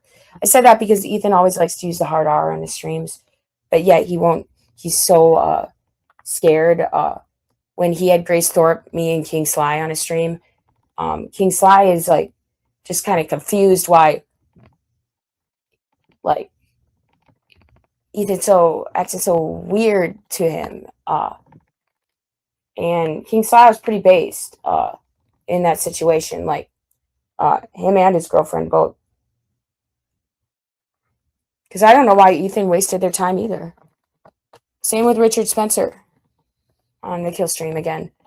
Richard Spencer had a lot to talk about with his debate with Andrew Wilson, and Ethan instead wanted to bring up. Ethan's supposed to be a professional host, and he wanted to bring up some bullshit drama and personal life stuff and talk over Richard Spencer and be drunk and trashy and not give him the respect that he deserved in that space. That's why when Richard Spencer was doing a live space with Dalton, Ethan knew about it, but he wouldn't listen to it or even engage with it. He is scared, I believe, to engage if anything is not on the Kill stream and he's not operating the volume control. That is why he freaks out so much over a phone call. So wouldn't it be interesting just to air like phone call and see the real Ethan Ralph? I mean, this wasn't supposed to be a roast piggy stream, but like it's not. It's more like farewell, like bye. Like I'm not gonna try to make an effort to bring you back to America again. So shouldn't we just hear what you've said and your apologies? Because I said I'm sorry, Delaney, the night that you tried to kill me. I said that on your Twitter and I deleted it because I didn't feel like you're sorry, but you did apologize to me, and I respected that apology. That was the first manly thing that you probably did. But you did it, and you then said it was the biggest mistake ever, and that all your advisors, like Alyssa Clips, would call you stupid for it. So I think you are just what Josh Moon said on TV Farms, that you're easily manipulated, LOL cow. And I didn't manipulate you, Ethan Ralph. I didn't extort you. I didn't hold anything over your head against you. Or actually, all my recordings I have with you I have legal reasoning for it. And also, Mersh, that's not the right body cam. You don't have the one where we were at the Red Roof Inn where he doxed me and said all this shit, and he ended up in jail that night.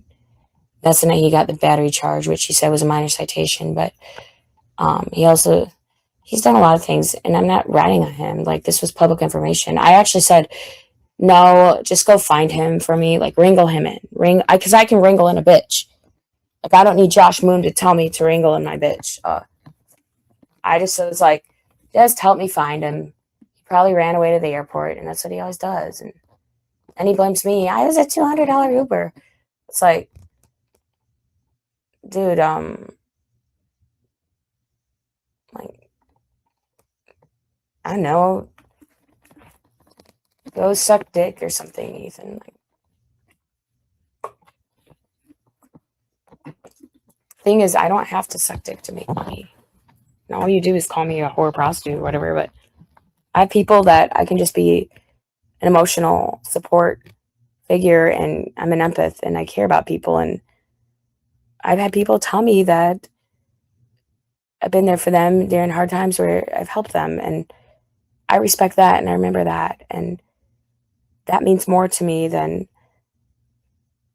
trying to ever exploit anybody's situation on my scar stream or this or that. Uh, that's why I respect Mr. Medicare as well, because he has said actually that I watched a little bit of a documentary on him, and he started out streaming and he wasn't doing it for money. And that's also probably why he went on the kill stream, because he just had ambition and passion. And that's why you do something that you are passionate about. And that's how you tell the truth, is doing it because, just as Bukowski has said, you want to be a writer. So I'm going to do a little bit of, I'm going to recite So You Want to Be a Writer by Bukowski. Because I feel like Ethan has always talked about writing a book and this and that, and he steals other people's work. And he calls me Hannah Scapoli or something like that.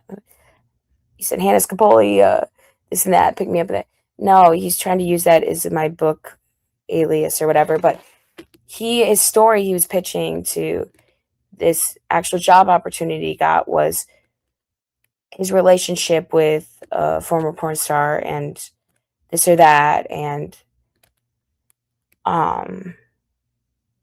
he was just using me for a story and a headline and content. And I get that.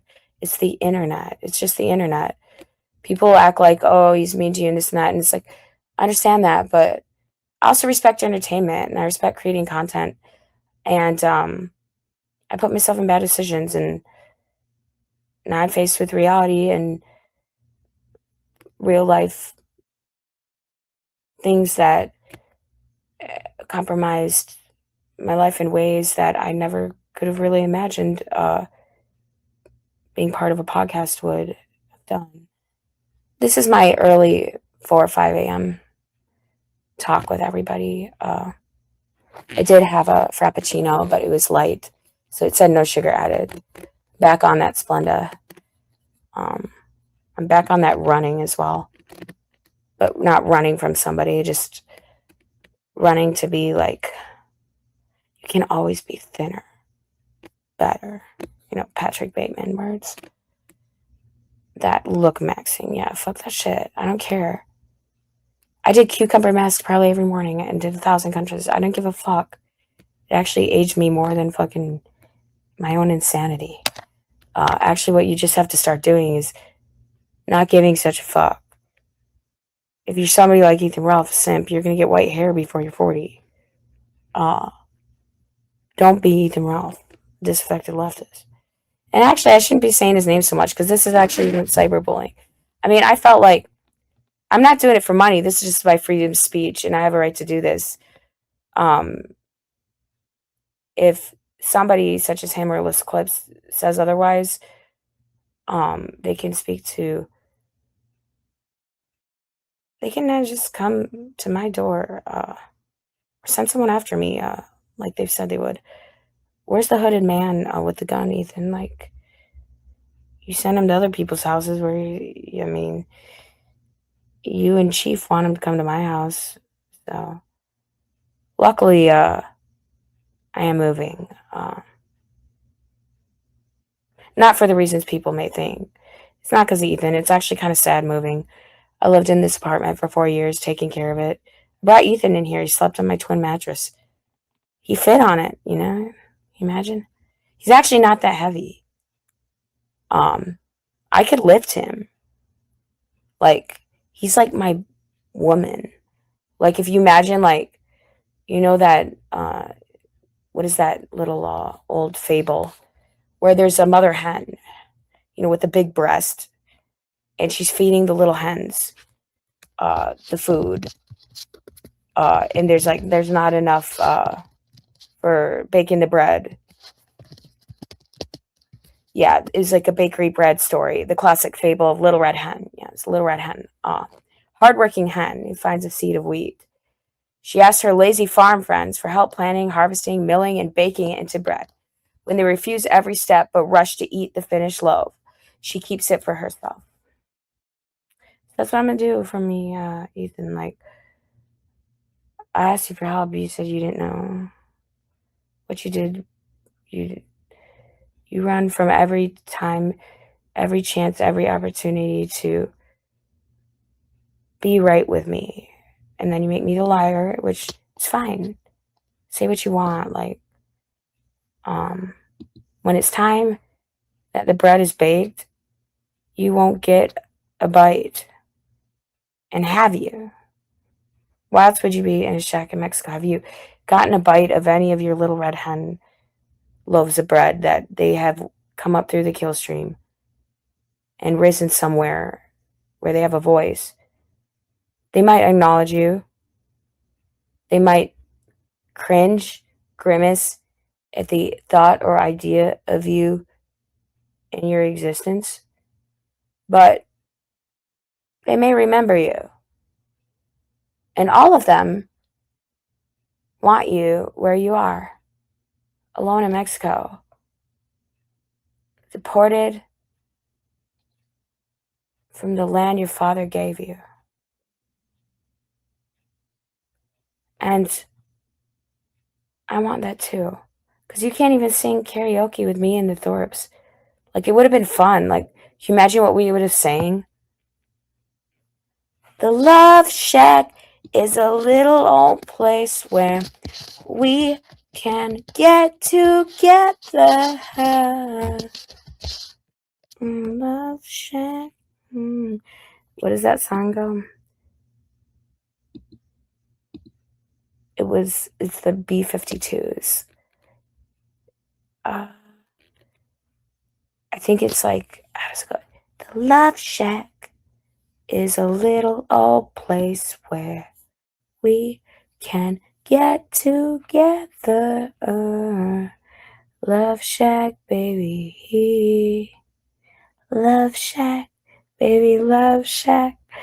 So, love rules at the Love Shack. Oh, way back. I don't remember exactly how it goes. I just remember Love Shack is a little old place where we can get together. Love Shack, baby. Love Shack, baby, Love Shack. Whatever. I don't know. I just remember it was kind of like the song I'm a Barbie girl in a Barbie world. You know that song? It's like, come on, Barbie, let's go party. Yeah. It's like, bang, bang. Oh, dog, baby. Yeah.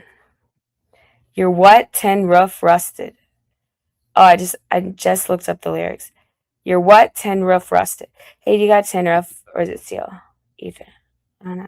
Hey, can I extradite you back to America just so that you can come like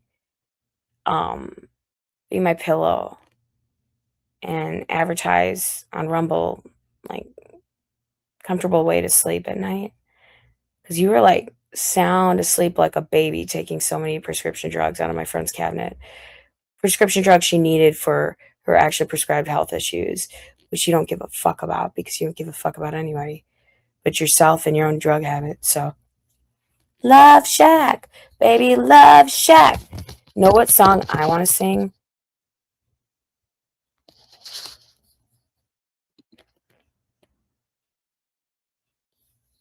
I want to sing. Maybe I won't sing. But I like that song, when I get mad and I get pissed, I grab my pen and I write out a list of all you assholes who won't be missed. You made my shit list. And that one you can watch in MBK. Pretty good movie. It's like Leonard Cohen's a Jew though, but he had some really good song in that. Leonard Cohen rules, man. Famous Blue Raincoat. It's like This woman went away. She came back. She was never the same. Like, what happened? Like, she went off and hoard, obviously. And, like, you would know this. Like, I mean, you've seen it. You've experienced it. Like, just like. And also, we got Bob Dylan. Oh, my favorite Jew. Like, I don't want to work on Maggie's farm no more. And that's hilarious because it's like you don't want to feed the pigs like anymore. Come on. And then also like sweeping up on Desolation Row. I love Bob Dylan. Does anyone else? I think Don't Think Twice. It's all right. One of my favorites. I like Just Like a Woman. I like Ethan had a favorite song by Bob Dylan. Something on 4th Street. Bob Dylan, something on 4th Street. Positively 4th Street. Let's look at the lyrics. Why was this your favorite one? You've got a lot of nerve to say you are my friend. Huh. When I was down, you just sat there grinning. I think you laughed. You laughed at me and you laughed at a lot of other people who've been down in the dirt. I remember how this one goes. It's like, wow. It sounds like the kid that got left out of the treehouse.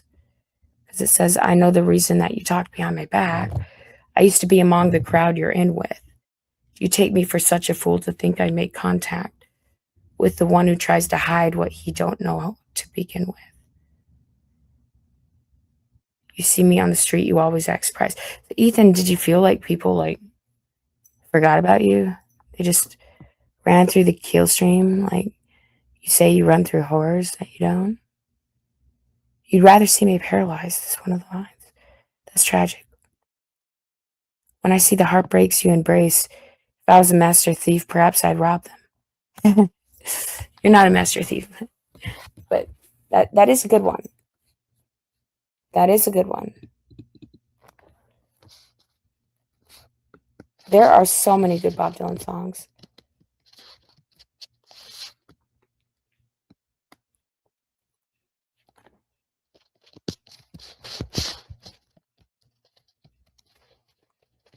Just like there's so many. You know, that was the first concert I went to. It was Bob Dylan. I saw him at Summerfest in Milwaukee when I was just a kid. He's already old, but I remember when he played Like a Rolling Stone because my dad would always play Bob Dylan on the way to school when you drive us to school, me and my sister.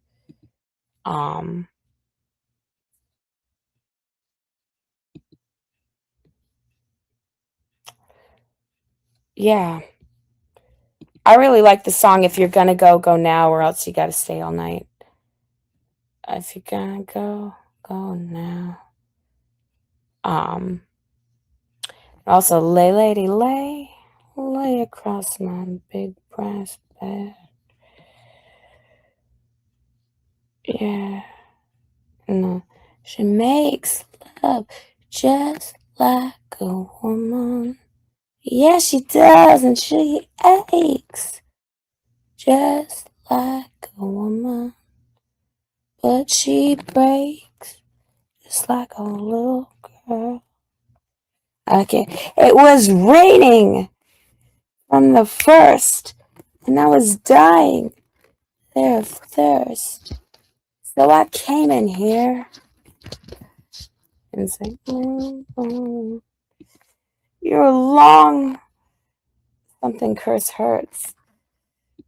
But what's worse is this pain in here. I can't stay in here. Ain't it clear that I just can't fit? Yes, I believe it's time for us to quit. But when we meet again, introduced as friends, please don't let on that you knew me when I was hungry and it was your world. Oh, and you fake just like a woman. Yeah, you do, and you make love just like a woman. Yeah, you do, and you ache just like a woman. But you break it like a little girl. Boom, boom, boom, boom, boom, boom, boom, boom, boom. Huh. I like that one. Also trying to think of It's All Over Now, Baby Blue. But I liked the Animals version of that. Because I like the way they slam it in their face. Like the lyrics when it's like your lover's just taking everything off the floor and, gotten out of the door and the carpet's coming out from under you too. It's all over now, baby blue. I think Marianne Faithfull, didn't she cover that? She covered another song by Bob Dylan. She also covered a Rolling Stone song, or was that hers? It was As Tears Go By. She also covered a song. Was it Neil Young? Marianne Faithfull covered a Neil Young song. Uh, The Motorcycle Girl.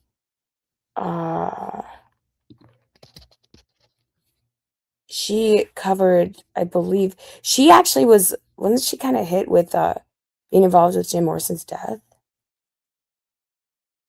She did sing It's All Over Now, but Baby Blue, so I just looked that up. She was beautiful. Didn't she just pass away also recently? She might have been the last person that knew what happened to Jim Morrison when he passed away at 27. There is a online documentary on YouTube that's really interesting, and it's actually made in like France, or it's like foreign, so it actually talks about like what the water was that people took him out of a club. They maybe did something to him. They staged his kind of death and things like that.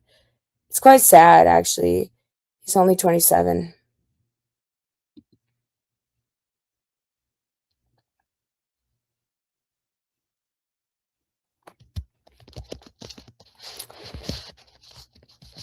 There was a motorcycle song. I think it.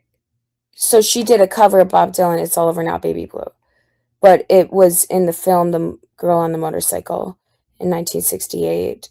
Faithful wearing a black leather suit, riding in a Harley Davidson across Europe.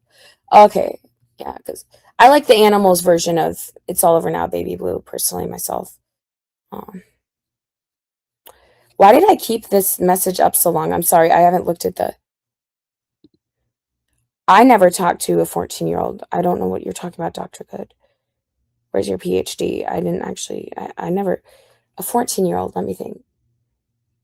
Are you talking about Destiny's kid, Nathan? The one Ethan told me to um, message? I respect the kid. I never did anything untoward to him. Uh, he looked up to Ethan, and I respected him and his views. He's very intelligent. He was on the kill stream. Been nothing but respectful, and I wish him the best. And he has a bright future ahead of him. And uh, being 14, I remember being 14. I was talking about my experience of being 14. I was not admitted to psych ward until I was 17, and my parents made me go just because my liver I was getting jaundice, and I didn't have like a normal period like most women because my body fat percentage was so low from being an athlete that I didn't have a period till I was like 16 or 21. Like I had it once at 16, then I had it at 21 regular. So see, you're calling yourself a doctor, so that's why I'm explaining this to you in a very toward way. So the chat's very quiet. I think people have gotten scared to ask me a question. I'm not talking about police corruption. All I'm going to say is that the officers didn't look the other way when it came to me. having underwear and having sex toys in my bag and this and that. They really wanted to itemize those, I'll tell you that. And in the past, they love courtesy rides. That's why I knew I got Ethan a courtesy ride. He didn't remember it, obviously, but um, I never tried to get him arrested. Actually, I didn't even call the cops. I pulled the fire alarm because I was literally someone just tried to kill me. I mean, I'm not gonna say anything more about it. I haven't had that many incidents like that. Only with actually stupid boyfriends. Why try to date? Is that based in modern America? Actually, the manosphere, I agree with the incels. I like the incels because they're against the modern patterns of dating. I feel like women my age and in my generation learn more and are guided more by men that have been wronged by women that are maybe in the generation above. Maybe most of the men that I am used to being romantically involved with, youngest is 40. There has to be an age difference. But honestly, I would never marry a man for any reason other than wanting a partnership with him, wanting to support him in his career, wanting to basically be the movie Obsession without him having to do that wish thing, the make a wish, whatever, curse. And I wouldn't just piss on the carpet. I'm not potty trained and shit. So I would just go in the toilet and I have a bidet, shout out Grace Thorpe saying I have a leaky ass. You were really going hard in there, and Ethan, you sent him a panty pic. I'm only saying this because I think Grace Thorpe is hot. She actually likes me more than she likes Ethan Ralph. She would dance on the Scar stream, and like, I mean, Ethan only wanted her on there to make some money and get some views, and then he just lay low. Lay low, I had no issue with. Did he dox lay low too? That's kind of pathetic, actually, because it's Laylo didn't do shit. Laylo's known you the longest, Ethan. You just know that he's known you the longest, and Laylo actually he showed us both respect. I think I hugged Laylo and I shook Grace's hand or hugged Grace. I think I hugged Beck Thorpe too, and I even went up and talked to them after Ethan's little outburst where he was threatening them and stuff. It's because it's get back to my car, get in the Saab. You know, this isn't Seinfeld. I'm driving a Saab, but you know, there's no Nazi soup doctor here pouring out jail servings for everybody. We all get a big munch of the pie. Let's be nice now. Come on. I don't mind supporting any stream and supporting other creators, and that's kind of my point of it. No Nazi soup doctor. My soup. One scoop. This or that. No, come on. I'm generous. I just want to say, hey, I'd be happy to sing karaoke later. Even my sister, I got mad at because she started talking to Ethan on the phone. I heard her crying. She's crying because she's worried about me and being around him. And I never heard her that mad. And I didn't know she was screaming at him on the phone. And he's blushing and almost crying for 5 minutes straight. He's scared of being yelled at by a feminist liberal that lives in Chicago or whatever, Well, she loves me, Ethan, and you used her name as my alias for your book. You wanted to name me Hannah Scapoli or something. My sister's name is Hannah. You doxed us both, so she knows that. Every professional you dox knows it, and they kind of look at you like a joke. Oh, this is just what he does. It's this is public information, anyways. What does he have? People find her free. What is this? I think people are scared to comment in my chat unless my chat's not enabled. Because Lewin Kikski, because I don't buy bots and things like that. No one's botting me. If they were, can you give it to St. Jude's Children's Hospital? Donate it to Ethan Ralph's fund for that. He's got to have some charity going on nowadays, doesn't he? For cancer patients and stuff like that. Or does he just laugh at everybody? Yeah, I'll do Rumble.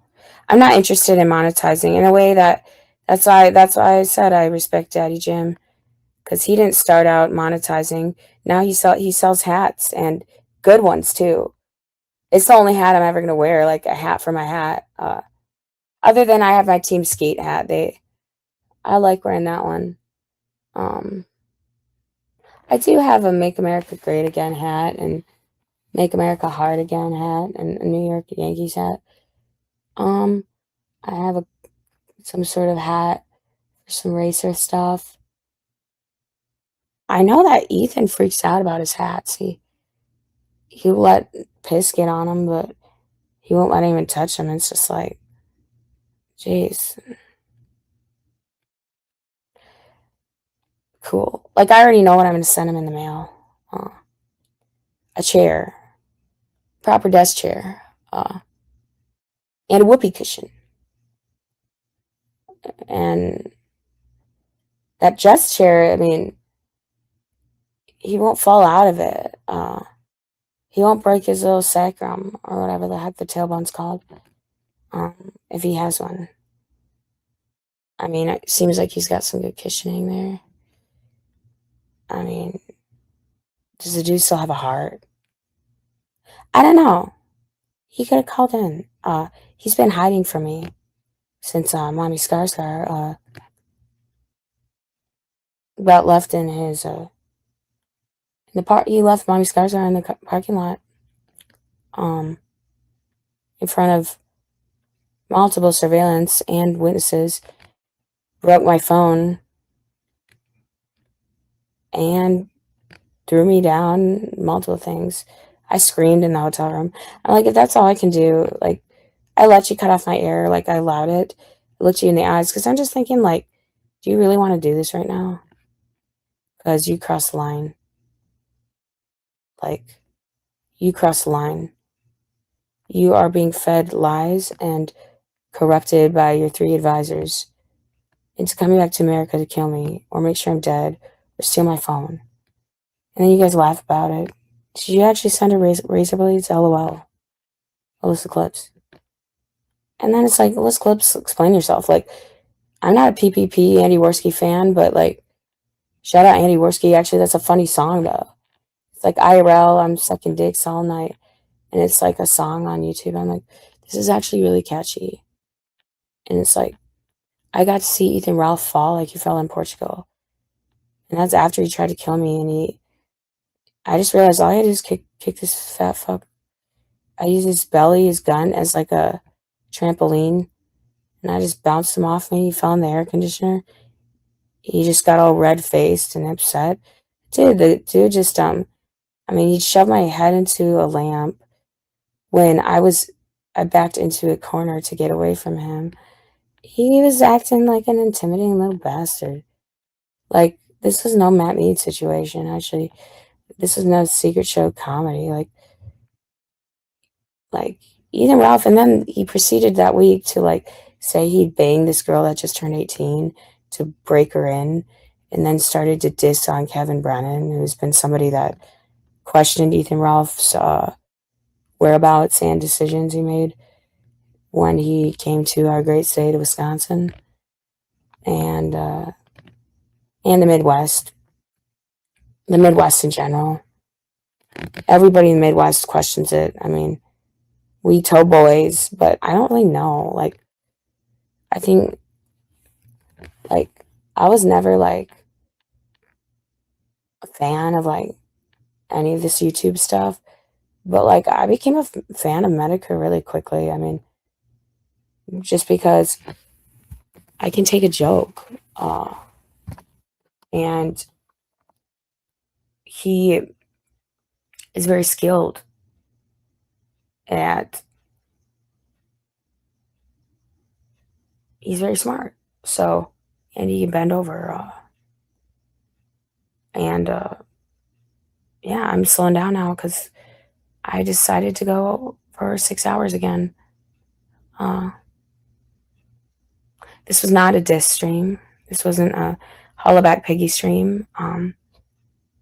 this was kind of like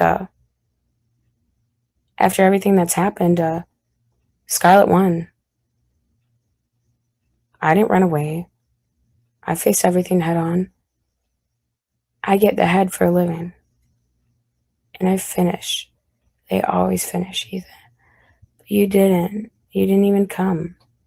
You ran like an impotent. First little piggy went to the market. Second little piggy, no, just a little pig. You left your house. No one could blow it down. And I'm a wolf. I'm a dog. I'm raw and real. And I'm not begging for money, and I don't got funds, and I don't care about it. I could as well be dead by now. I actually am what you want to be. And that's somebody who has nothing to lose and doesn't really care to gain anything from at the expense of anyone else. For a story, a lie, to be a hypocrite. No. I give a fuck about the truth, and that's it. And I also can be a bit poetic with my wording. But I love to see people laugh. It doesn't mean that I give a fuck about anyone. It just means that uh, if someone even laughs at me or makes fun of me, calls me something stupid, or like she looks like shit and laughs, like, I don't take that personally. Like, I'd sing karaoke with the motherfucker and I'd out holler them. So I'm the only woman that out hollered you. And I can do it for hours on end and not give a fuck and feel no shame. You say, take back those lies you said about me. You and Medic are spreading lies about me. It's like, dude, like, it's the internet. People can deduce what they want from what they see, and you've been doing that for years. But you take it a bit too far. You seem to be obsessed with bringing up other people's trauma, abuse, or loss in their lives, whether it's a family member, a friend, um, their own health issues. You seem to bring that up, and then you can't stand it if someone comments on it about you. You said I made fun of you for having a lung nodule or whatever. No, I didn't make fucking fun of you. You laughed when I was in hospital. You laughed at Medicare for years for being a survivor. Like, I mean, the only thing that matters is the truth. You shouldn't. You're such a pussy. You apologize, and I don't apologize unless I feel shame. And if you deduce something wrong, you think I alluded to something that was incorrect, well, then make it right and face me. Let's have a debate. But you won't do that because you won't lose in blood sports again to a black.com porn star. So, quote unquote, king of the Sektur, fuck you, you impotent little rage piggy who belongs to be an a cow on the internet. So you belong in your pen and Merida, and I'm proud of you. I am. I'm proud of you for having the nerve to come back to America and being scared as hell by doing it. Proud of you for living in fear because you deserve to. I'm proud of you for putting your hose on a bitch and looking me in the eye long enough till you fucking broke and you knew you didn't have control over my life, over me, over anyone in our vicinity. The only control you have is over your cunt, and your two fucking little legs to run away and flee like you've done from everybody. And yeah, I'm saying this off my stream of consciousness. It just happens to rhyme because sometimes I'm a little bit scarred, a bit. The scar stream. I just think it's hilarious how I mean, you could do so much more with your life. You're intelligent and you are a simp. So by being a simp, you could really kiss more ass and get yourself pretty far. Like, we all know you're gonna simp more.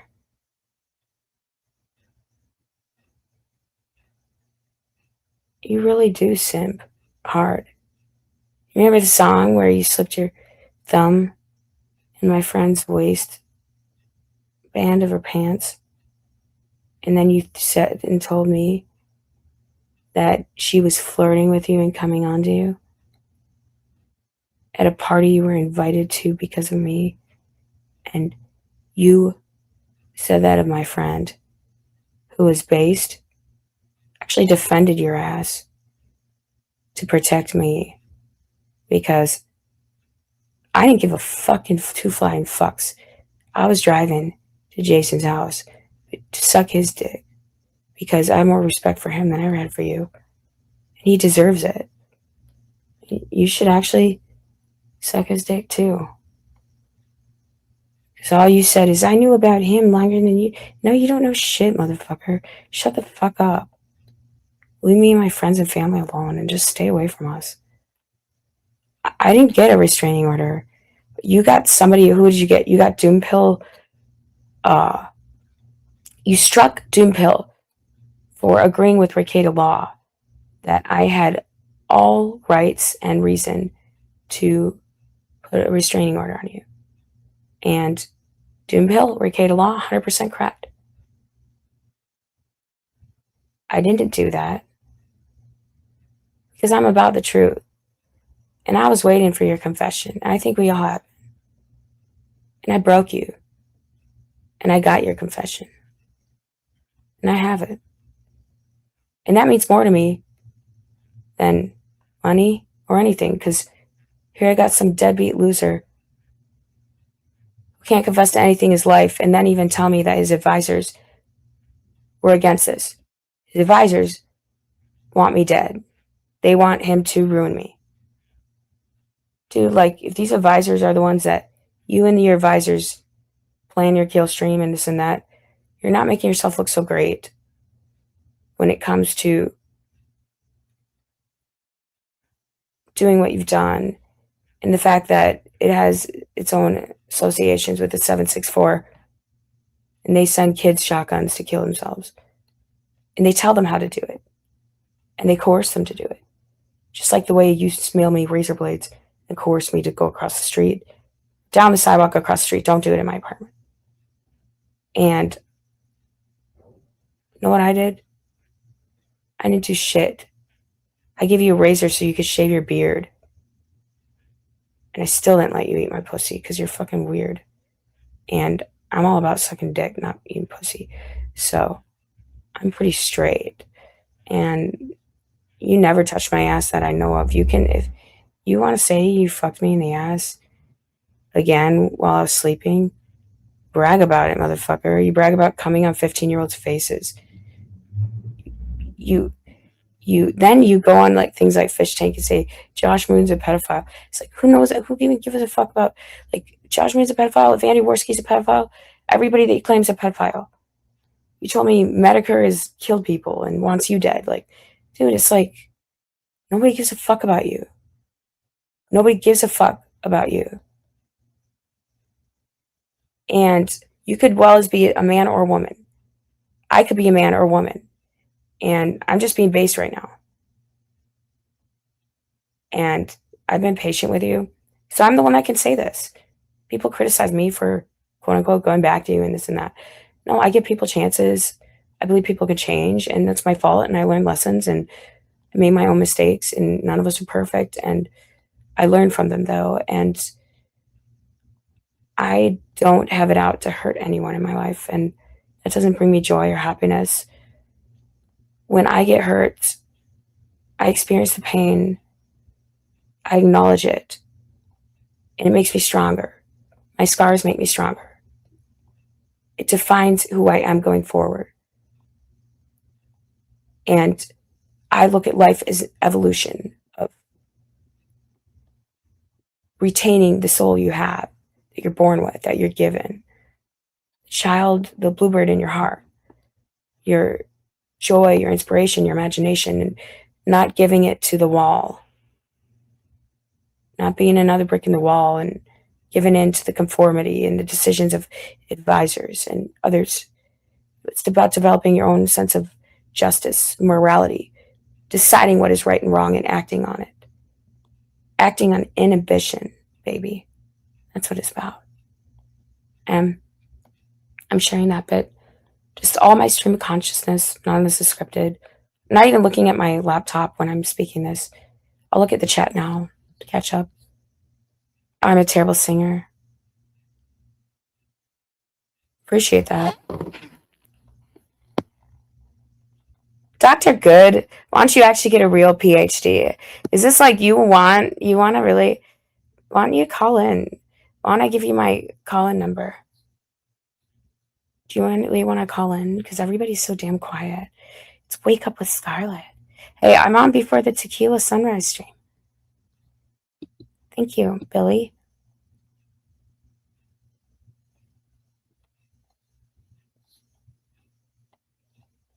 That's a good question, Rug pull in effect. Hey, I like that. Reminds me of It's All Over Now, Baby Blue, the lyrics to that song. My favorite line is, the carpet too is moving under you, and it's all over now, baby blue. Like your lover who's just walked out the door has taken all his blankets from the floor.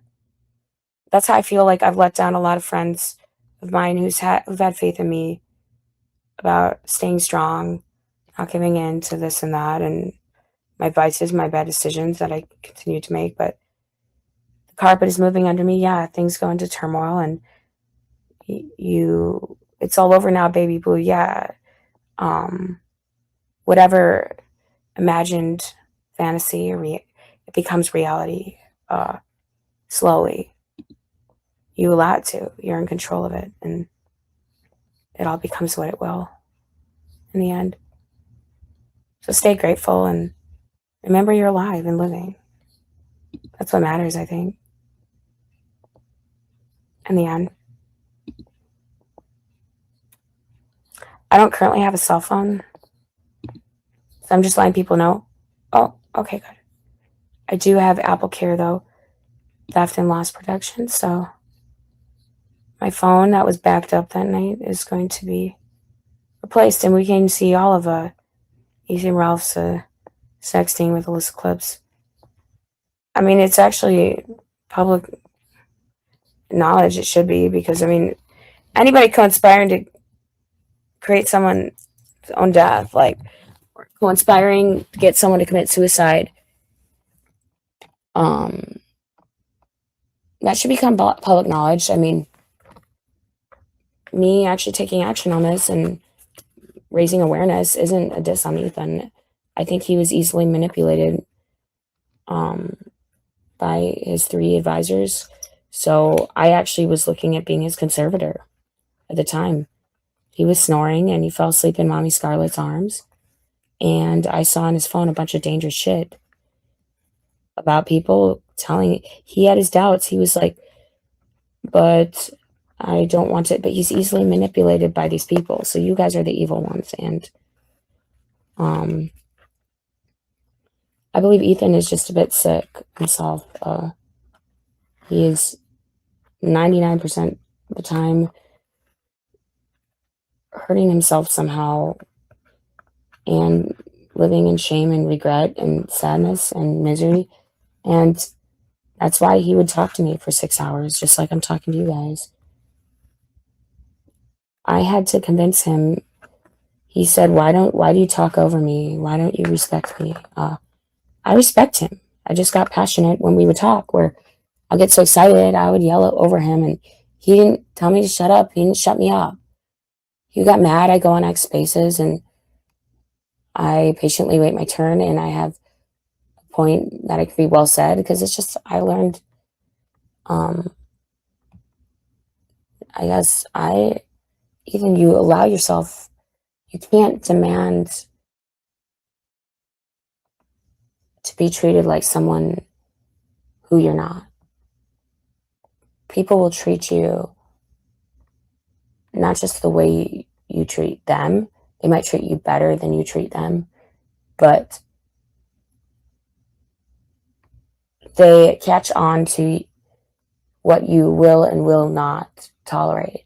One thing you tolerated was to be hollered over and yelled at by a woman, driven around by a woman. And when you were in America, you were under my supervision, basically. I was protecting you, like Scar Cream, you know.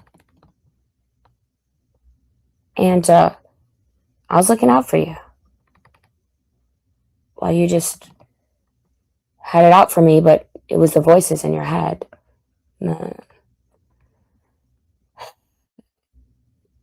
These 3 different advisors. You doxed friends, family, anybody that stood up for me. You've made threats towards me, my family, my friends. And you know what? Like, I'm responsible for that because I let you in my life. So you think that, like, oh, I'm going to run away across state boundaries, across this and that. And I have a responsibility as an American citizen, as a sister, a daughter, a friend, a colleague of certain people, a companion, a trusted acquaintance. I have a responsibility to make sure that the truth comes to light, and I'm willing to invest in that, and I want to. I believe it's right. It's the right thing to do. And that's Sober Delaney, the valedictorian, talking. She's in there. I ain't quite let her die yet. I know you can't wait till the day you see my name in newspapers dead, but I'm not the same way. I don't think like that. I'm not saying that shit for money, and I take suicide seriously. So do the people that know me. A lot of us have lost somebody in our lives through drug overdose or certain ailments, whether cancer or sickness, and it's nothing to make fun of. Something to take seriously. We could all die any second. Alan Watts is a really smart philosopher, and he talks a lot about the meaning of death, like how death is inevitable for all of us. You just have to accept it, and it makes you a more humble person, and you won't think that you are above or live above anyone. We all die. It's a part of life. So why force it? Why encourage it? Why coerce somebody to die? It just puzzles me. Anyways, I don't have an organized stream. This is me, my steady stream of consciousness, ranting to you like an AI bot, so you can come and go, whatever. I could sing a song. I'm a terrible singer, whatever. Ethan complimented me, actually, on my vocal fry.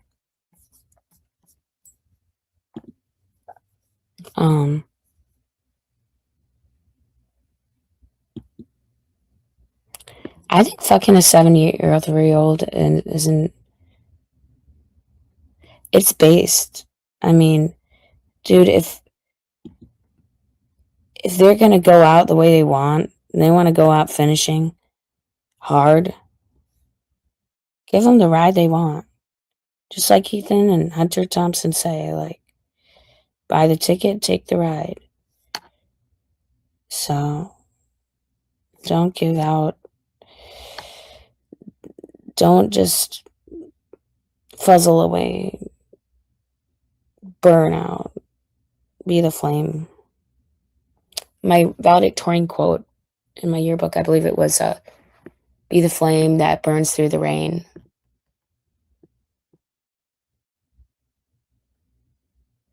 And always be the fire within that comes again.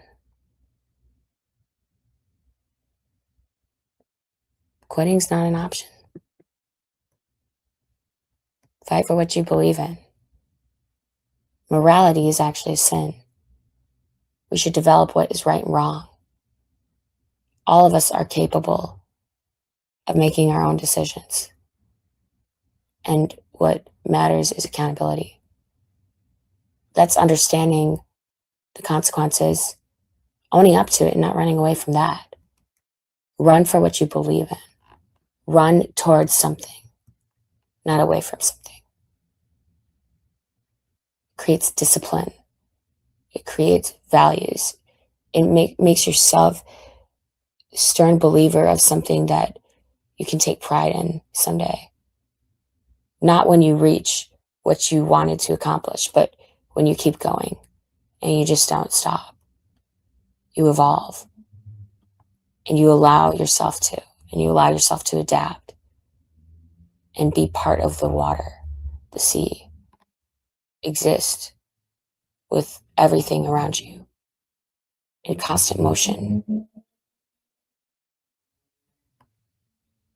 and just live knowing that that motion can stop at any second and be disrupted. And don't be scared of that. Embrace it. Embrace the disruption. Take on that tsunami of a wave. Take it on head on. That big wave of water is going to smack your face. Be ready for it and taste that salt water in your mouth and grimace. And take it as it comes, because it can always keep coming. Sometimes it never comes. So embrace it when it comes. And that's what thanks, Luke. You know, what song should I sing? I got kind of like this vocal fry kind of voice. Or should I sing a Rolling Stones song or a Bob Dylan song? Just to know you guys before I cut out from my morning caffeine. I'm getting sober with coffee. Coffee and chewing gum. My battery's at 13%, so I will be cutting out soon. Pretty darn grateful, though. It's been a quiet chat tonight, but I see some familiar ones in here, and hours ago I see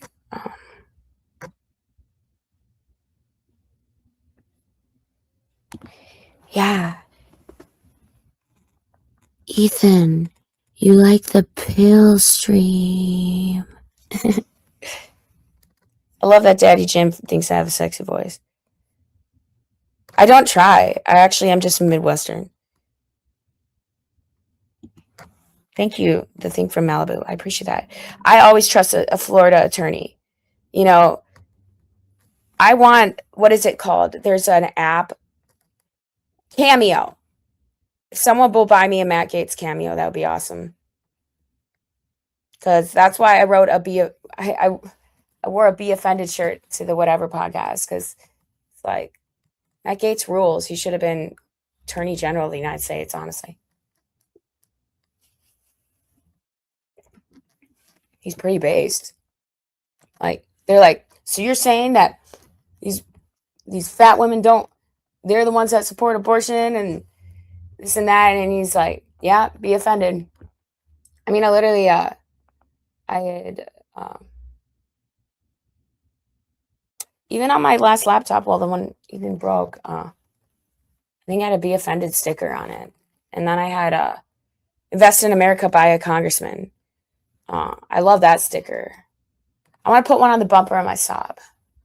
I think that would make me like smile every day. I actually appreciated it because in a way, like I watched this movie, Drain the Swamp. It's like a documentary, and Matt Gaetz is like doing his makeup in it and talking about his life as a congressman. And um, my laptop is going to die, and it's at 12%. I do not actually have a charger for it.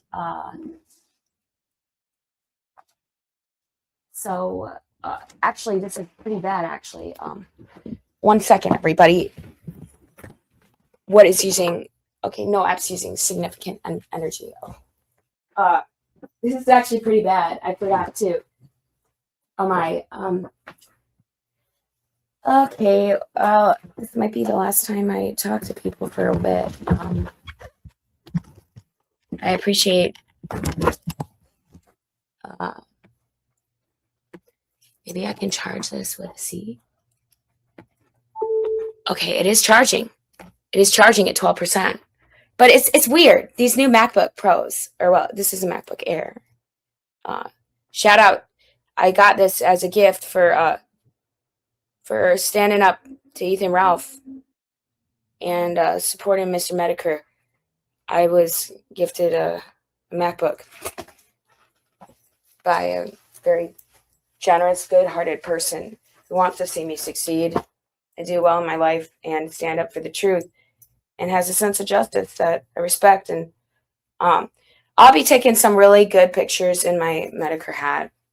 I actually got... I'll do an unboxing video because this box, just having the little sticker, I'm a fan. It's so cute. It's like in a little chibi, like whatever. I don't know what it is. But I'll open up like one of these bags right now. Like, I can't wait to wear this shirt. It's so cute. I won't tear it like a Hulk Hogan thing. It says, rain or shine, life will be fine. And that is a good quote. It actually gave me hope. And it gave me a little bit of it, kind of lit my fire where it's like,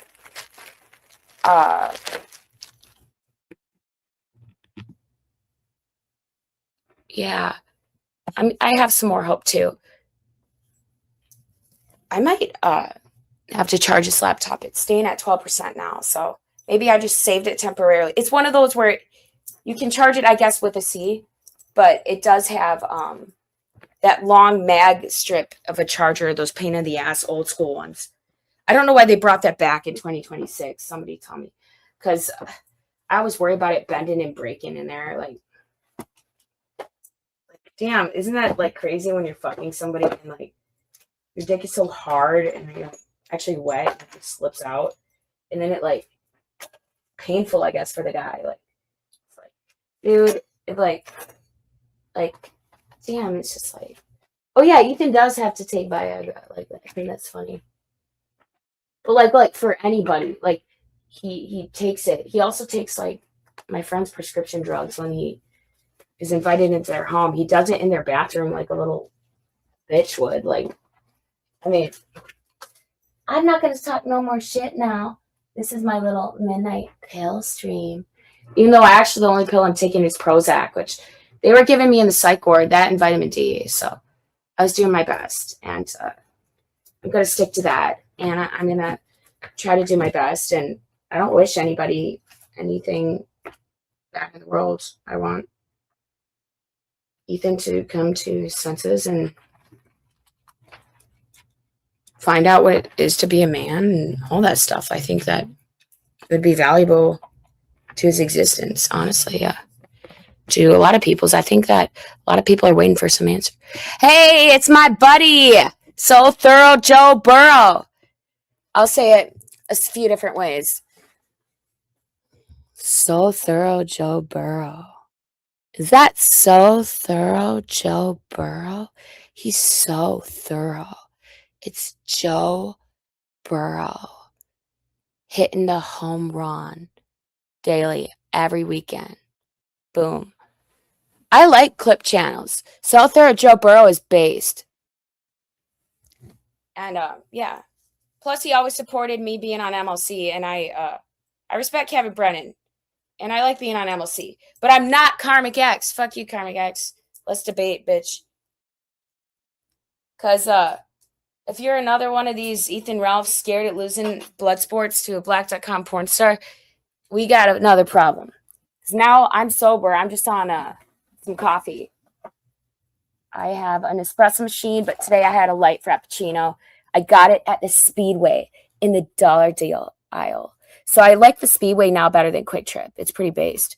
Like they have a dollar deal aisle, and it literally says that it expires 6 months from now. So for some reason, they wanted to sell all of these light frappuccino Starbucks for $1 each. I should check my battery power is actually not based right now. It is staying at 12. Oh, fuck, it dropped to 11%. Okay, I will be locked out of Twitter if I actually, hey, some Google Pro, tell me what to do about my authenticator app when my phone was broken and stolen by Ethan Ralph. And, can I do that quick? Okay, if it's going to drop, I'm going to have to end my live stream and, do something about it. But, I don't love you all, but good morning to America. Good morning, America. I'm enlightening you before you watch the tequila sunrise bullshit. Maybe he'll pay someone to suck his dick. Like, I'll buy the Viagra. I'm joking. Well, let me burn someone. Who wants to get roasted? Who should I roast next?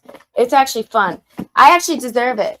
It's kind of like, it's not payback. It's just like, come on, fuckers. Let's go. Oh, what is this? Touch pay? Oh, wonderful. Hey, I support cancer survivors like Mr. Medicare. Daddy Jim. I love the box and the t-shirts. I'm going to share some pictures today. Everyone. Okay, I actually have to end the stream though. Using significant energy is my Google Chrome. Fuck you, Google Chrome. Well, actually, I'm joking. You actually are doing a bunch of stuff on my stream. I think that you are trying to. Oh, it has something to do with. Oh, okay. I think I smell a rat. Bump, bump, bump. It's a White Stripes song. The White Stripes. Jack White, Meg White. Boom, boom, boom. I could be a drummer and I'd probably lose a lot of weight. PPP, who's that? Is that like the Ethan Ralph impersonator who does the Kino Casino? But hey, shout out Kino Casino. Actually, I'm going to shout them out just because they caught on to the Alyssa Clip's betrayal. We all were I'm pretty ashamed of that because I defended her and her cancer and her survival, and I respected her and thought she's a based woman. And she, meanwhile, she's talking to Ethan Ralph for months, conspiring my murder. So, luckily, I got an attorney now to represent me, and I'm going to be talking to him this morning. And shout out Ricada Law, my mother, an attorney with over 30 years experience. I mean, she thought Ricada Law was based. So shout out Ricada Law. She thought he was based because he made some good points, and she actually watched his stream. I didn't watch it, and I got yelled at just because it was made by multiple people. Yelled at me because they don't want me to do live streams anymore. But I was given this laptop that I'm live streaming off of to do specifically to tell the truth to the world. And one of those things that's important is giving justice to people like Mr. Medicare, who have been who I respect, and I find him funny. Don't we all want to laugh? It's not always funny, but it's funny. And he makes it entertaining, and I'm wearing the shirt right now. It says, rain or shine, life will be fine. So my laptop will not die, even though it's at 10%, and I'll be locked out of Twitter. But boom, yeah, like, fuck yeah, that's the way to go. It's Wednesday, right? Is it hump day or is it Thursday? Nope, it's Thursday. I'm going to be pretty thirsty, but I'm going to drink water right now. I'm going to chug water. I learned how to do it in jail, and it's really amazing. You can, like, down it like you can deep throat a burger at Culver's. You just down that water. Hey, Dr. Good, who are you, Mother Heller? You Helen Keller, dude? It's like, Helen Keller, talk with your hips. I said, shush, girl. Shut your lips.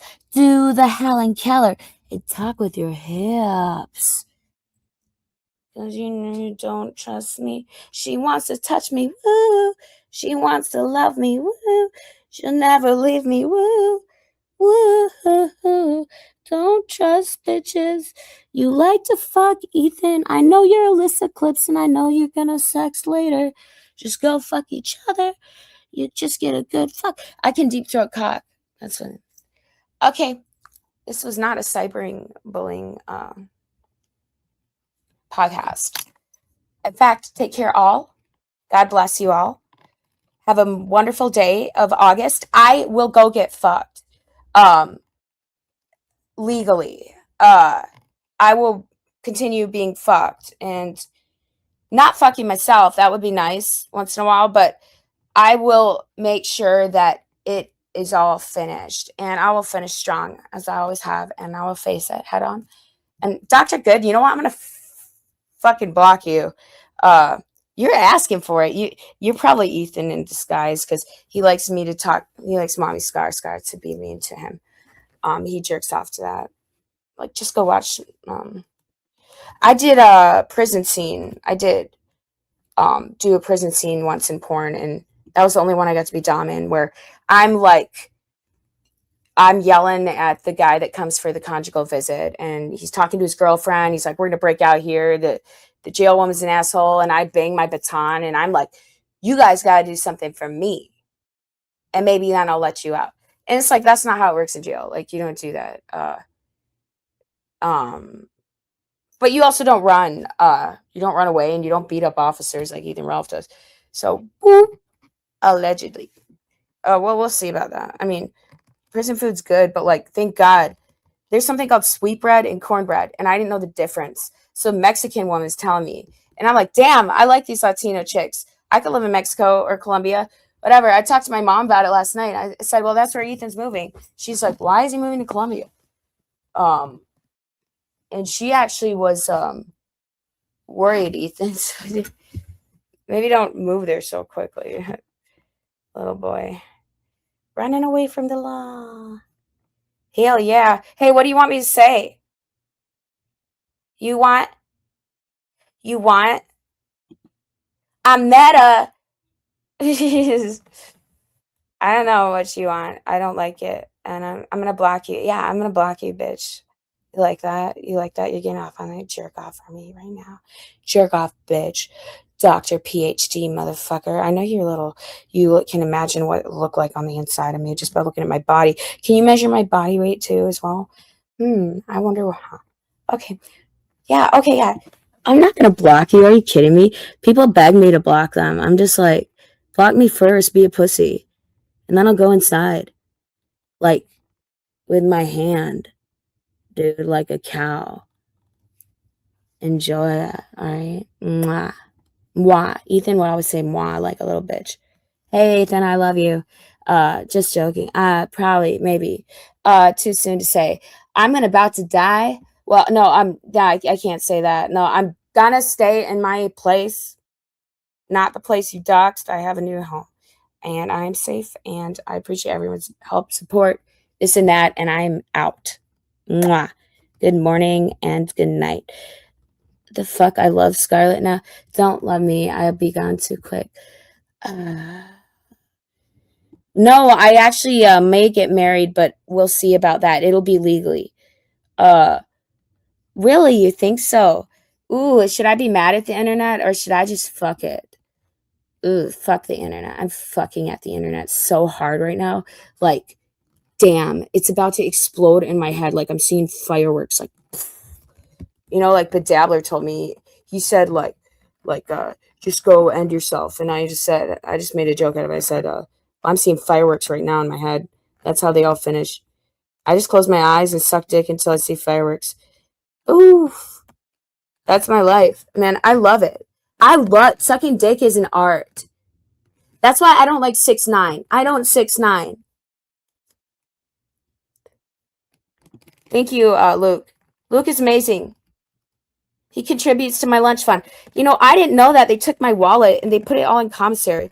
And then women are fighting over pork rinds and a little sugar packet. I drink water for days. I'm proud of myself. And water's amazing. I just chugged it because I got anxiety. Like I had so much anxiety being in a psych ward. They had to sedate me. I mean, Ethan would have loved it. You know, me sedated like that. Like that's heaven. He can do whatever he wants. I'm handling this, and I am confident, and I am an American, and I have people that love me and support me, and I'm taking accountability. I'm facing this head on, and I got money, bitch, and I'm going to use it, and I'm going to use it for justice. That's what I'm going to use it for, because I'm a goddamn American citizen, and I'm on American soil, and I'm going to fight for my rights, fight for my right to. No, I'm not Beastie Boys. I'm an American. Karmic. I don't know, dude. Why surprise you? Yes, I am an American. I like Eagles. I'm a great singer. Thank you. I feel like I'm Courtney Love in the 90s. But she sang Live Through This, and she's like, I am not a feminist. Fuck you! But she did it you know, she really exercised that vocal fry. Like, there's Brody Dale. She's the lead singer of the Distillers, and she is awesome because she, has this vocal fry. There's a song called The Hunger. And it's like, she's like, oh, easily runs the perfume is all the mind. I don't know, but I'd rather sing my songs for you guys. I wrote some about Ethan. We can sing those next time if you want. Or we can go into poetry Ethan time. Let's see. Find my iPhone. You know, both my lost devices, but yay, I'm gonna have it backed up to the day that Ethan tried to kill me. So yay, we're gonna have that all backed up, and we're gonna have it all out there. I don't know how to share media using StreamYard, but this will be my last time using StreamYard. I'll learn to use the big boy apps like Rumble, right? Rumble, right? So based. Or I'm not really banned from any of them, so I could go right to the big boy YouTube and see what they want to say. But I think that they like it. They like what I have to say. I think that I'm pretty based. I can be based. I say I don't need to be muted or shut the fuck up. I need actually someone like Ethan Ralph to come in so I can put the pussy bitch in his place. Boom. His place is, you know, actually in jail in the Midwest. They don't, you know, he got lucky. He got a whole body cam from Milwaukee jail. They were nice to him because he called them the hard R. He got lucky. They were nice. And all he said that was he called Mommy Scar when he got out, and I was there for him. Why did they give him bail? I don't know. He's a nice guy, I guess, right? He's a coward. That's what he is. But a cow. Hey, Chief. Shout out, Chief. Ethan's advisor puts me on cow. Says I'm a free whore to go fuck and show up to her house and all that shit. Yeah. I'm not scared of being doxxed, honey. Come over. I got pepper spray. I'm an American. I can kick you down my steps just like I kicked Ethan into the air conditioner when he tried to kill me. And you guys tried to coerce to death. So we'll see what happens later. About to get my new phone. Restore it to the day that my alleged murder. You're right. Look, I'm live. This is no AI bot, voice bot. Also, yeah, I'm sure Medicare's alive as well. That's not an AI voice bot. I mean, how could it be? I mean, he calls me a manic pixie, like, princess or something. I'd bend over for Medicare. Like, I mean, Ethan, I had to convince him and say, hey, I'll make you feel better about not bending over for Medicare. I'll just bend over for you instead. I actually did that in the men's restroom. That's based. And I actually convinced him. I'm just like, hey, look, I'm going to make you feel good about your dick. I'm going to make you feel good about having sex with a porn star. I'm going to make you go out there, and then you're going to go talk to the Thorpes like that. And you're going to, we Thorped the Thorpe stream. But actually, no, we didn't. He just decided to be a little bitch and complain about Memphis, Arkansas, which I don't even know or give a fuck where the hell that is. I won't go to Memphis. I have no idea where Memphis is. But Memphis, I'm sure them hard R's would love to have Ethan Ralph. Somebody who really wants to break in 18-year-old women by the time they turn 18 and brags about that online, and then brags about coming on 15-year-old faces and doxing people's daughters and families. I'm sure that them hard R's in Memphis waiting for Ethan to bend her over. Yes, sir. Hey, thank you, sir. I'm about to actually, before my computer dies, shout out to Mr. Medicare and his supporters for gifting me this laptop that I'm using. So I wasn't locked out, and I had to authenticator factor. I wasn't locked out of my accounts, and I'm able to get a new phone because I already had insurance because I'm smart. And Ethan broke it, but we're all backed up. Everything's backed up except my ass. So, TMI. And have a good morning, everybody. I'm about to hop off. I'm at 9% battery. I'm going to hop off. I cannot longer be on the internet without risking my laptop. I don't have the good one, and I don't want to risk this dying. So, everybody take care. And it's Thursday. Have a great Thirsty Thursday. And I did 5 hours, 20 minutes, and have a great night. However, I'm going to start the Scar stream. It's going to do Rumble, okay? And anyone wants to support Mommy Scar at all, with her current legal, so save her from sucking dick, whatever. You can contribute to my docs number. It's also my Zelle. I'll dox myself because my real name's Delaney, obviously. I'm doxing cows, so how can it get better than that, right? Thanks, Chief. Ethan's #1 advisor, the kill stream.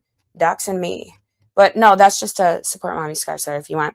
I'm actually not currently working. I'm actually working on being a better person is what I'm doing. And I honestly wish the best for everyone out there who's dealing with something. Nobody's perfect, and God bless you all, and have an amazing day to all of you. Mwah.